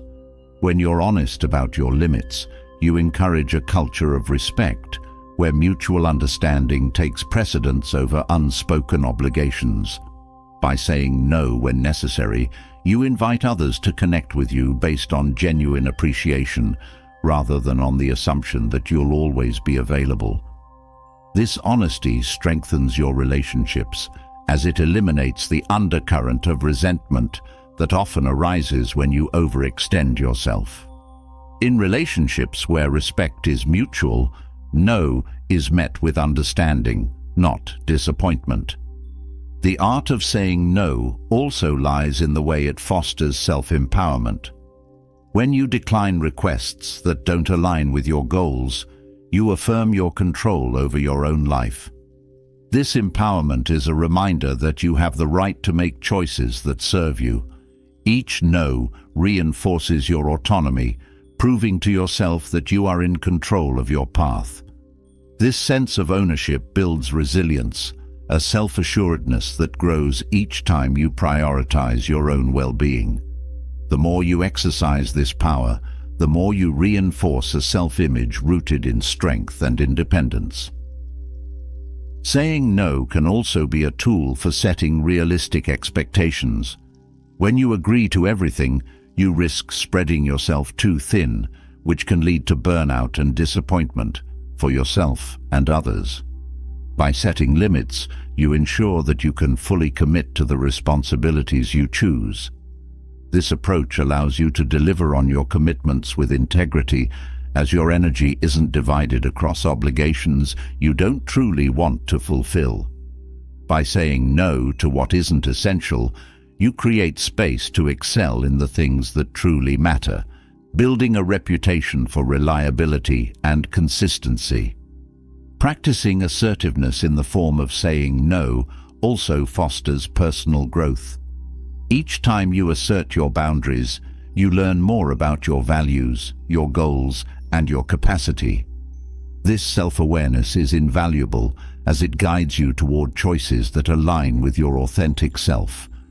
By understanding what you're willing to say no to, you gain clarity about what you stand for. This growth allows you to approach decisions with a greater sense of purpose and direction, transforming each no into a powerful statement of your identity and values. Saying no with confidence also contributes to emotional well-being.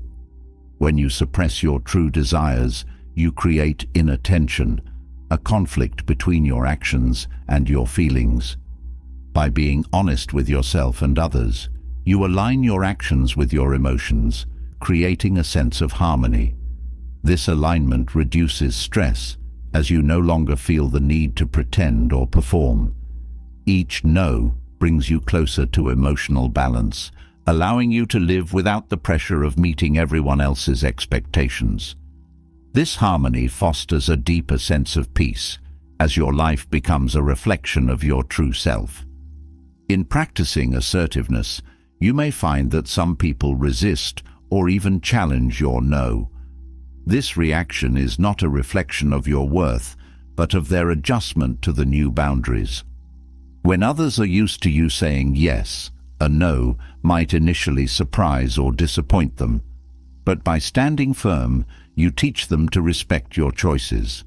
With time, even those who resist may come to understand and appreciate your honesty. Each time you stay committed to your boundaries, you reinforce a self-respect that doesn't waver based on others' reactions. Saying no also creates room for self-care, a vital part of maintaining health and happiness. When you're constantly saying yes, your time for rest, reflection, and rejuvenation is limited. Self-care isn't a luxury, it's a necessity, and each no makes space for it. By choosing to prioritize your own needs, you ensure that you can show up fully, not just for others, but for yourself.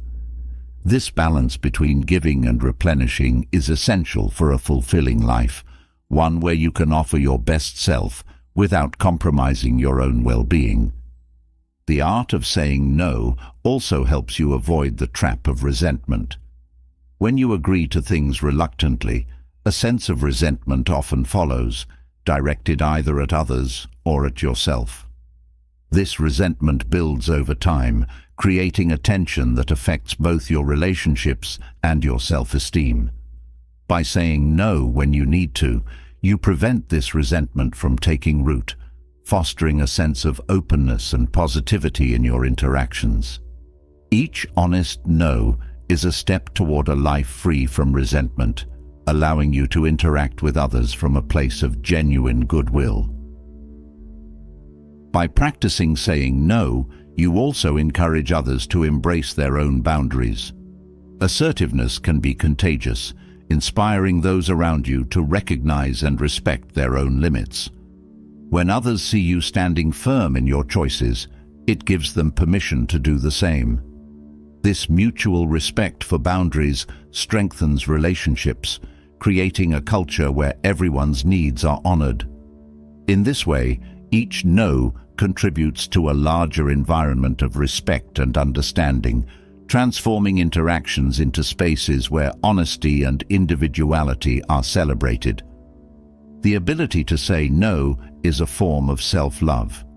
When you choose to prioritize your needs, you affirm that you are worthy of respect, care, and consideration. This self-love isn't selfish, It's a recognition of your inherent value. Each no becomes an act of kindness toward yourself, a reminder that your well-being matters. Over time, this self-love radiates outward, influencing your choices, your relationships, and your life's direction. By honoring yourself with each no, you create a life that reflects your deepest values and desires. In mastering the art of assertiveness, saying no becomes a tool for building a life of integrity, one where your choices are aligned with your true self. Each time you practice assertiveness, you reinforce the belief that you are the author of your own life, free to choose based on your values, not external pressure. This freedom is the essence of self-respect, a gift that grows with each act of self-assertion. By embracing this freedom, you empower yourself to live authentically, creating a life that is fully your own, guided by the strength of a confident no. Mastering the art of assertiveness transforms how you interact with others and empowers you to set boundaries with clarity. But along with the ability to say no comes another essential skill: discerning between feedback that serves your growth and criticism that only serves to tear down. In a world where opinions are freely offered and often unsolicited, knowing how to separate constructive feedback from destructive criticism is crucial to maintaining a healthy self-image and confidence. Constructive feedback guides you, offering insights that encourage improvement, while destructive criticism, masked as help, can erode self-worth and create self-doubt. This skill isn't about ignoring criticism altogether, but about learning to recognize the difference, taking in what is beneficial and letting go of what is not. By understanding this distinction, you develop resilience, gaining the ability to refine your strengths without internalizing negativity. Feedback, when constructive, carries an element of respect. It acknowledges your strengths while gently guiding you toward improvement. Constructive feedback doesn't diminish your efforts. Instead, it honors them, encouraging growth without tearing down what you've built. Destructive criticism, on the other hand, often lacks this respect. Its tone can be harsh, dismissive, or overly judgmental, focusing more on faults than on potential. By tuning into the tone and intent of the feedback, you begin to discern whether the words are meant to uplift or merely to undermine. This awareness helps you protect your self-esteem, allowing you to engage with feedback that genuinely seeks to support your progress. Constructive feedback is rooted in specifics. It addresses particular areas for improvement, offering clear examples or suggestions that you can work with. This specificity shows that the person providing feedback has taken the time to understand your efforts and respects the details of your work. Destructive criticism, in contrast, is often vague, throwing out general judgments without context or examples. Phrases like, "This just isn't good enough," or "You always mess things up," lack the clarity needed to be helpful. Recognizing this difference allows you to dismiss criticism that is overly general and therefore unhelpful. By focusing on feedback that provides actionable insights, you enhance your skills without being weighed down by unclear judgments. Intent is another key factor in distinguishing between constructive and destructive feedback. Constructive feedback is motivated by a genuine desire to see you succeed. It may come from a place of experience, where someone who has faced similar challenges wants to share insights that could benefit you. Destructive criticism, however, often stems from negativity, insecurity, or even jealousy. Rather than aiming to help, it seeks to diminish or control. By assessing the intent behind the feedback, you gain insight into the motivations of the person offering it. When feedback feels supportive and well-intentioned, it's easier to accept it as guidance. But when the intent feels harmful, you can confidently dismiss it, knowing it doesn't serve your growth. Constructive feedback is often framed with empathy. The person offering it acknowledges the challenges involved and may even share their own experiences to make the advice more relatable. This empathy creates a space where you feel understood and encouraged. Destructive criticism, in contrast, lacks this empathy, coming across as cold or even condescending.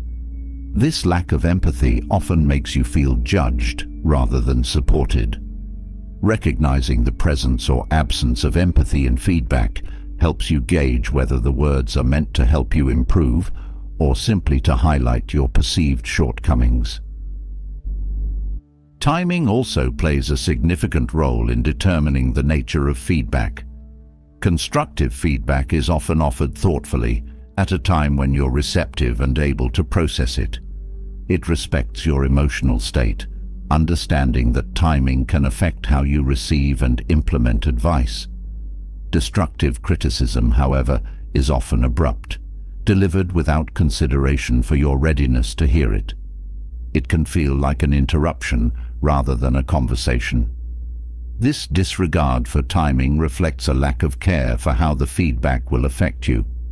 By noticing the timing, you gain insight into whether the feedback is offered with respect for your feelings and progress.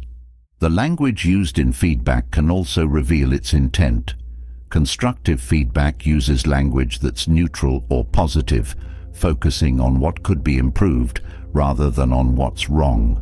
It avoids extreme words like always or never, which are often used in destructive criticism to exaggerate faults.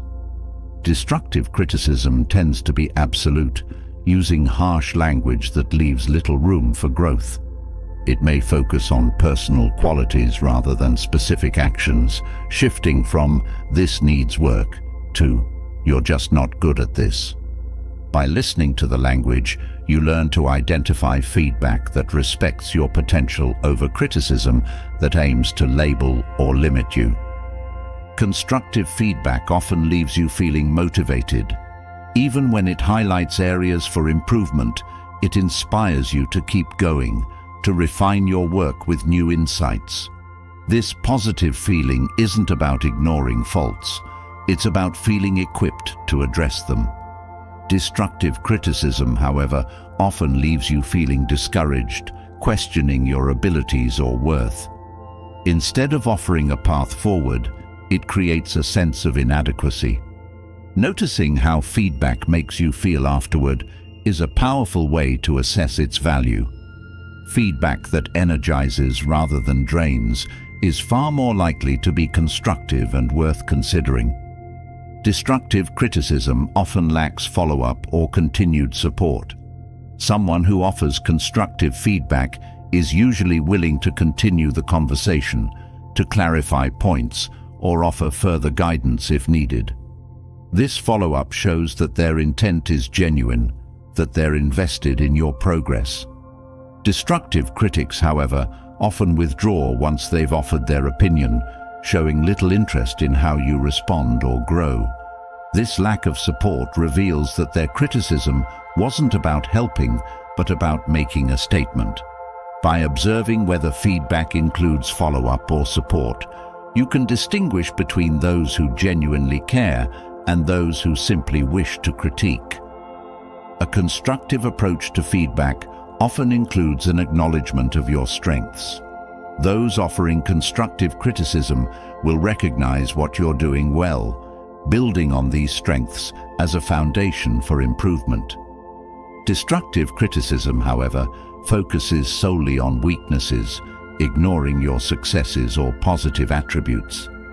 This narrow focus creates a distorted view of your abilities, making you feel as though nothing you do is worthwhile. By seeking feedback that balances strengths with areas for improvement, you create a more accurate self-image, one that encourages growth without ignoring your achievements. Constructive feedback is respectful of your autonomy, offering suggestions rather than commands. It respects that you have the choice to implement the feedback in a way that aligns with your style and goals. Destructive criticism, however, often sounds like an ultimatum, implying that there's only one correct way to proceed. This rigid approach discourages creativity, making you feel restricted. By recognizing feedback that respects your autonomy, you foster a sense of ownership over your growth. You're empowered to integrate advice in a way that complements your unique approach, rather than feeling confined by narrow expectations. The source of the feedback also matters. Constructive feedback often comes from those who have expertise or experience in the area. Their insights are informed by knowledge, making their advice relevant and applicable. Destructive criticism, however, can come from those who lack experience, offering judgments without a true understanding of the subject. By considering the credibility of the source, you ensure that the feedback you accept is well-informed and applicable to your situation. Trusting credible sources prevents you from internalizing uninformed criticism, keeping your growth grounded in real knowledge rather than unqualified opinions. Constructive feedback is usually given in private, respecting your dignity and allowing you to reflect without the pressure of others' opinions. Destructive criticism, however, may be given publicly, as if to assert dominance or to highlight your faults for an audience. Public criticism can feel like an attack, leaving you exposed rather than encouraged. By recognizing the setting in which feedback is offered, you protect yourself from criticism meant to shame rather than support. Feedback given in private respects your right to improve without feeling humiliated, fostering a safe space for growth. Constructive feedback is flexible, allowing for dialogue and discussion. The person offering it is open to questions and willing to explain their perspective. This openness encourages a collaborative approach to growth, making you feel involved in the process. Destructive criticism, however, is rigid, leaving no room for discussion or alternative viewpoints. This lack of flexibility can make you feel trapped, as if the criticism is a final judgment rather than a perspective.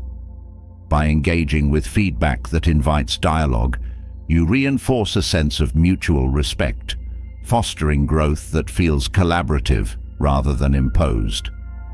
When you learn to separate constructive feedback from destructive criticism, you cultivate a resilient sense of self. Each piece of feedback becomes an opportunity to grow rather than a reason to doubt yourself. By recognizing the characteristics of constructive feedback, you build a filter that lets in only what is useful, leaving behind what does not serve you. This skill empowers you to engage with feedback thoughtfully, using it as a tool for refinement rather than a source of self-doubt. It's a skill that grows with practice, allowing you to navigate life with a balanced sense of confidence and openness to growth. Learning to separate constructive feedback from destructive criticism has shown you how to guard your self-worth from negativity and uninformed judgment. But even with this skill, you may still find yourself sensitive to others' opinions, especially when they seem critical or harsh. The Stoic approach to resilience offers a path to inner stability, a way to engage with the world's judgments without losing sight of your own value. Stoicism teaches that while others' opinions are beyond your control, your response to them is entirely within your power. Building resilience to these opinions doesn't mean ignoring what others say, but finding the inner strength to remain unmoved by judgments that don't align with your truth. This is a discipline that transforms how you view yourself, making your peace unshakable, no matter how the world responds. The foundation of Stoic resilience lies in recognizing that not every opinion deserves your attention. Ancient Stoic philosophers like Epictetus taught that people's judgments often reveal more about them than about you. They come from others' biases, experiences, and beliefs, which may have little to do with who you are. By understanding that opinions are reflections of those who hold them, you gain the freedom to let go of reactions that don't serve you. This awareness shifts your focus inward, allowing you to invest your energy in the things you can control, your own actions, thoughts, and values. In this, you find the freedom to live authentically, guided by your inner principles rather than by others' expectations. A key Stoic principle is distinguishing between what is within your control and what is not. Others' opinions fall into the category of things you cannot control. Attempting to influence or appease these opinions is like trying to control the wind. When you accept that others' judgments are outside your influence, you release yourself from the burden of trying to please everyone. This shift creates an internal peace, as your sense of worth is no longer tied to others' views. By focusing on what you can control, your own character and responses, you become resilient, grounded in values that do not change with others' perceptions. Another central concept in Stoicism is the idea of indifference. This doesn't mean apathy, but rather an ability to remain unaffected by things that don't contribute to your character or purpose.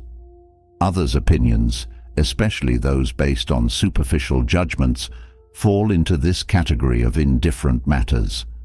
By cultivating a mindset that treats these opinions as irrelevant to your self-worth, you develop a powerful resilience. Each time you practice indifference to judgments that don't align with your values, you strengthen your ability to live unshaken, your inner peace preserved regardless of external noise. The Stoic approach also emphasizes focusing on your own values and principles. When you're clear about what matters to you, others' opinions lose their power to sway you. Your values become a compass, guiding your actions and helping you remain true to yourself. Instead of seeking approval, you seek alignment with your principles, which brings a deeper sense of fulfillment than external validation. This alignment fosters resilience, as your confidence grows from knowing that you live by your own standards, regardless of others' views.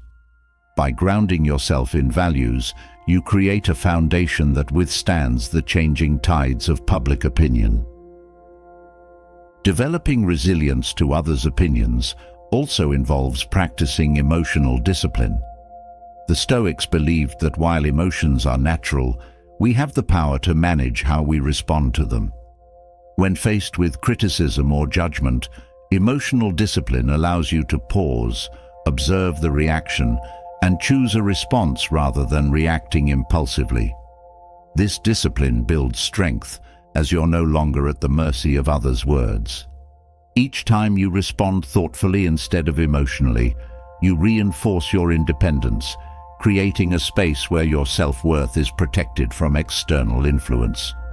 This approach nurtures a calm confidence, allowing you to engage with others without losing your center. Stoicism also teaches the importance of self-reflection, a practice that strengthens resilience by fostering self-knowledge. Through regular reflection, you become more aware of your values, your progress, and areas for growth. This self-awareness gives you a solid sense of who you are, making you less susceptible to others' judgments. When you know yourself deeply, others' opinions carry less weight, as they no longer have the power to define you. Self-reflection encourages resilience by creating a self-image that's grounded in truth, rather than in others' perceptions, allowing you to remain steady in the face of criticism. The Stoics encourage the practice of non-attachment, a mindset that reduces the impact of others' opinions. Non-attachment doesn't mean disengagement. It means recognizing that your worth isn't tied to approval or criticism. When you're non-attached, you engage with others without feeling the need to earn their favor. This practice fosters resilience as it frees you from the fear of rejection. You approach life with an open heart, unaffected by whether others agree with or understand you. This detachment creates a quiet confidence, allowing you to pursue your path with integrity, regardless of others' judgments. Another valuable Stoic teaching is to anticipate criticism without fearing it. The Stoics believed that criticism is inevitable, a natural part of interacting with others. By expecting criticism, you reduce its emotional impact, as it no longer comes as a shock. This expectation allows you to prepare mentally, creating a space where criticism can be heard without affecting your peace. When you view criticism as a normal occurrence rather than a threat, you develop resilience, as your self-esteem no longer hinges on others' approval. This perspective transforms criticism from a source of fear into an opportunity for growth. Stoic resilience also involves embracing the impermanence of others' opinions. Opinions are fleeting, often changing with circumstances, moods, or trends. By understanding that opinions are temporary, you free yourself from their weight. This knowledge gives you perspective, helping you to see beyond the moment. Instead of being affected by passing judgments, you focus on what endures: your character, your purpose, your values. This long-term view fosters resilience, as it keeps you grounded in what truly matters, unaffected by the ever-shifting opinions around you. The Stoic approach encourages you to view opinions as separate from your identity. Others' judgments are not reflections of your true self. They're interpretations based on limited knowledge or assumptions. By creating a mental boundary between who you are and how others see you, you protect your self-image from distortion. This boundary fosters resilience, as you no longer internalize judgments that don't align with your reality. You become secure in your own identity, free from the need to conform to others' expectations, embracing a self-worth that is self-defined and unwavering. A core Stoic principle is accepting that some people's opinions may be unfavorable, regardless of what you do. No matter how kind, skilled, or genuine you are, not everyone will understand or appreciate you. By accepting this truth, you release yourself from the need to please everyone. This acceptance fosters resilience, as it shifts your focus from others' approval to your own integrity. Each time you acknowledge that not everyone will agree with you, you strengthen your ability to live authentically, unburdened by the pressure to conform. The Stoics also taught that adversity, including criticism, is an opportunity to strengthen your character. When others' opinions challenge you, they offer a chance to practice patience, humility, or courage. By viewing criticism as a teacher rather than an obstacle, you turn each judgment into a moment of growth. This perspective builds resilience, as you learn to see others' opinions not as threats, but as stepping stones on your journey. Each challenge becomes a tool for refinement, reinforcing your commitment to self-improvement and inner strength. Resilience to others' opinions also involves choosing not to react immediately.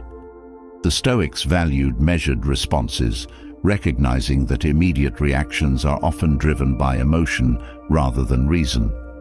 By pausing before responding, you gain clarity, allowing you to decide if the opinion deserves your attention. This pause creates resilience, as it frees you from impulsive reactions that may undermine your peace.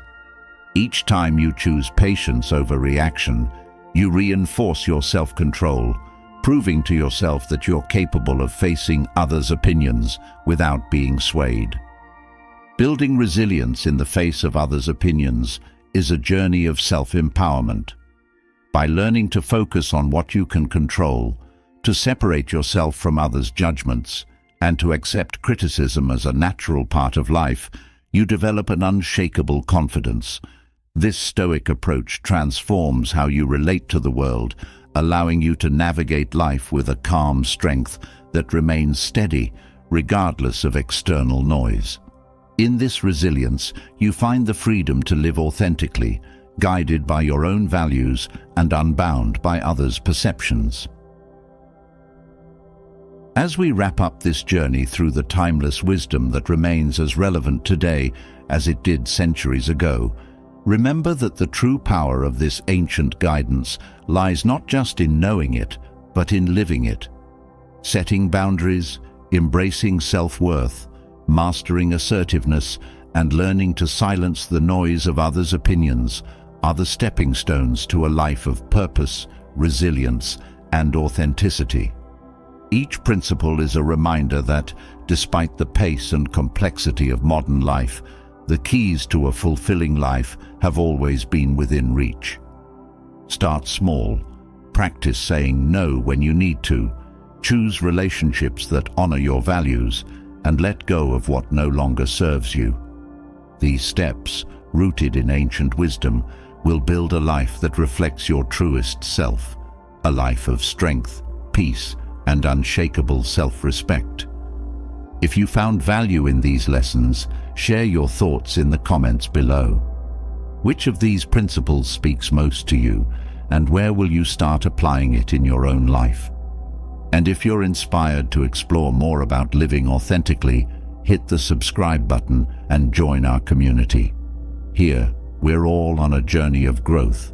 Let's keep learning together.